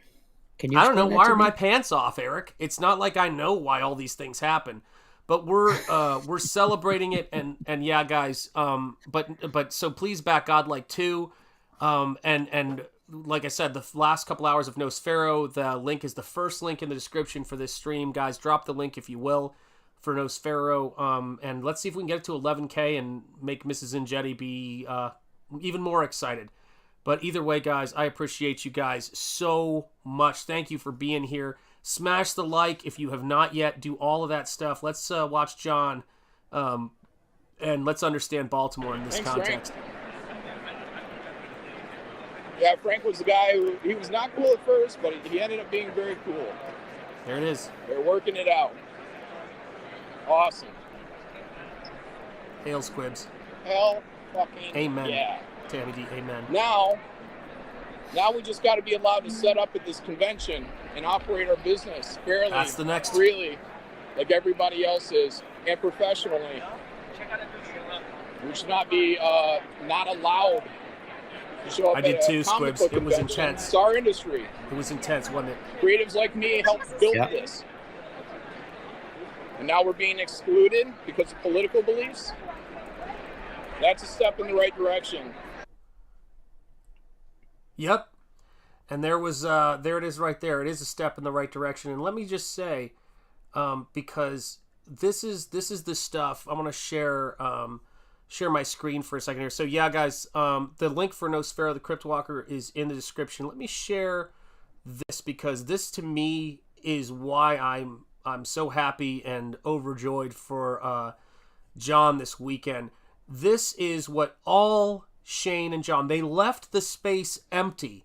So they lost money rather than have this beautiful artwork, these incredible new creations by John Malin and Shane Davis be in their convention. Several, I should say, from both of them.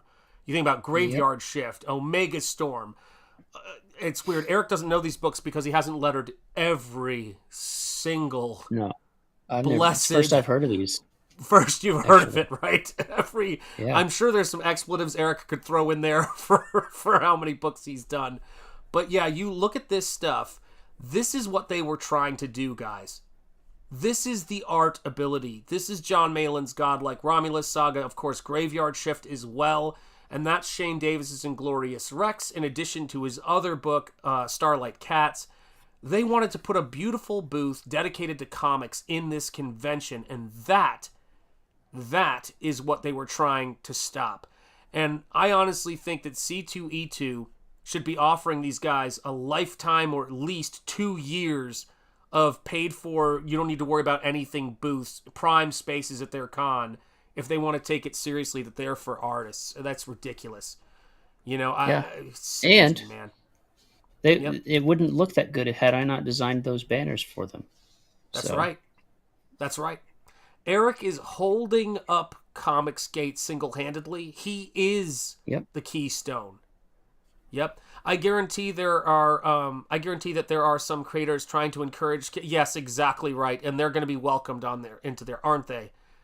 Yeah, those banners pop and they're beautiful. I have been to my share of conventions. Whoever designed those banners, and we don't know.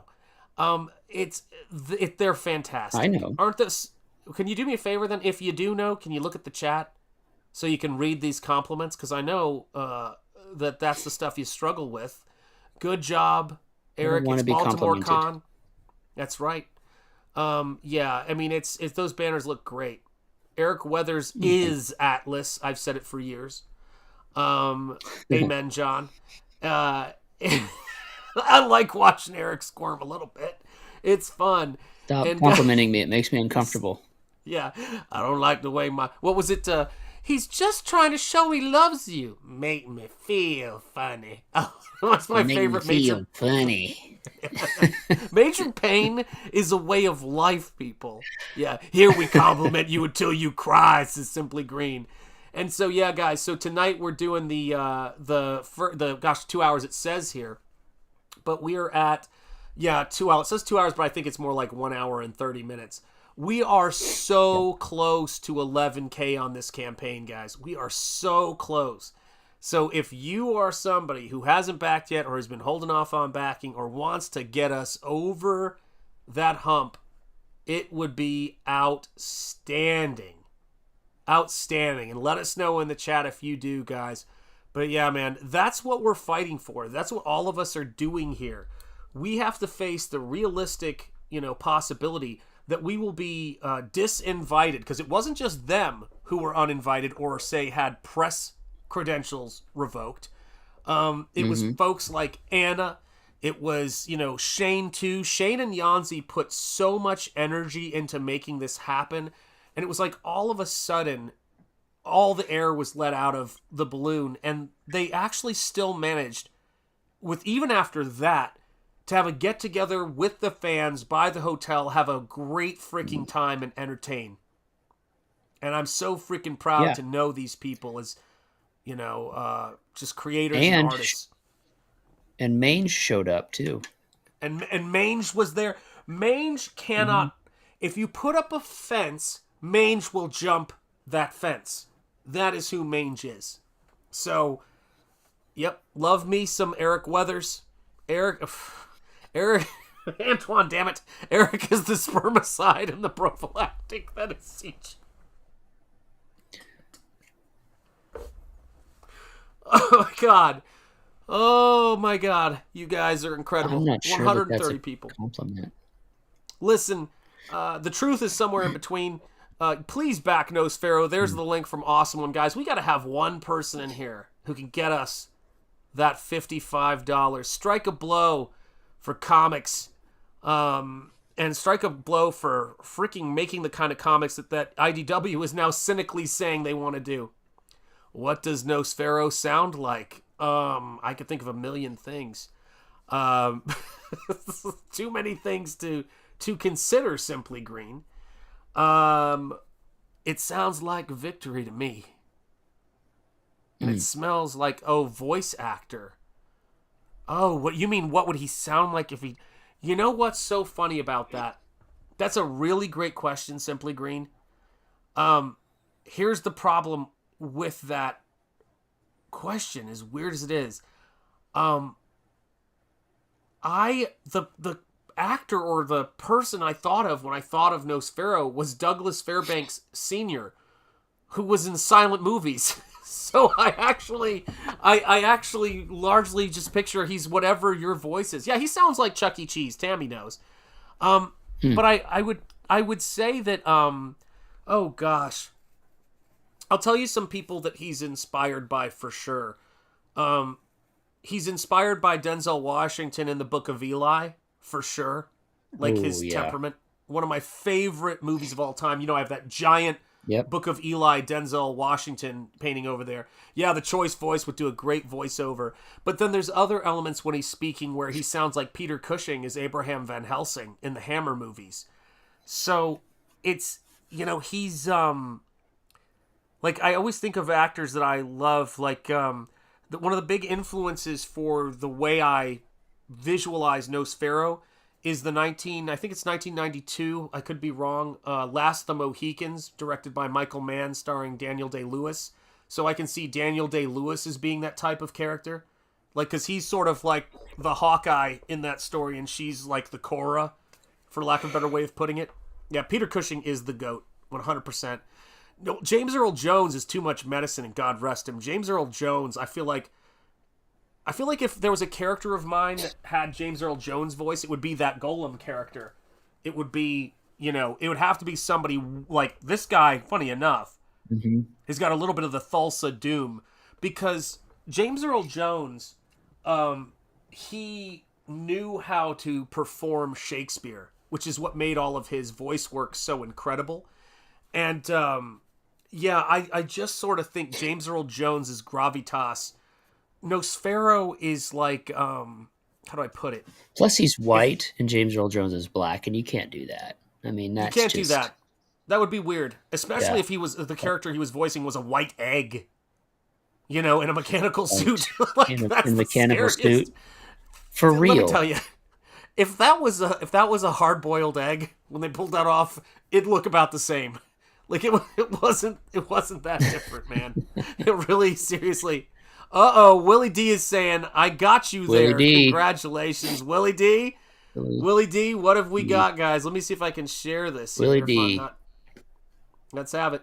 Let's do the refresh here, guys, as we say in the South. Boom! $11,010. We did it, guys. Boom. Look at Eric dropping the fireworks. He knows how to get it done. He knows. I gotta chime in with some of this. Chime in with some of this business. We gotta make it happen, folks. And you know, because this is where we're living. This is where we at. We've got to do. Look at you guys. Barb Rogers is here. God bless you. It is so great. Look at all you guys. It's so great. Thank you guys. You guys are awesome. Jeremy Burns is here. Look at all you awesome folks. I'm so glad to see you guys. Beautiful people. You beautiful, beautiful people. So let me do this. Let me go to the camera just back here real quick because I got to play some cheerleaders for all of you guys who have backed tonight. So here's one. Charge! And that's not to say that there will not be a second.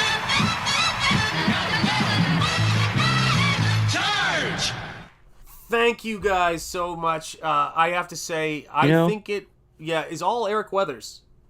But also, it's all me. And now, all... first of all, you're welcome, Shanth. And second of all, now I want some because I'm like one backer away from a milestone. Wait a second. I'm one backer away from a cheerleader. Hold on a second here. Hold on a second, guys. We never leave a gator behind. I don't mean an alligator, because those things... I know some of you live in Florida. You keep those away from you. I'm not kidding. Mm-hmm. Those gators are big.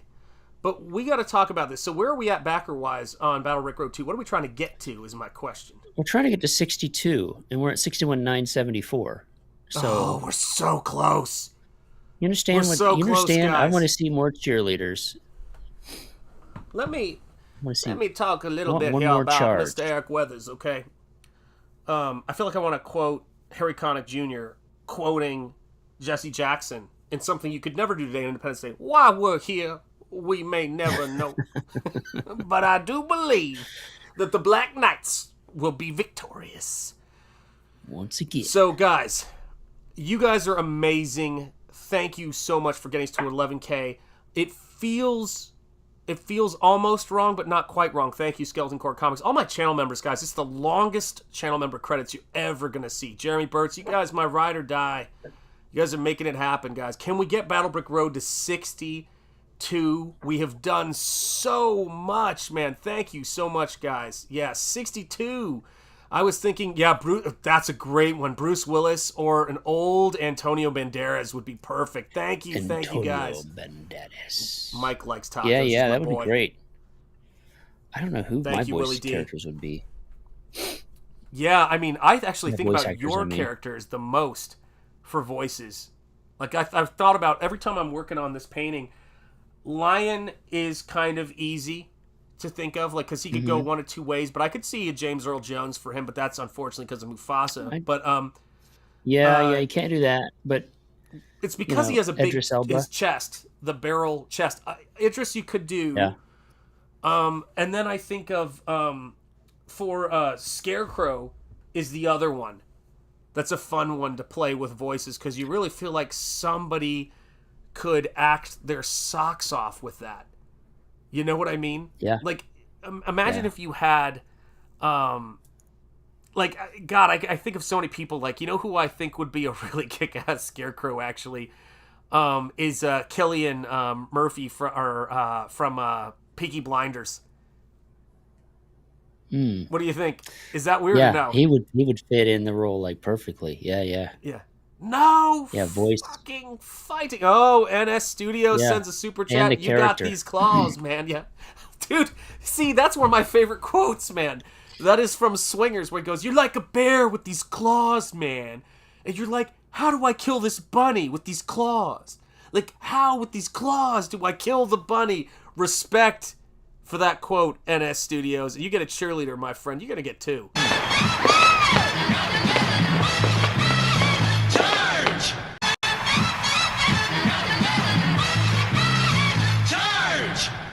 And that is actually hilarious because I didn't even put that together that Cillian Murphy played Scarecrow in the Batman films. That is a trip. So he could do it again.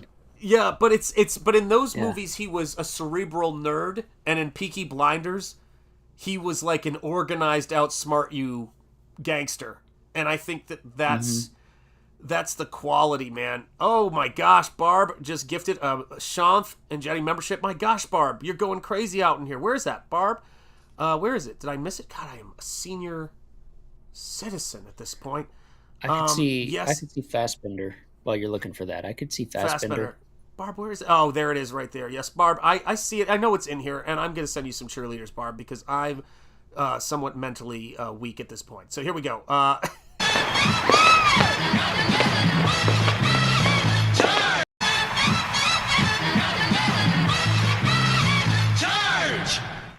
There we go, Barb. Beautiful. Thank you. God bless you. You are awesome. You guys are great, man. You guys are great. Thank you, guys. So, I'm sorry. Go ahead. You were saying that you can see Michael Fassbender as Scarecrow too, yeah? Yeah. Ultimately, it doesn't really matter because you won't see his face. Yeah. But for a good voice, you would want something that is a little bit that could be a little bit psychotic at moments. Yes. So, yeah. Yeah, I mean, I don't know who would play Dorothy. Well, that's your hardest. There it is, Barb. I found it right there. I just want to make sure I put it on screen. Barb Rogers, Miss Solar Terror, gifted 1 Shanth Enjeti membership. I thank you so much for that, Barb. Yeah, you know what's so funny is it's always the hardest character to cast, and we've all learned this the hard way in terms of watching movies, is Luke Skywalker. You know, because that's your Dorothy in Oz. That's your character that everybody's going to relate to. And they can't be too specific, and they can't be too non-specific. It's the weirdest thing. It's like casting, you know, Harry Potter or casting. They did a great job in the Hunger Games with the actress. Like she worked for people. There were complaints at first, but people who like it, I'm told, and know the books, were all right with it in the end. And that was a tricky casting decision, because this is somebody you're going to have to watch for the whole thing, you know? Yeah, for whatever name, Katniss or whatever. Alfita saying, all right, guys, so how are we doing on Battle Brick Road? What do you got there, Eric? Let me know if you see anything, and if anybody backs, let me know. We are so close. What is that, $26? Is that right? No. Yeah, $26 if yeah. Run down some things. Actually, I'm going to have you share your screen, Eric. You've got it right here, right? So let me share your screen right here, so you can drive and tell people what's available. And let us know if you back. Jennifer Lawrence, thank you. Let us know if anybody in the chat backs it and pushes us to 62. Oh, I know where everybody is. If you're on the website, it's battlebrickroad.com. The great thing is I have a live view. I can see where you're at. Right on. I can see that somebody in New York is looking at the website. I know that I can't say the name or anything like that, but somebody in or around New York. That's kind of a little bit creepy. So, but if I could just ask a question, just since we're here already, what are they wearing? Oh, never mind. You can't see that, Eric. I apologize. That's my fault. I don't want to scare them away, but that's one of the coolest things I could.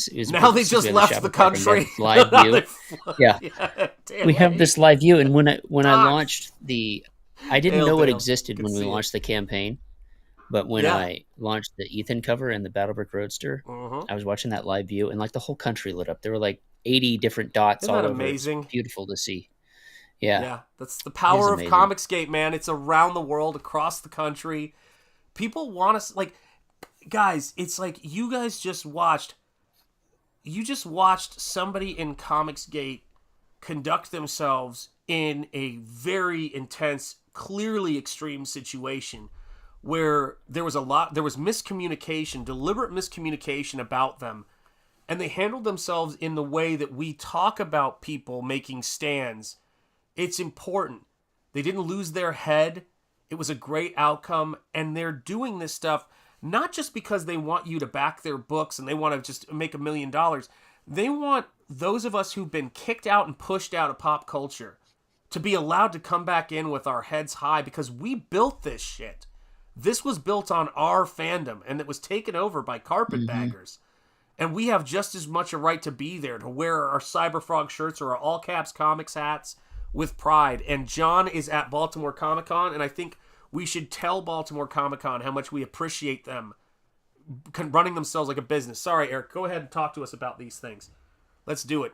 The record. The record. We have a record. In fact, I have it right here. Yep. We're literally breaking records and making records for Battlebrick Road 2. Yep. It's a 7-inch vinyl record on yellow vinyl. There's two songs, one on each side. It's a 45 Make speed. it a little larger. So check it out. We have the Reaper Cometh and the Spark. They're theme songs for Tin Man and Scarecrow, composed by Vosto, who's done a lot of CG Comicsgate music. That's just a little add-on. It's just a little accessory that you can get on a campaign. But the story itself, Battlebrick Road, in short, is Wizard of Oz with guns. And I'm so close to finishing the line art on book 2. Yep. There's a stretch goal that I gave you. What did you give me? The stretch goal is Eric gets 4 Ninja Turtles, quarter scale figures. As soon as I finish drawing it. Done. Yep. Yeah, Eric should do a As soon black as I and white finish process drawing it. edition. You know what's funny about that is I was thinking, because the way this works, we have a printer here in town. They're 15 minutes away from my house, 10 minutes away from my house. I thought once we fulfill the campaign, like I can be like, hey, can I get 25 of these books? Can I get 50? Can I get 100 or whatever, 500? And they'll just make them. So I think once the campaign is closed and we fulfill, I think sometime maybe in the spring or the summer, we'll do like a line art edition. And I will just do maybe just line art, not even lettering, but have like a line art version of the cover, maybe my cover for book one. Maybe I don't have Kenneth's line art. I can make it look like the line art, but he won't send me the actual line art. But I can do my cover, maybe Ethan's cover, and limit it to super limited, like 50, and just the black and white. And then once, we could do that. We could do anything. It's our own website. I don't have to set up a campaign. I could just like, hey, pre-order this. We'll order 100 of them. And when they sell out, that's it. And they're going to be $25. And when they're gone, they're gone. But that's not what we're doing right now. What we're doing right now is we're trying to just push one more book for now. I lost my mouse. There it is. We're moving one more book right now to try and get to $62,000 for Battle Brick Road 2. If you read the first one, we're picking up right where that one left off. Dorothy has met Scarecrow, and they are starting a new life together, Yeah. Going down that yellow brick road. That's right. This is what it's about, guys. This is what it's about. We are, I've been living in the sort of world of Battle Brick Road since Eric and I started, just talking comics and painting and all the stuff we're into. And you guys know how it is with how it used to be in comic shops, how it is on YouTube. Thank God. Thank God for you guys. Because we come into this space and we get to talk about the stuff that we like. We get to laugh. We get to have a great time. But like the imagination that goes into making these books. You could take any one of our books, whether it's Nosfero, whether it's Godlike, whether it's Inglorious Rex, and it's you could put them in Battle Brick Road 2. You put these things on a bookshelf or out a convention. People see these and they go, this is just as good or better. This is legit. And it's fan funded. It's better. God knows it's better. It's crazy, man. And it's inspired so much artwork from fans. I love Son of Liberty Radio there. I've already bought them all. Someone else has to buy another copy. So I have bought a record. I think I've bought 2 poster books. I think I've bought, I don't know how much I've bought, but Eric probably knows. It was a few things, I think. I can't recall. It was a few. Hail, Spaceman! Spaceman, I'm guessing you probably backed Battle Brick Road 2 already, but anybody out there, we are so close, guys. We are $26 away from 62K. Nosfero, for those of you guys who just got here and missed it, Nosfero hit 11K on the stream tonight. What a way to finish out that first 30 days. And I just realized something really important, which is I have not added additional time onto the campaigin. So I might want to do that now. Yes, I better. Yeah. So Eric, keep talking about Battle Brick Road. Keep scrolling, man. Let me do that. Yeah, Battle Brick Road 2. I could tell you what we have for sale. There's a couple of things. There's ultimately this special edition cover, which is this one right here, with the white background and all the bricks flying. That is our website exclusive cover. We are going to only print a limited number of these. They're only going to be printed once, and when they're gone, they're gone. But they are wholly unique. We're looking at probably 400, depending on what final numbers are before we go to print. And they are wholly unique. Each version of them. If there's 400 copies that roll off the printer, every single one of those 400 will be different, will be unique, one for one. Where all the characters, the bricks, and all of that will be in different rotations and different sizes and placements and all of that. It will, just like this little animation here shows you. They'll be entirely unique. So you want to snatch that up. They will be available after the campaign closes, but the price will go up. So you want to hop on that while you can. We've got covers by John Malin, Ethan Van Sciver, myself. We have a Kelsey Shannon cover for Battle Brick Road 1 if you missed out. That's our first reprint of it. We have the original printings of the first book as well here in the dinged dented versions. We have pristine versions of them in our Superfan and I Want It All bundles as well. So if you're a big spender, or you've had a lot to drink tonight and you're a little loose at the wallet, you grab the Superfan. I don't know why these images aren't loading, but the Superfan or the I Want It All bundle, and that'll get you everything except for the car. The car is sold separately because it is. It's going to be a while before those are ready, but we are taking pre-orders for the Battlebrick Roadster. Hell yeah. We went with O2 on here because it looks a little bit like Oz, and I thought that was pretty cool. It's very, very subtle. Very, very subtle that it's Oz. So yeah, check out Battlebrick Road 2. We're traveling further down the Battlebrick Road, down the Yellow Brick Road. Dorothy and Scarecrow discover Tin Man and Lion along the way on their journey to find her dad to this mystical city of emeralds. Respect, Spaceman. And things aren't what they may seem. I'll tell you that much. It's not what it seems super like. Chat from NS Studios. Back the book. So I got to play some cheerleaders. And thank you guys for looking at Battlebrick Road. I would love it for you to back it. And I'm going to come back after these cheerleaders. Charge! Charge! Let me tell you guys something, too, on top of all of this stuff, man. Top of all of this stuff, Eric Weathers is my artist brother. This dude, when I think about the people that make the Comicsgate space and that make me feel so grateful I walked away from my career in academia, it's people like Eric that I can have conversations with about painting, who I can collaborate with. Nosfero would not be what it is without Eric's amazing lettering, his advice, and his friendship. So if anybody feels like helping me get this campaign to $62,000 on this stream, it will make what's already been an amazing night even better, man. This dude's my brother. So if you feel like backing it, please do back anything. I'd appreciate it. Anything. It all helps. And like I said, we're so close from Willie D. to finishing the book. Got you too, Willie Eric. D. All right, hold on. I have to refresh MVP Willie D. The back end here. We've got some backers back here, so I want to thank you guys. Jeremy Burtz, man, my other brother. We got a lot of cheerleaders to play. Thank you, Jeremy. Let me understood, Skeleton. Much love either way. I want to get it synced up just right. I don't want to miss anybody, so we're gonna try this real quick. Hell yeah, Jeremy Burtz. You guys are awesome. Thank you, Willie D. You're the man. We're going to wait for the big, crazy time. Yep, and I do have some time, John, but I updated it either way because I'm old. All right, so tell me when you're ready. Let me refresh right now. What do we got? What do we got? What do we got?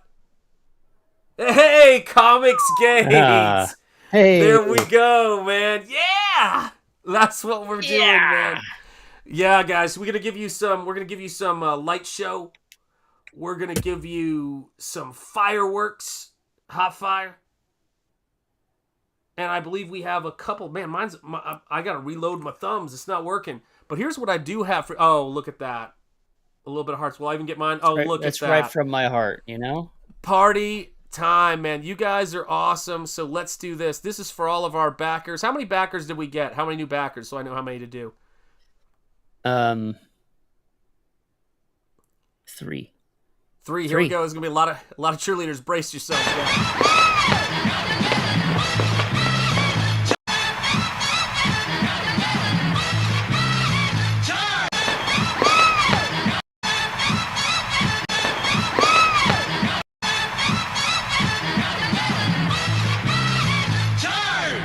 That was so many more than 3. That was a lot. That was a lot of cheerleaders, but we're back in full effect. And yes, I have cover A, says Spaceman. Now you have to get to 62,500. Amen, man. The guys, onward and upward. You guys are incredible. Thank you. I see fire in the chat. This is incredible, man. What a great night. What a great absolutely. Night. Great night, man. Yep. All right, gang. So I think we're gonna wrap it up because Eric and I have got we've got the itis, as it's called. We've got the pizza sleepies, man. That's what happens. So I want to just say this real quick before we head out, guys. allow me to say, as I always do, thank you, Comicsgate. God bless you all. Thank you so much for your support, for supporting my brother Eric, for making the first 30 days of Nosfero a incredible success, man. We are over the moon that this second edition is doing so well. And I have to say this too, you know, it's as I always say, guys, I'm doing this stream always from the heart of Lovecraft Country, the birthplace of American religious liberty. And it's just an incredible thing to be around so many people. Refresh Eric is what Tammy D is saying right now. Uh-oh. Right, we're not done yet. 6184. Oh. 62-234. Tammy D is on the loose. All right, here comes another cheerleader. Sorry, Tammy gets her cheerleaders always. Charge! That's right. That's how we roll. And yes, indeed, John, you're very welcome. Timmy, thank you so much, guys. We love entertaining you guys. We love being here. As I always say, yes, you did great, Tammy. You did fantastic. Yes, thank you so much. Thank you, Tammy. Much love. And stick around, Eric. We'll chat real quick because I know you're about to pass out. But as I always like to say from the heart of Lovecraft Country, but I always like to say, speak easy, stay gold, keep the faith. And let me see if I can do it again. Peace be with you. Guys, we will see you soon. And Comicsgate strong. Oh, you're getting the Indian head bobble. And I want you to know, if you're ever wondering, what would Shanth tell me to do right now? Yes or no? Remember, I would tell you. So, be safe, sleep well, God bless you all, and all of my awesome channel members, here are your credits, and I will see you guys very, very soon. Look for your names in the longest credits that I have ever seen. Here we go.